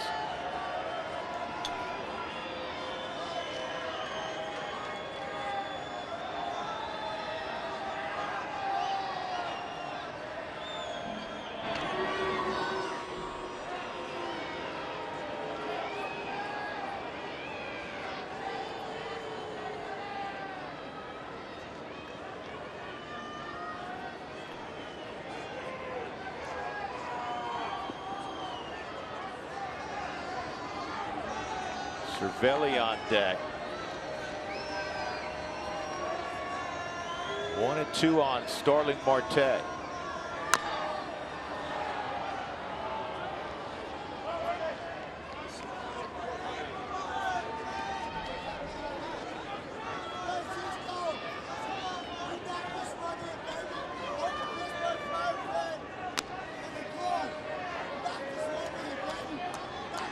Jake McGee signed out of high school, grew up in Reno.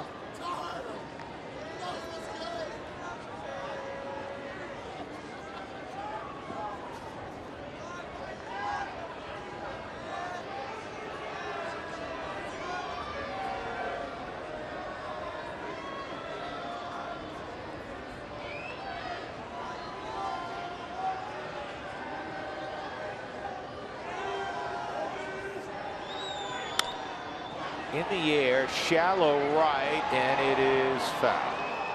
Long run from Cargo. The outfielders for the Rockies have backed up into the no doubles depth. I think he would have had to play even if he was playing at his normal position. Another example tonight of the Pirates just fouling off a pitch. I don't know how many foul balls they've hit total in these 9 innings. Seems like a whole heck of a lot.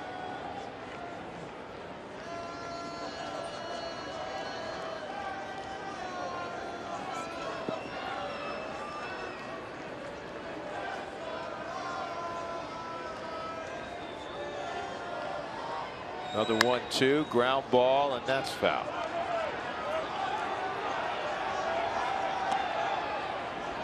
I don't know what everybody else has done in the big leagues tonight, but whoever counts the foul balls, I'm saying the Pirates have hit more foul balls than any team in Major League Baseball this evening. By far. I'm sure we can get a stat on that somewhere. As I turn my head to Doug Marino, he's like, I'm down. Yeah. He's got smoke coming out of his ears right now. 27 hits, 16 runs combined.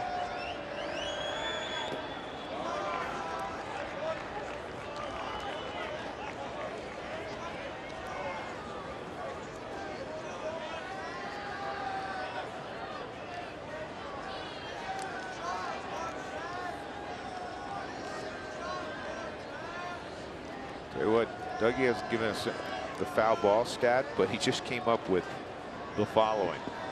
Over the last 2 years, teams with a 7-run lead, and the Pirates led 7-0 at one point, are 467-2. Rockies trying to make it 467-3. 2-2. And that's a broken bat. Base hit to center. McCutchen is going to stop at second.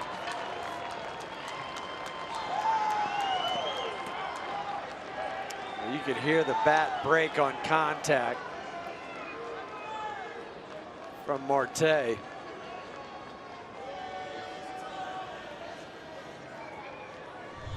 Just loops it into center field.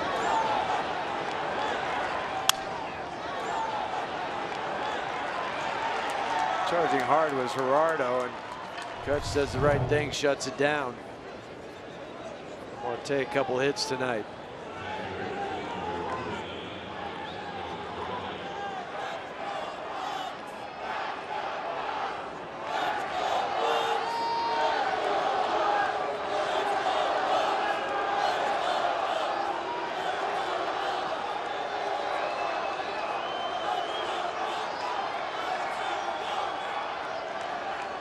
Cervelli, 2 for 3 and a walk. Called strike.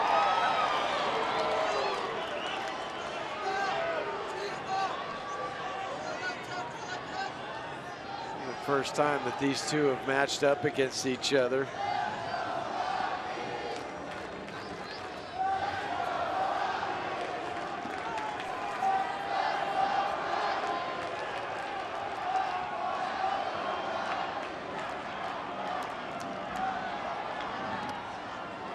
Again, Nick has to dig one out.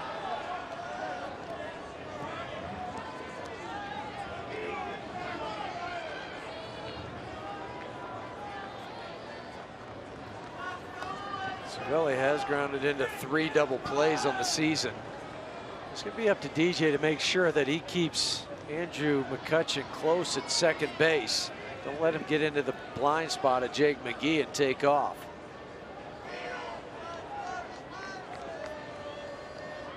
Jake doesn't get an inordinate amount of ground balls, more fly balls than ground balls with McGee. Curveball misses 2 and 1. Just a 36% ground ball rate this year. Last year is around 38%. Actually, last couple of years around 38%. Doesn't mean it won't happen. Right. But anyway, also wasn't throwing that curveball as much. Those are the ones you get over and roll over on top of. Now he's falling behind Cervelli, 3 and 1. So McGee laboring again. He's not thrown since the very difficult outing on Sunday. There's 21 pitches in here, and there have been 10 strikes and 11 out of the strike zone. And that's atypical of a Jake McGee outing. Historically, he pounds the strike zone.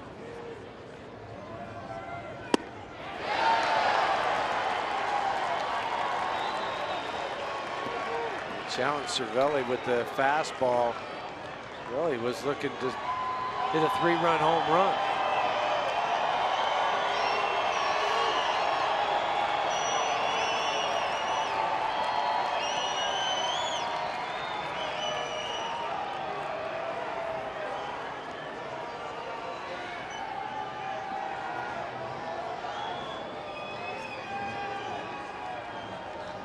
Big pitch here, 3-2. You have McCutchen at second, Marte at first. Real good speed aboard. 1 out. Top of 9.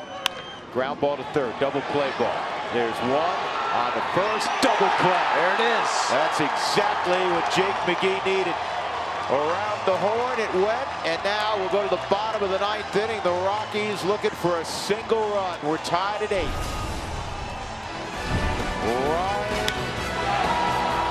Mr. Reynolds will lead it off next inning.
Colorado Rockies baseball on Root Sports is brought to you by Southwest Airlines. Transparency, low fares, nothing to hide.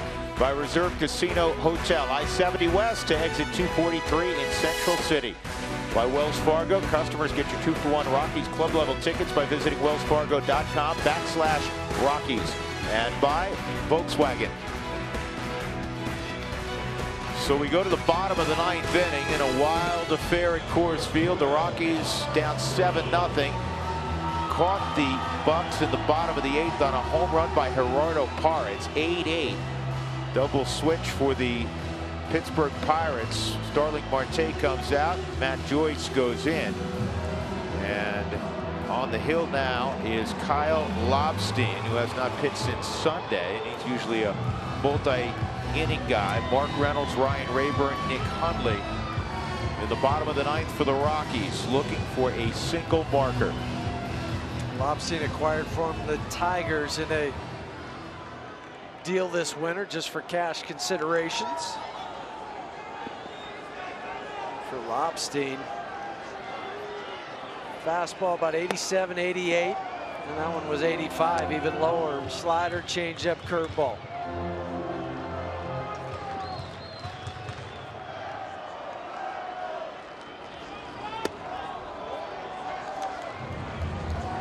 Two 2-0. 3-hit night for Reynolds. Triple shy of a cycle. Here's the 2-0.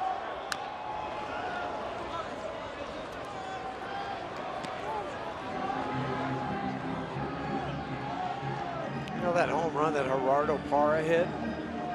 The last home run hit off Watson by a left-handed batter was Adam LaRoche in 2014.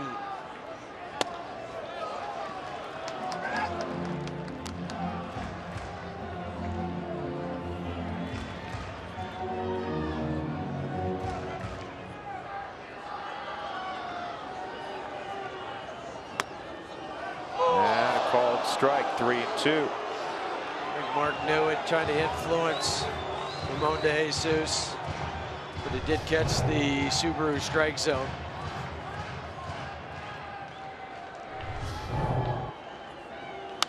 And that's line foul.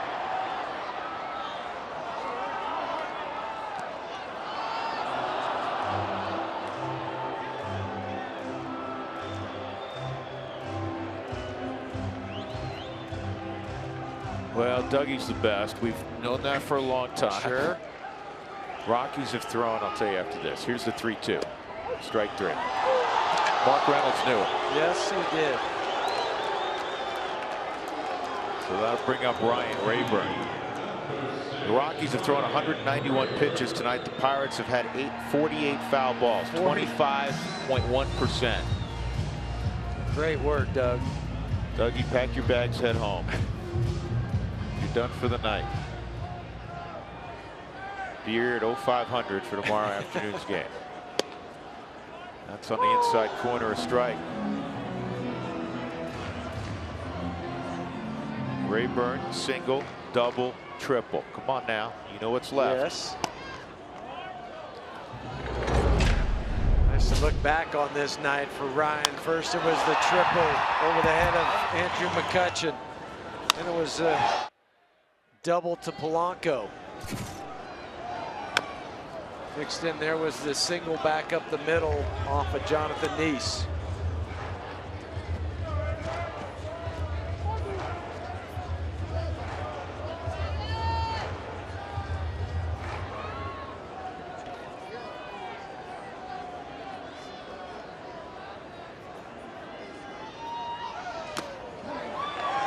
And Rayburn with a foul tip. He's got 2 outs. And that'll bring up Nick Hundley.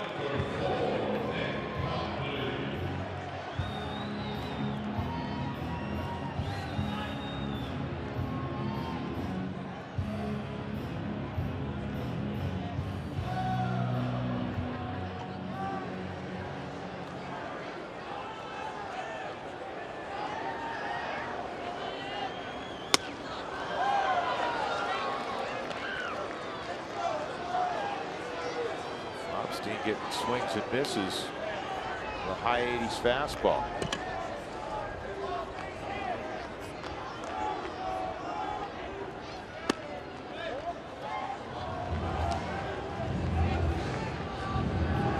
If the Rockies don't score, it will be Boone Logan in the 10th. He's up in the bullpen.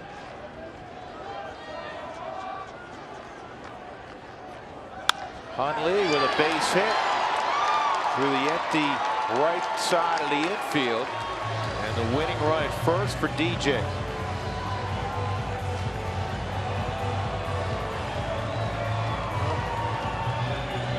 Take what they give you. I mean, there's nobody over there. So Nick says, well, that's where I'll hit it then. That's how you beat the shift.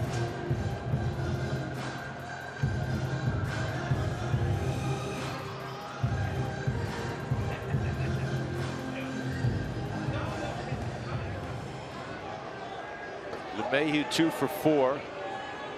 Line to deep right his last time up. Polanco made a very nice catch against the wall. Called strike.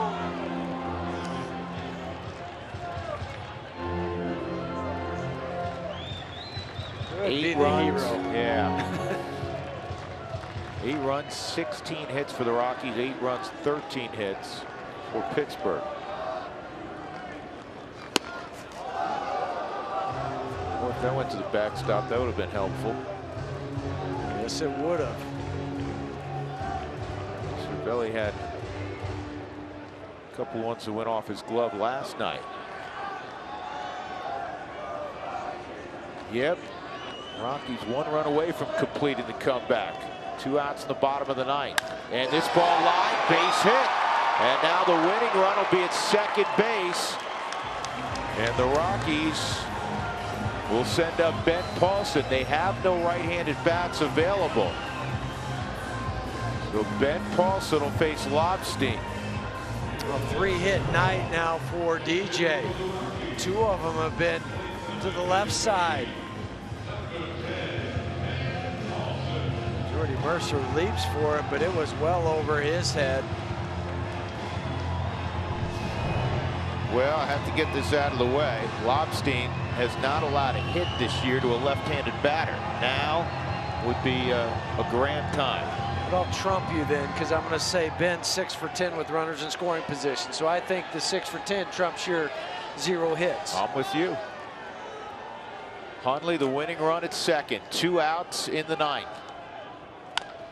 A bouncing ball foul.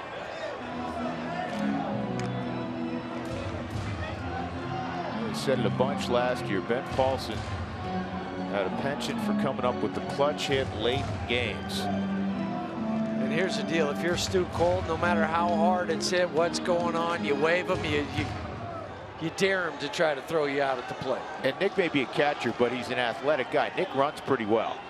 That's down 1-1.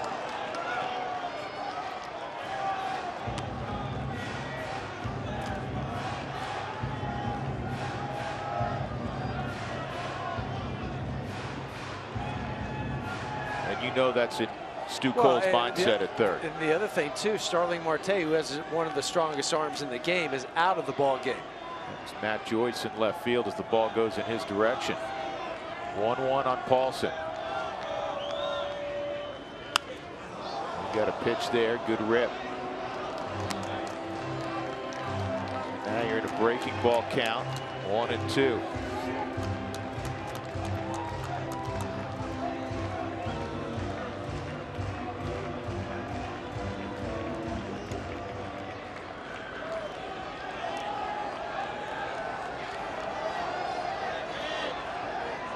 Here's the 1-2. Outside. 2-2.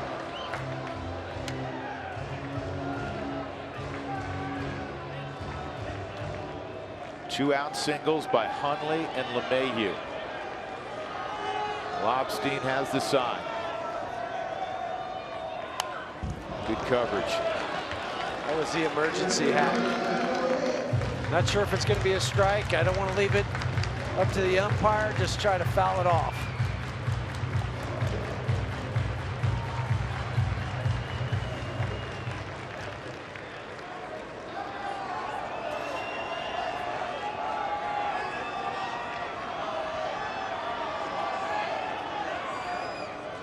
Ground ball to short. Bobbled for a moment, and they'll get Paulson at first as Mercer hung with it. And for the first time this year, the Rockies will play extra innings. It's Colorado 8, it's Pittsburgh 8. To the 10th we go.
Here's our game summary. Again, the Pirates had a 7-0 early lead on the Rockies. The Rockies have come all the way back to get even. Gerardo Parra in the bottom of the 8th tied it up. Story has a home run. Arenado a home run. Ryan Rayburn single, double, triple tonight. Jon Gray was a tough outing for John. 96 pitches in 3 2/3. Jonathan Niese was gone after 5+.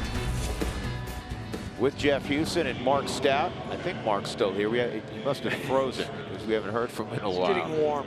I'm Drew Goodman. Boone Logan on in the 10th inning. Pirates are 2-0 in extra frames this year. Again, this is the Rockies' first venture into extra inning baseball in 2016. Gregory Polanco. Then Matt Joyce and Jordy Mercer. Boone Logan on the hill. No hits or runs in his past 6 ball games, 5 innings pitched. Not to jinx him, that he's been pitching well. And he offered at it, Polanco, and it's 0-1. Polanco, sac fly in the 3rd and a home run in the 7th. Home run extended the Pirates' lead at the time to 8-5. The Rockies got the 2-run home run from Mark Reynolds to make it 8-7. So for a while, that was the difference. And Boone's ahead 0-2. He's had a sharp slider this year and a very consistent one each outing. And you can tell that the elbow is feeling well.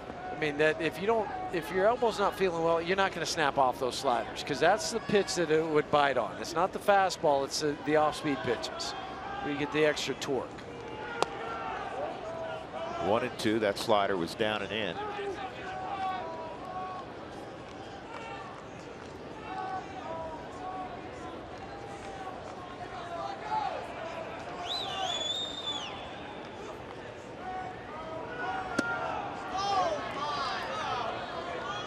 Two and two. Another left-handed hitter on deck, and Matt Joyce.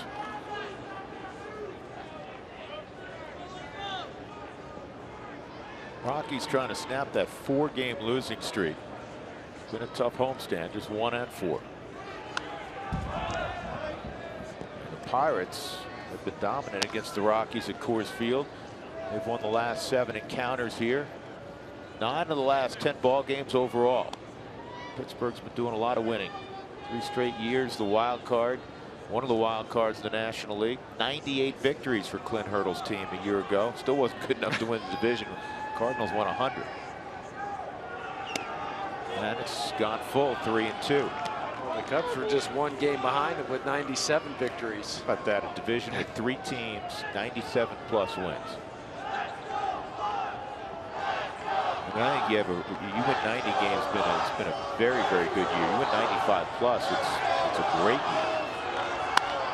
This ball's popped up down the left field line, foul ground, and nice footwork by Mark Reynolds. That's a little tougher play angle-wise, and Mark makes the catch, 1 out.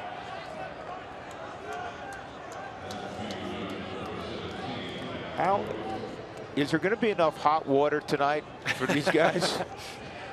Better hope so. Those ones where you take like the 40-minute shower. Just stand in there to get warm again. First at bat for Joyce.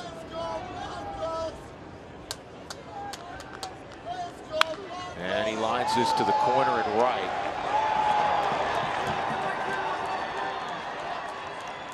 So a double with 1 out for Joyce.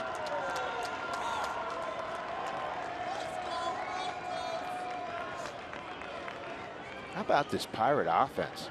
14 hits tonight. Doubles, some home runs, a couple walks, and then left on left. Matt Joyce is coming in on the double switch last half inning. He ropes a double to right field. Well, they came in hitting over 300 in their last 9 games.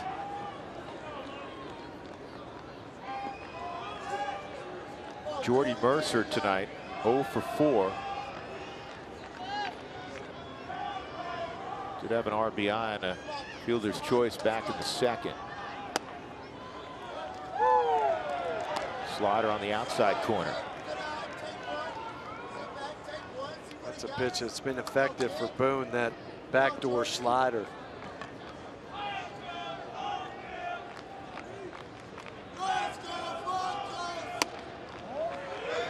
Close. 1-1.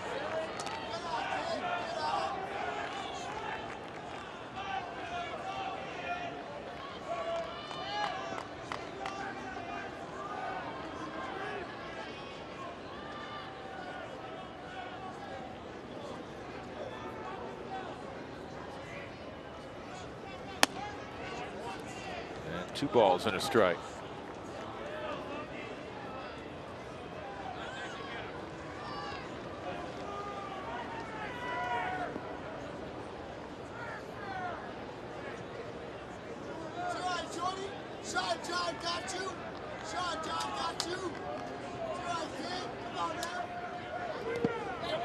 Did he Check go? him. Well, Bob Davidson said nope, didn't go.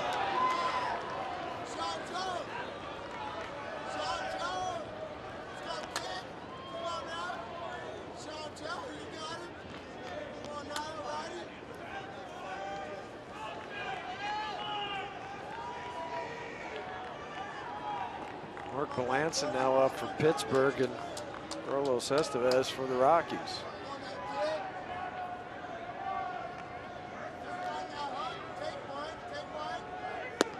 And Boone loses Mercer. So they have runners at first and second for Sean Rodriguez. 1 out.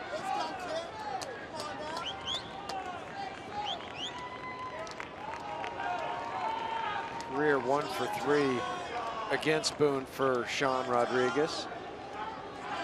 You really have to be careful to him because he just absolutely kills the ball that is down low, hitting over 400.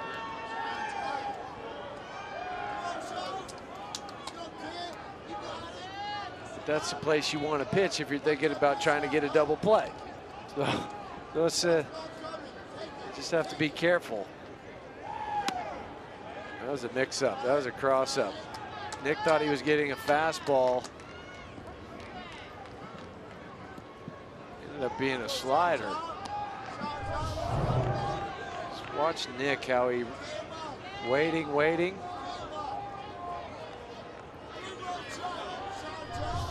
Hopefully it wasn't the other way around, because that's the one that you'll end up having to go to the backstop.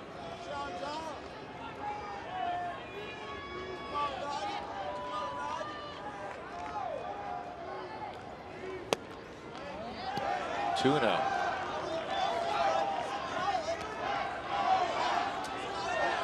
Rodriguez, 27 at bats, 11 RBIs. Got off to a great start. He's only a guy that'll strike out at a pretty high rate. Better job so far in April of making contact. Struck out though twice last night. And this is popped up to shallow center. DJ calling for it. He's got it. That's out number 2. And that'll bring up John Jaso. And if you're Boone Logan, you know this is the guy you've got to get. And in fact, Jaso's not going to hit because he's left-handed. He's been called back, and Jason Rogers is going to come up. Jaso was 0 for 5 in his career against Boone.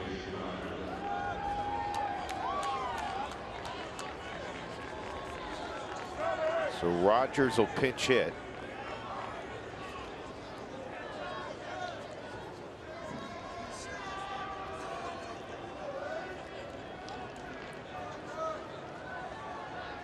And the same statement applies. This is the guy you got to get.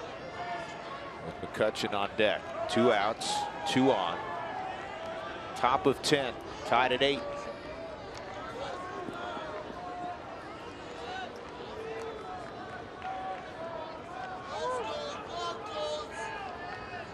Rockies have 17 hits all time. With 17 or more hits, they're 145 and 24.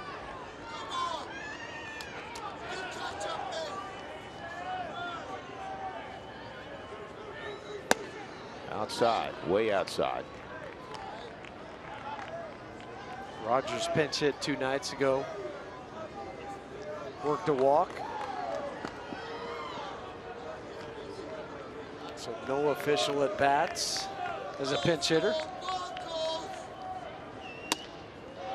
And Boone spins one in, and it's 1-1.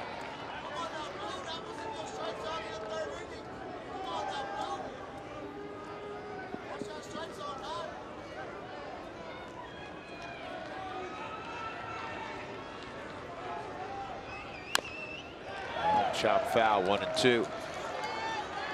Well, Boone's in the driver's seat now in the matchup against the 28-year-old Jason Rogers.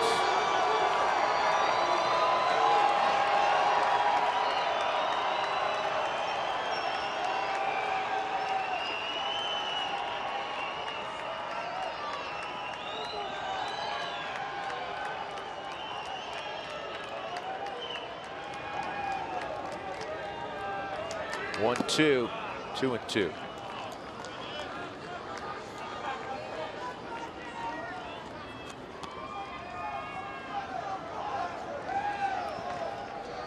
This is a payoff pitch. You don't want to get 3-2, 3-2. The runners take off.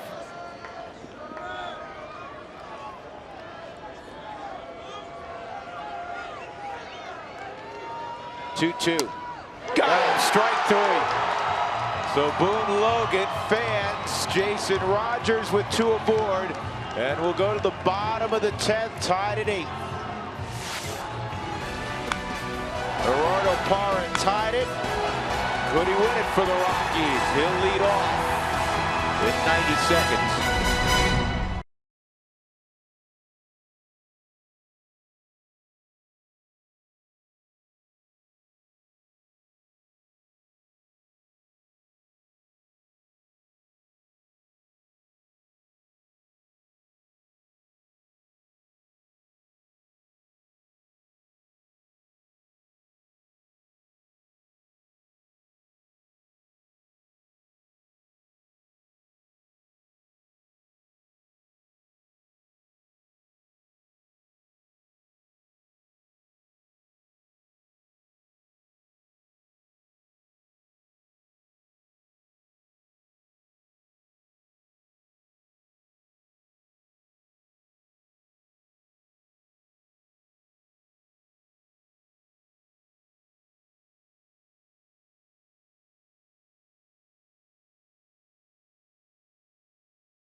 And keep it tied at 8.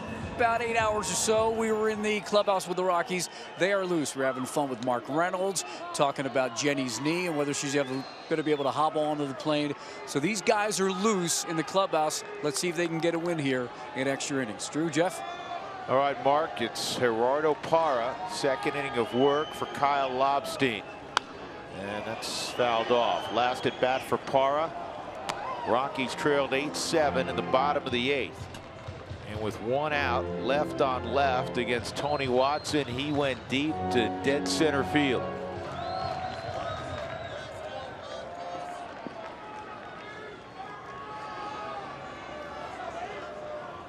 Here's the 0-1.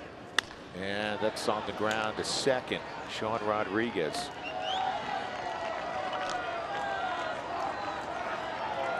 One out, Trevor Story. Now Story's hit a home run tonight as well. Here's what it looked like in the 4th inning. Off a slider from John Neese. Drove it out. Dead center field. Out into the bushes. Well, you know what? He had a 2-home run game opening night. Go ahead and have a 2-home run game tonight. Have a walk-off. Have your first career walk-off. Inside, ball 1. So when you were growing up in Sedona, do you remember playing Coconino High? Yes. That's where Mr. Lobstein went. Still lives in Flag. Yep. This ball pulled deep in the hole. Long throw for Mercer. Got him. That's Strong throw. That's a big league play right there by Jordy Mercer. The shift helped the Pirates there. As Jordy Mercer's in the hole. The first part's hard enough catching it, and then come up over the top. You know you got somebody running down the line quickly by a half stride. Just barely gets Trevor. He's got a good size middle infield glove, doesn't he? He does, very big. Here's Cargo. Cargo singled his last at bat, 1 for 5. That came against Watson. 12 career home runs against the Pirates.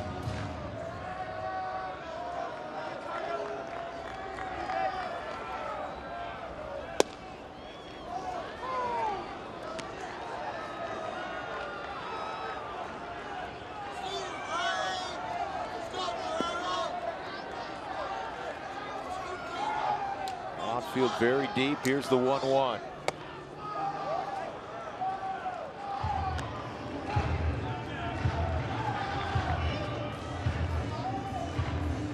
Carlos Estevez been throwing in the Rockies bullpen.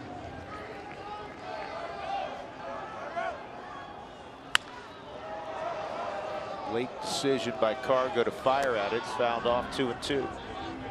Lobstein must have some deception in his delivery or having trouble picking up the ball because he's 86 to 88.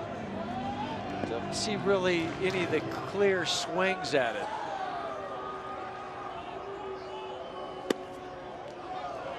3-2, close.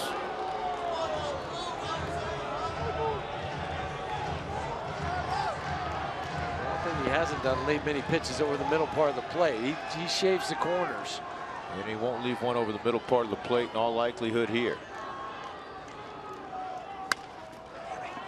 Sean Rodriguez will have it. Lobstein works a 1-2-3 10th inning. We play on. We move to the 11th. Rockies 8, Pirates 8.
Well, after the game tonight on an all-new episode of The Club, we're looking back at the team's trip through Chicago and Cincinnati. Ryan Spilborghs caught up with Dexter Fowler. Tony Walters sat down with Mark Stout, and we'll also look at Cargo's very fine April so far. That much more on this week's episode of The Club. Tonight, if this game ends, could be tomorrow morning. Just turn around and come right back to the yard tomorrow with the day game. Yep, Carlos Estevez will face Andrew McCutchen, David Freese, and then Clint Hurdle has a decision to make. The pitcher spot is third up this inning, and the only position player left is backup catcher Chris Stewart. Same thing for the Rockies. Tony Walters is the only man left for Colorado, and Walt Weiss. 1-0 on McCutchen. Double, single, strikeout, line out, walk. 2 for 4. On the swing, 1-1.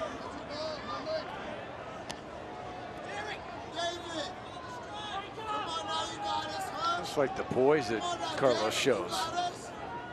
Doesn't seem like anything phases him. He's getting called up to the big leagues off the end of the bat. Yeah, this is routine play for Rayburn. 1 out.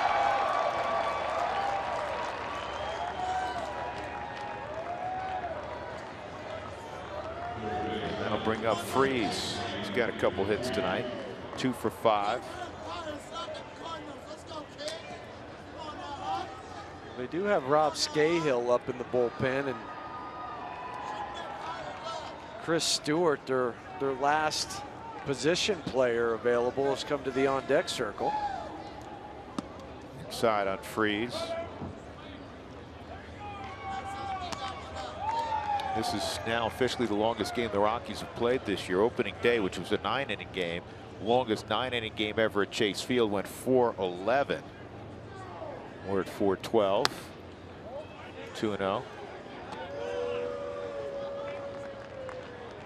Always works that way. Tomorrow's a day game. Still have to go home and pack. Forgot about that. Yep.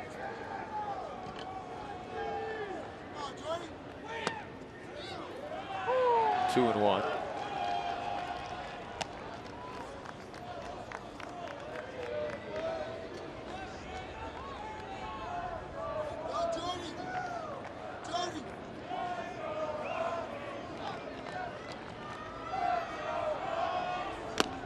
Two and 2. Wow, that's 96.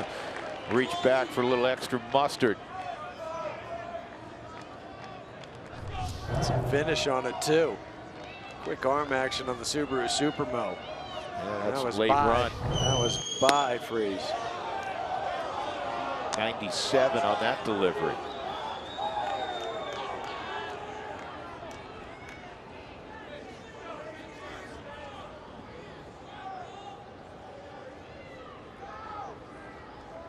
Three-2 to Freese. Swung on and missed. Another one at 97. That's why you like to see power arms come out of the bullpen. He challenged him, said it's me against you, and I'm going to win this battle. Four-seam fastball.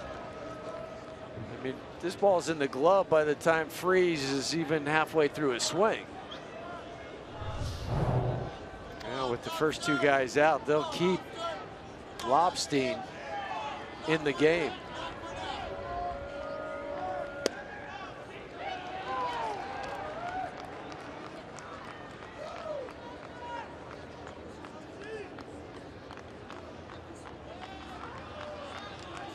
A 1 on Lobstein, and he hits a slow ground ball, and he's hustling out at first base. So a good inning for Estevez. We'll go to the bottom of the 11th inning, and Nolan Arenado will lead things off for the Rockies. He has homered tonight. Clint waiting for his guys inside to take a look at it.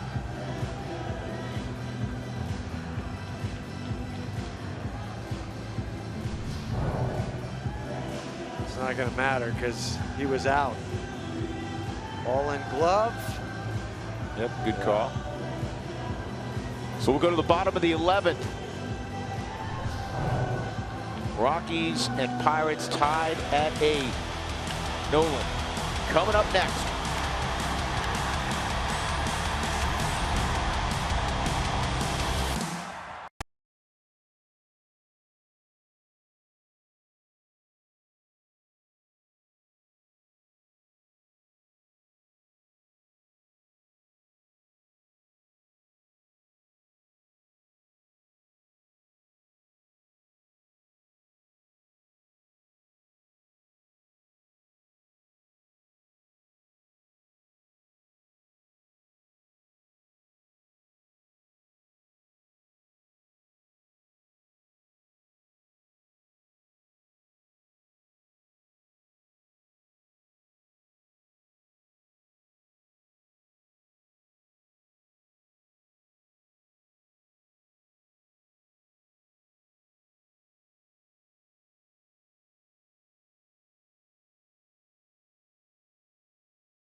He's tougher than I am.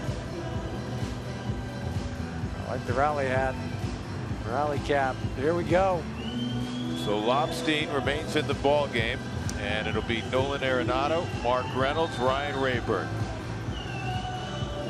As we go to the bottom of the 11th inning.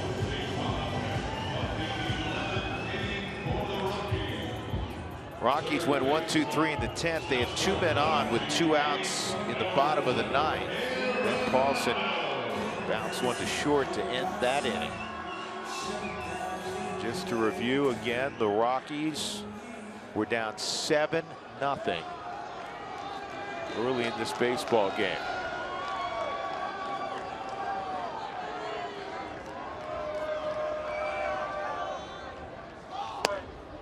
Nolan takes a strike. Home run in the 4th. Double in the 7th. 2 for 5. Tied for the league lead in Jacks.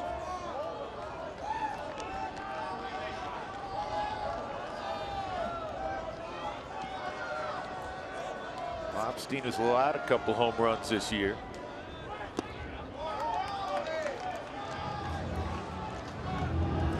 Pirates have 3 on the left side, so a lot of room on the right side for Nolan as Mark Reynolds, who's had a big night, gets ready. This ball line off the glove of Mercer. It ate him up. It'll be a base hit. So the winning run with nobody out on first in Nolan Arenado. You know it's hit hard when you have the reaction like you had from Jordy Mercer at shortstop. I mean, he thinks he has it, but it goes off the top of his glove on the Subaru Supermo. Think about that. I mean, how far away he is from home plate, and it's still it's a tough ball to handle.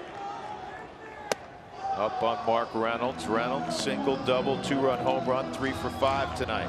And this next pitch will be the 400th pitch of the game. I was going to say that's a lot for Kyle Lobstein. He's probably not going to be available tomorrow. Or a couple days after. 2-0.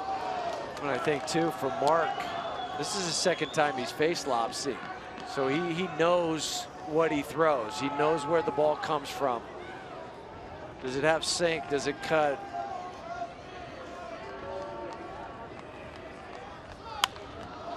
Popped up, and it's playable for Rogers.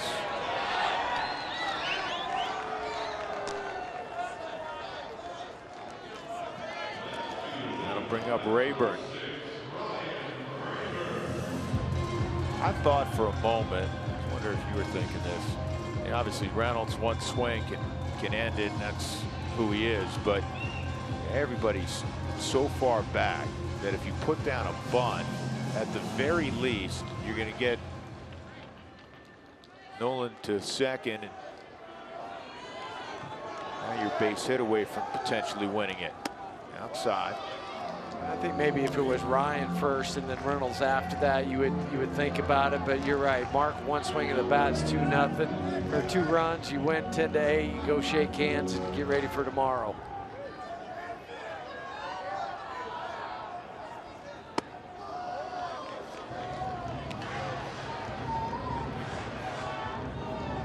Two 2-0 again.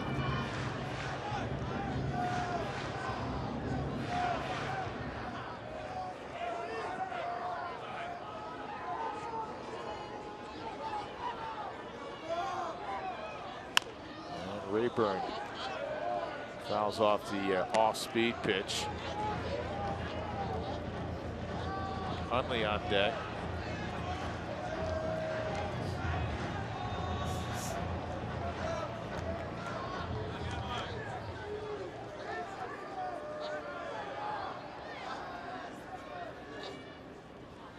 Rayburn, ground ball to short. There's one, and the double play will go to the 12th.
Second inning of work for Carlos Estevez, who was terrific in the 11th inning.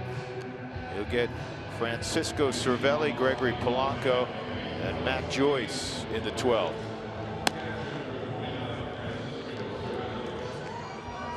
Rockies really have just Oberg left. Bergman probably not available, worked long haul yesterday.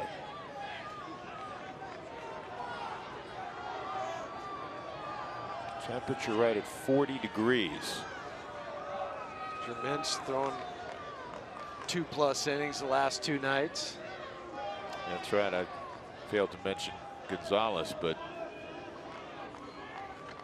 he's down also in all likelihood. There's a strike.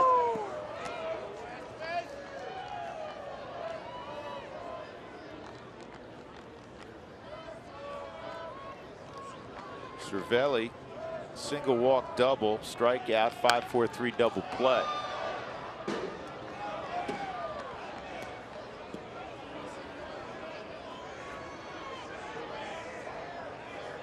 Rockies don't have an off day until May the 12th. It's in between the Arizona series and the Mets series.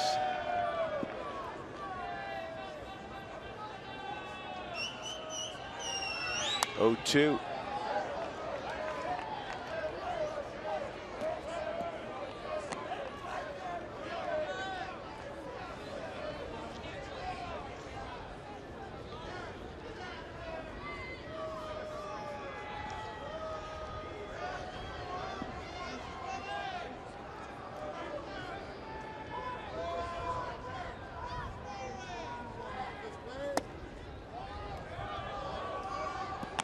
It's 1 and 2.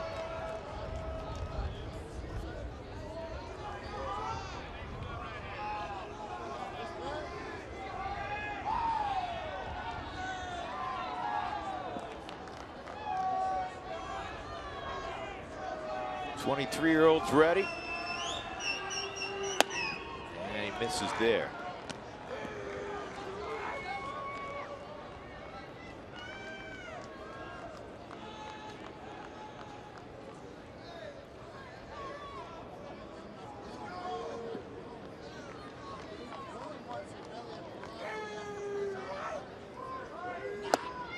Three and 2. Carlos signed a little later than a lot of kids in Latin America, particularly in the Dominican. He signed when he was an 18-year-old. Could sign as early as 16, which a lot of kids do that have demonstrated unique talent. Deep short, Story on the move, strong throw. Cervelli's out. He was smartly made sure he had a good grip on that baseball. Hard thing was when you're playing in 40-degree weather, when you go to grab that baseball, sometimes it feels like a cue ball. It's just real slick, so dry, but he took the extra time to make sure that he had the grip that he wanted to. So he took one extra step, knows who's running, and then fired it on the money. Polanco hit a home run back in the 7th, also a sac fly in the 3rd.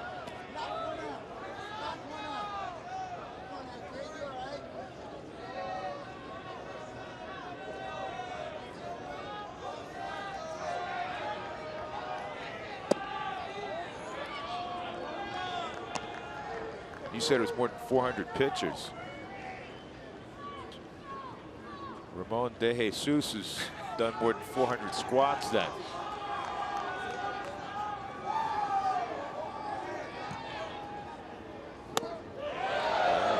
That was filthy. 97 on the fastball to 87 on the slider. Estevez just added to the 40-man roster in December.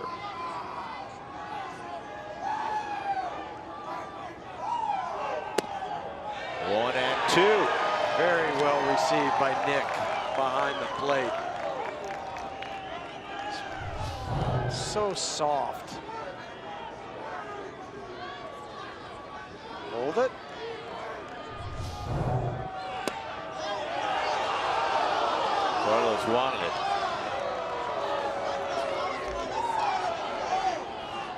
Wouldn't have upset me if he called it strike three.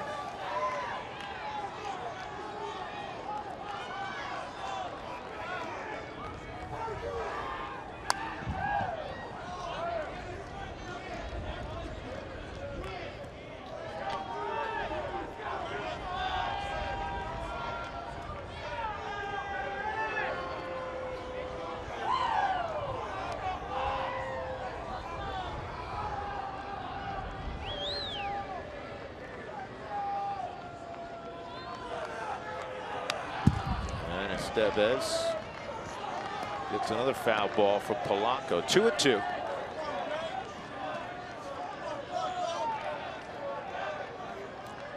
Only games still going in the big leagues. There's actually a couple of them. They're still playing at Dodger Stadium. Miami and Los Angeles, and Houston and Seattle still going. 3-2. These two guys have faced off against each other before in winter ball, both from Santo Domingo in the Dominican Republic. Polanco's just 24 years of age, almost 23. 3-2. And he lost him. So a one-out walk to Polanco.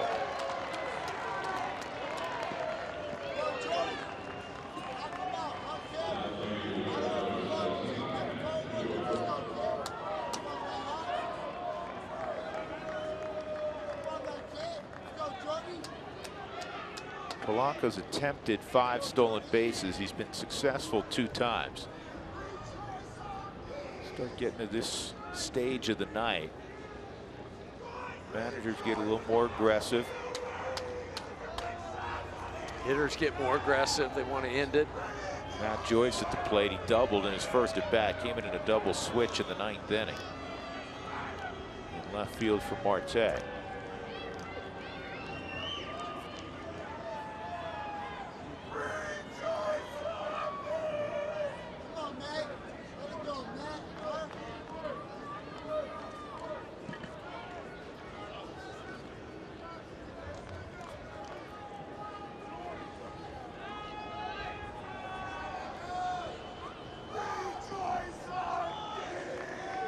Tell you this much, neither team's going to take BP out on the field tomorrow. It's going to be a show late, and go. That's it. Late arrival.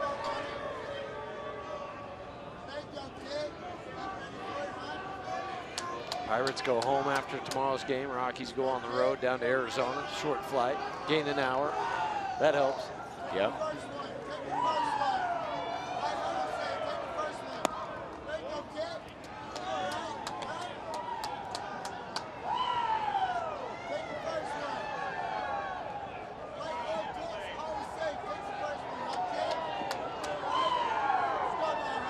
Some loud fans in the stands. Runner going, and it's pulled foul. So a hit and run put on, 1-1.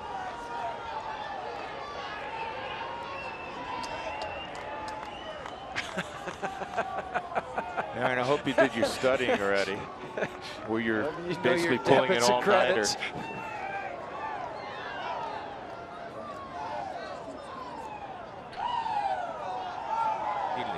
Degree to add up all the runs and hits tonight.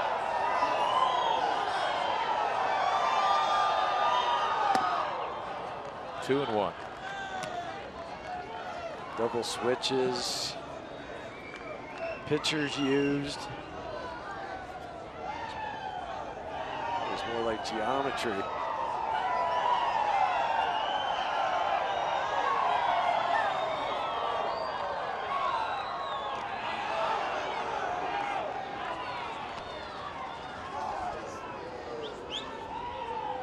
The guys who started tonight almost have enough rest to go again. John Gray, Jonathan Neese.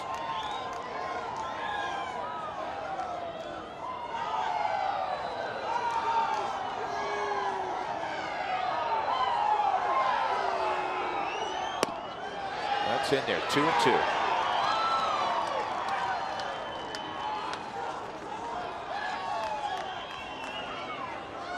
Great changeup. the last pitch.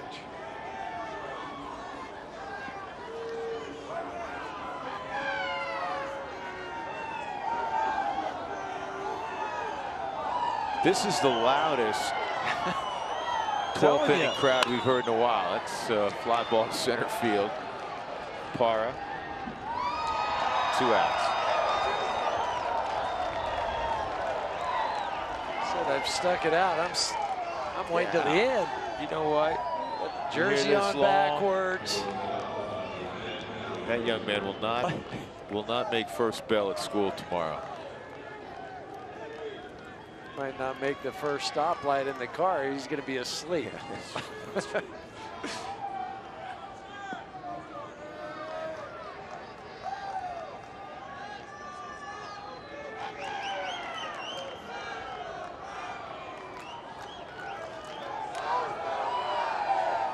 Jordy Mercer up.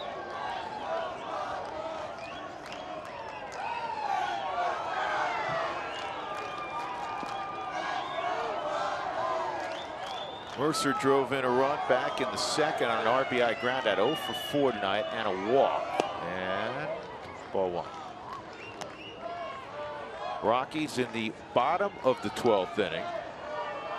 We'll have Hundley, LeMahieu, and then we'll see. Pitcher spots up. Tony Walters, the only position player left.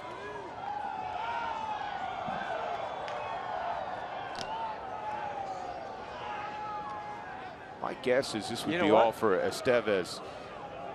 Maybe Chris Russin would pinch hit. That's a good call. That's a real good call. Yeah, Estevez is not the guy that's lengthened out really beyond where he is right now. He's at 33 pitches.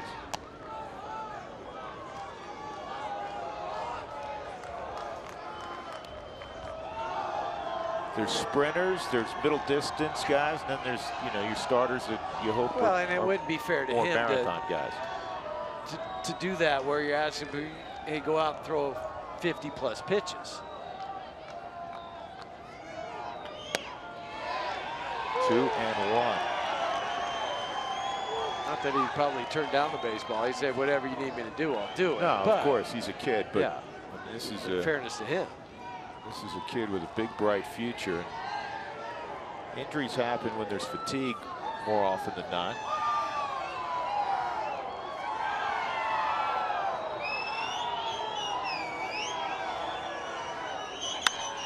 This ball's well hit center field. Parra going back, and he can't get it.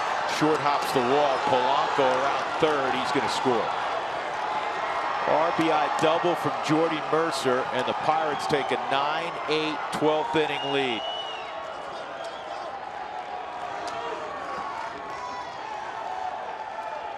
Mercer drove in the first run of the night, and he now drives in the 9th run for Pittsburgh. Fastball. And Jordy Mercer gets all of it. Hits it, short hops the wall in right center field. And the walk that comes back. You walk Polanco, and he scores easily with the long strides.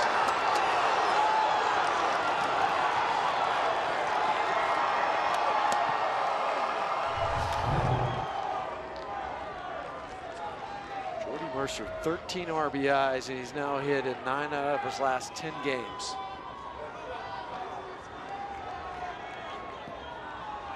That was the 15th hit of the night for Pittsburgh. And with that, Mark Melancon, their closer, hurries up to get loose.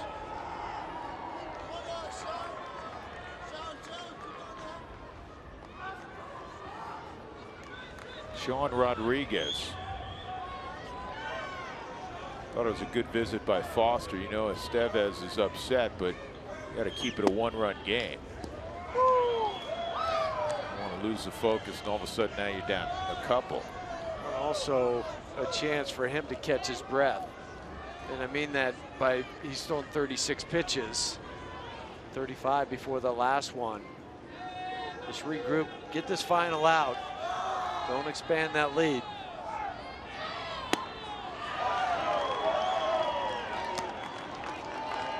He's ahead of Rodriguez, 0-2.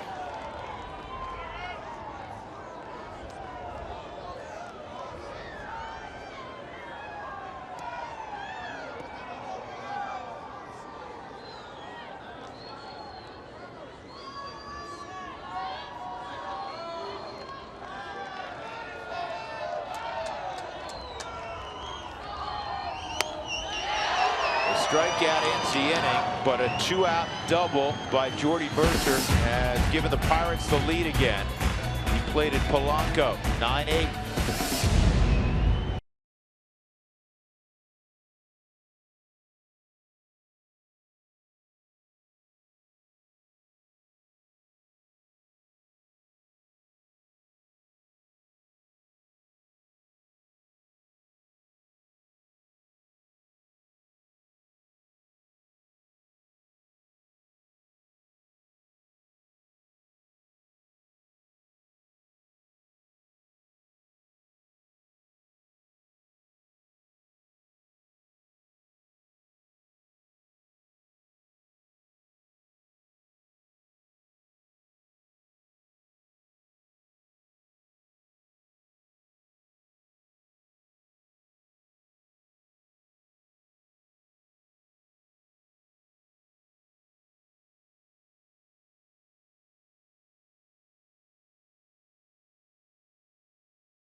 The bottom of the 12th inning, the Pirates scored a 2-out run, so they're ahead 9-8, and they're going to send their closer out there naturally. Golden, Colorado native Mark Melancon. And Melanson's 4 out of 5 in save opportunities. Nick Hundley, DJ LeMahieu, and Tony Walters, the only guy left on the bench. The pitcher spot is due up third. Well, the first two guys, and Nick Hundley 3 for 4 career against Melancon, DJ 0 for 2. Mark in his career in 12 games against the Rockies, 9 for 9 in save opportunities. Time to knock that number 9 for 10. Well, Kyle Lobstein, 3 innings of scoreless baseball, out 3 hits. Struck out a couple, didn't walk anybody.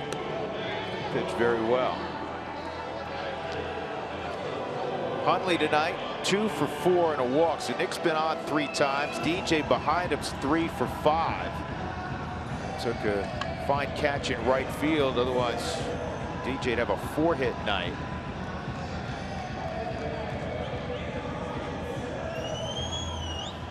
Rockies played more than 11 innings only 1 time last year.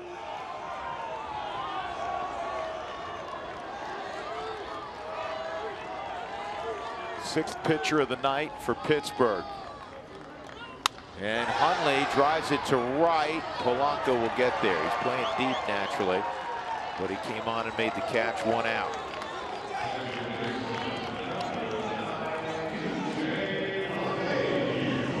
Well, LeMahieu comes up. Tony Walters to the on-deck circle. Rockies in the 9th inning, bottom of the 9th, had 2 men on with 2 outs. Could not score. Went in order in the 10th. They had a leadoff single from Nolan in the 11th, but nothing happened behind that.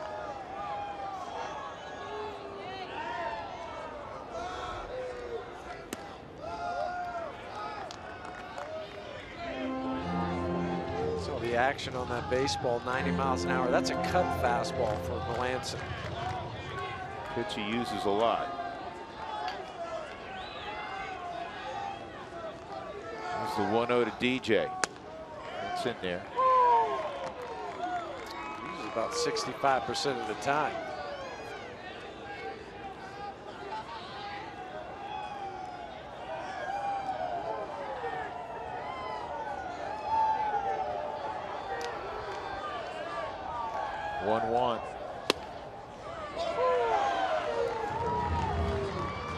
That's what makes the cutter so effective. You start to look away thinking it's going to go there, and then he comes inside. Mariano Rivera was the same way. He couldn't figure out any pattern and where to look or what to do once you stepped in the box. 1-2.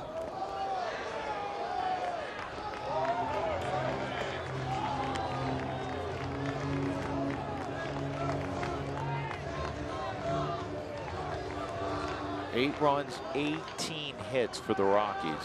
One point they were being out hit in this game 11-2. 9 runs and 15 hits for Pittsburgh.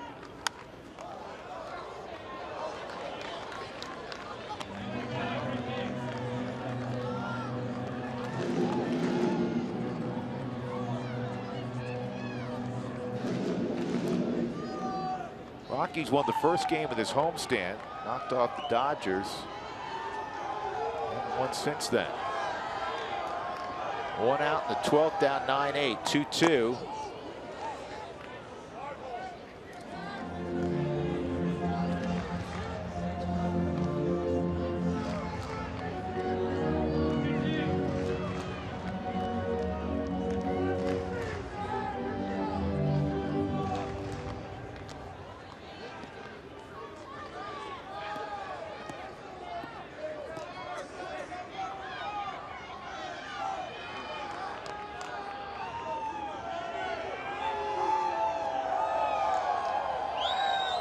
Another 2-2. And another foul ball from DJ. He's fouled off the last 3 that have been pitcher's pitches. Just hope you foul it off and then he leaves one over the middle of the plate.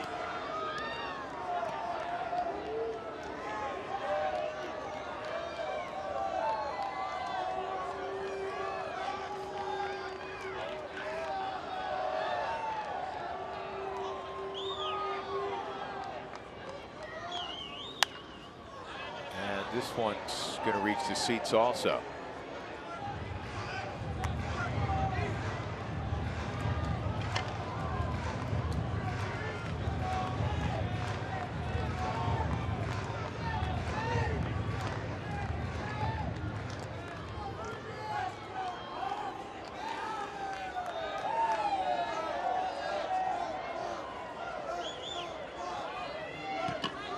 Trying to go inside, see if they might go away now. Going back in. Same result.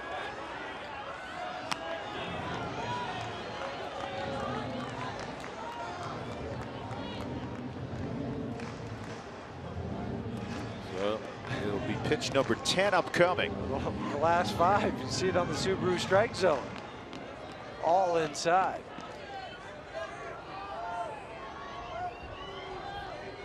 Outfield swung around toward right naturally for DJ.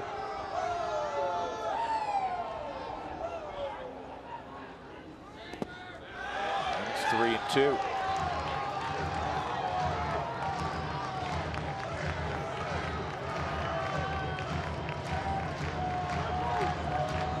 It's turned into a cricket match.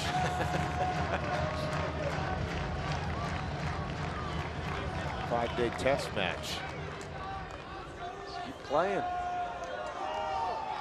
Been napping for like 2 hours.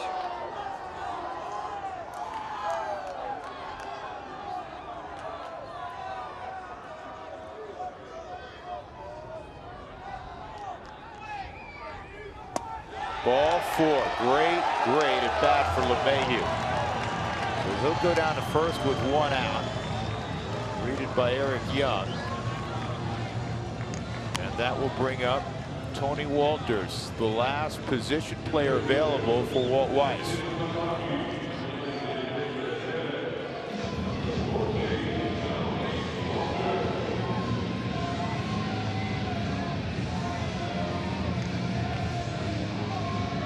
We have a smart base runner at first in DJ. See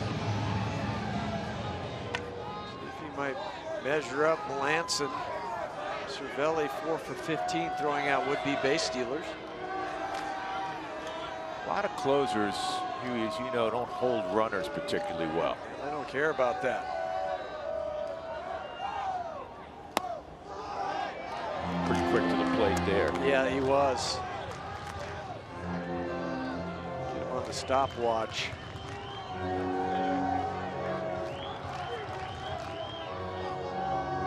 As you said, DJ is not only a good base runner, he's a very smart base stealer. He takes off, swung on and missed, hesitation, and DJ's in there.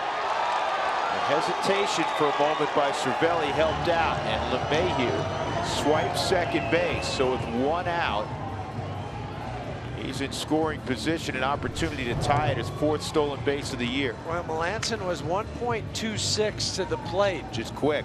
Which is anything under 1.30. Tough to run on, but then the double clutch by Cervelli allows DJ to slide in. I like the slide away from that tag, but keep that foot on the bag.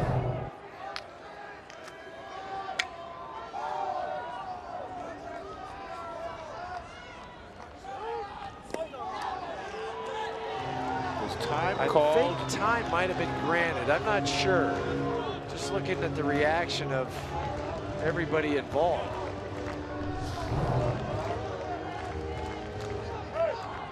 Oh, maybe, you know, it's just weird. No, that's it. He did call time. Ramon did call time. He just didn't throw his hand. Just didn't throw his hand up. He didn't throw his hand up, and usually you jump out. So it's a 1-1 pitch upcoming to Tony Wolters, and Tony's been slumping. This would be an ideal time to break out for the 23-year-old. 0 for his last 18 at the plate. Good eye. Sometimes you see guys, Huey, that are in a funk, and it looks like they're in a funk. The ABs don't look real clean. He's taken solid at bats. Or they'll, you know, 1 pitch or 2 pitches and they're out of there because they want to rush that at bat through. 2-1. Said cutter in. 2-2. Parra's on deck. Mayhew's done his job. He walked, and then on the second delivery stole second. Rockies down 9-8 at the bottom of the 12th. You know, DJ's also anticipating a ball down in the dirt that he might be able to advance on. Good eye. This game approaching 5 hours in length. And the temperature, as it was last night, is now in the 30s.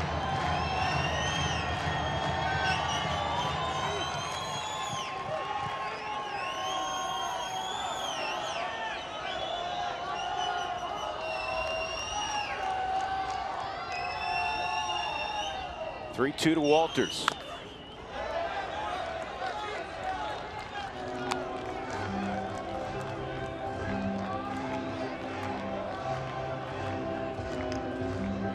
How about double, single, go home? Works for me. Or a homer, go home. Sure. Let Tony be the hero. I'm good with that. Outside, and Wolters puts together a fine at bat. So now the winning run is on for Gerardo Parra, who has been swinging it exceptionally well. His 8th inning home run tied this game at 8. He was left on left against Tony Watson and went to dead center. He had a 1st inning double, Smoked a line drive in the fourth that was caught by Polanco. Had a 4-hit day a couple of days back. He's in a good place offensively. Those 2 walks are the first 2 walks Melancon has allowed this year. And keep in mind, Walters, the winning run, he runs very well. And this ball bounced slowly to second. Rodriguez retreated, and he could only get the out at first. So now LeMahieu at third, and the winning run with 2 outs at second, with Trevor Story coming up. Instead of coming and getting the ball, like you said, Drew, where you would have the opportunity for a double play, he sits back, decides, nope, I can't go get it. Tony's running hard to second base. Can't get the lead runner, and now you have 2 guys into scoring position.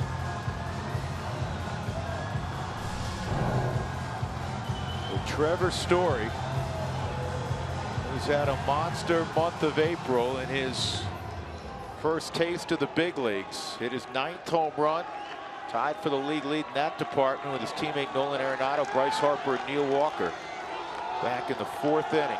Robbed of a hit his last time up in the 10th by Mercer.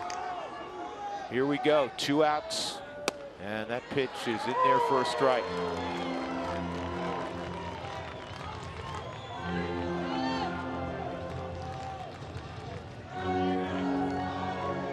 Pittsburgh holding their spots in the middle infield defensively. Walters will get not only a large primary lead, but a real good secondary league. Any kind of hit that goes to the outfield, he is going to score. Here's the 0-1. Good swing, and it's 0-2.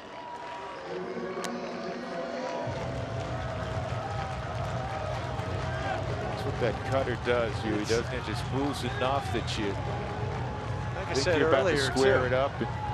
Right, and that's what makes it such an effective pitch. Even if it only moves 2 or 3 inches, it's enough to, take it from the barrel of the bat off to the end, or maybe just down to the label. Melancon will throw curveballs on occasion. Something that's troubled Story. Strike 3 called on the inside corner, and that was in. And that ends the game.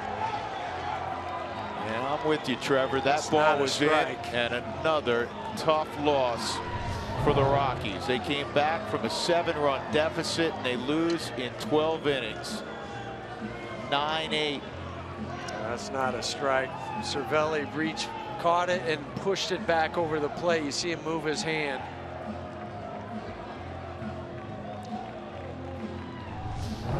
(9-8) the final. The Pirates have now won 8 straight at Coors Field. The Rockies have lost 5 consecutive ball games. Lobstein, the victor. He's 2-0. First decision in Carlos Estevez's career. He falls to 0-1. Melancon with his 5th save. The game took 4 hours and 58 minutes.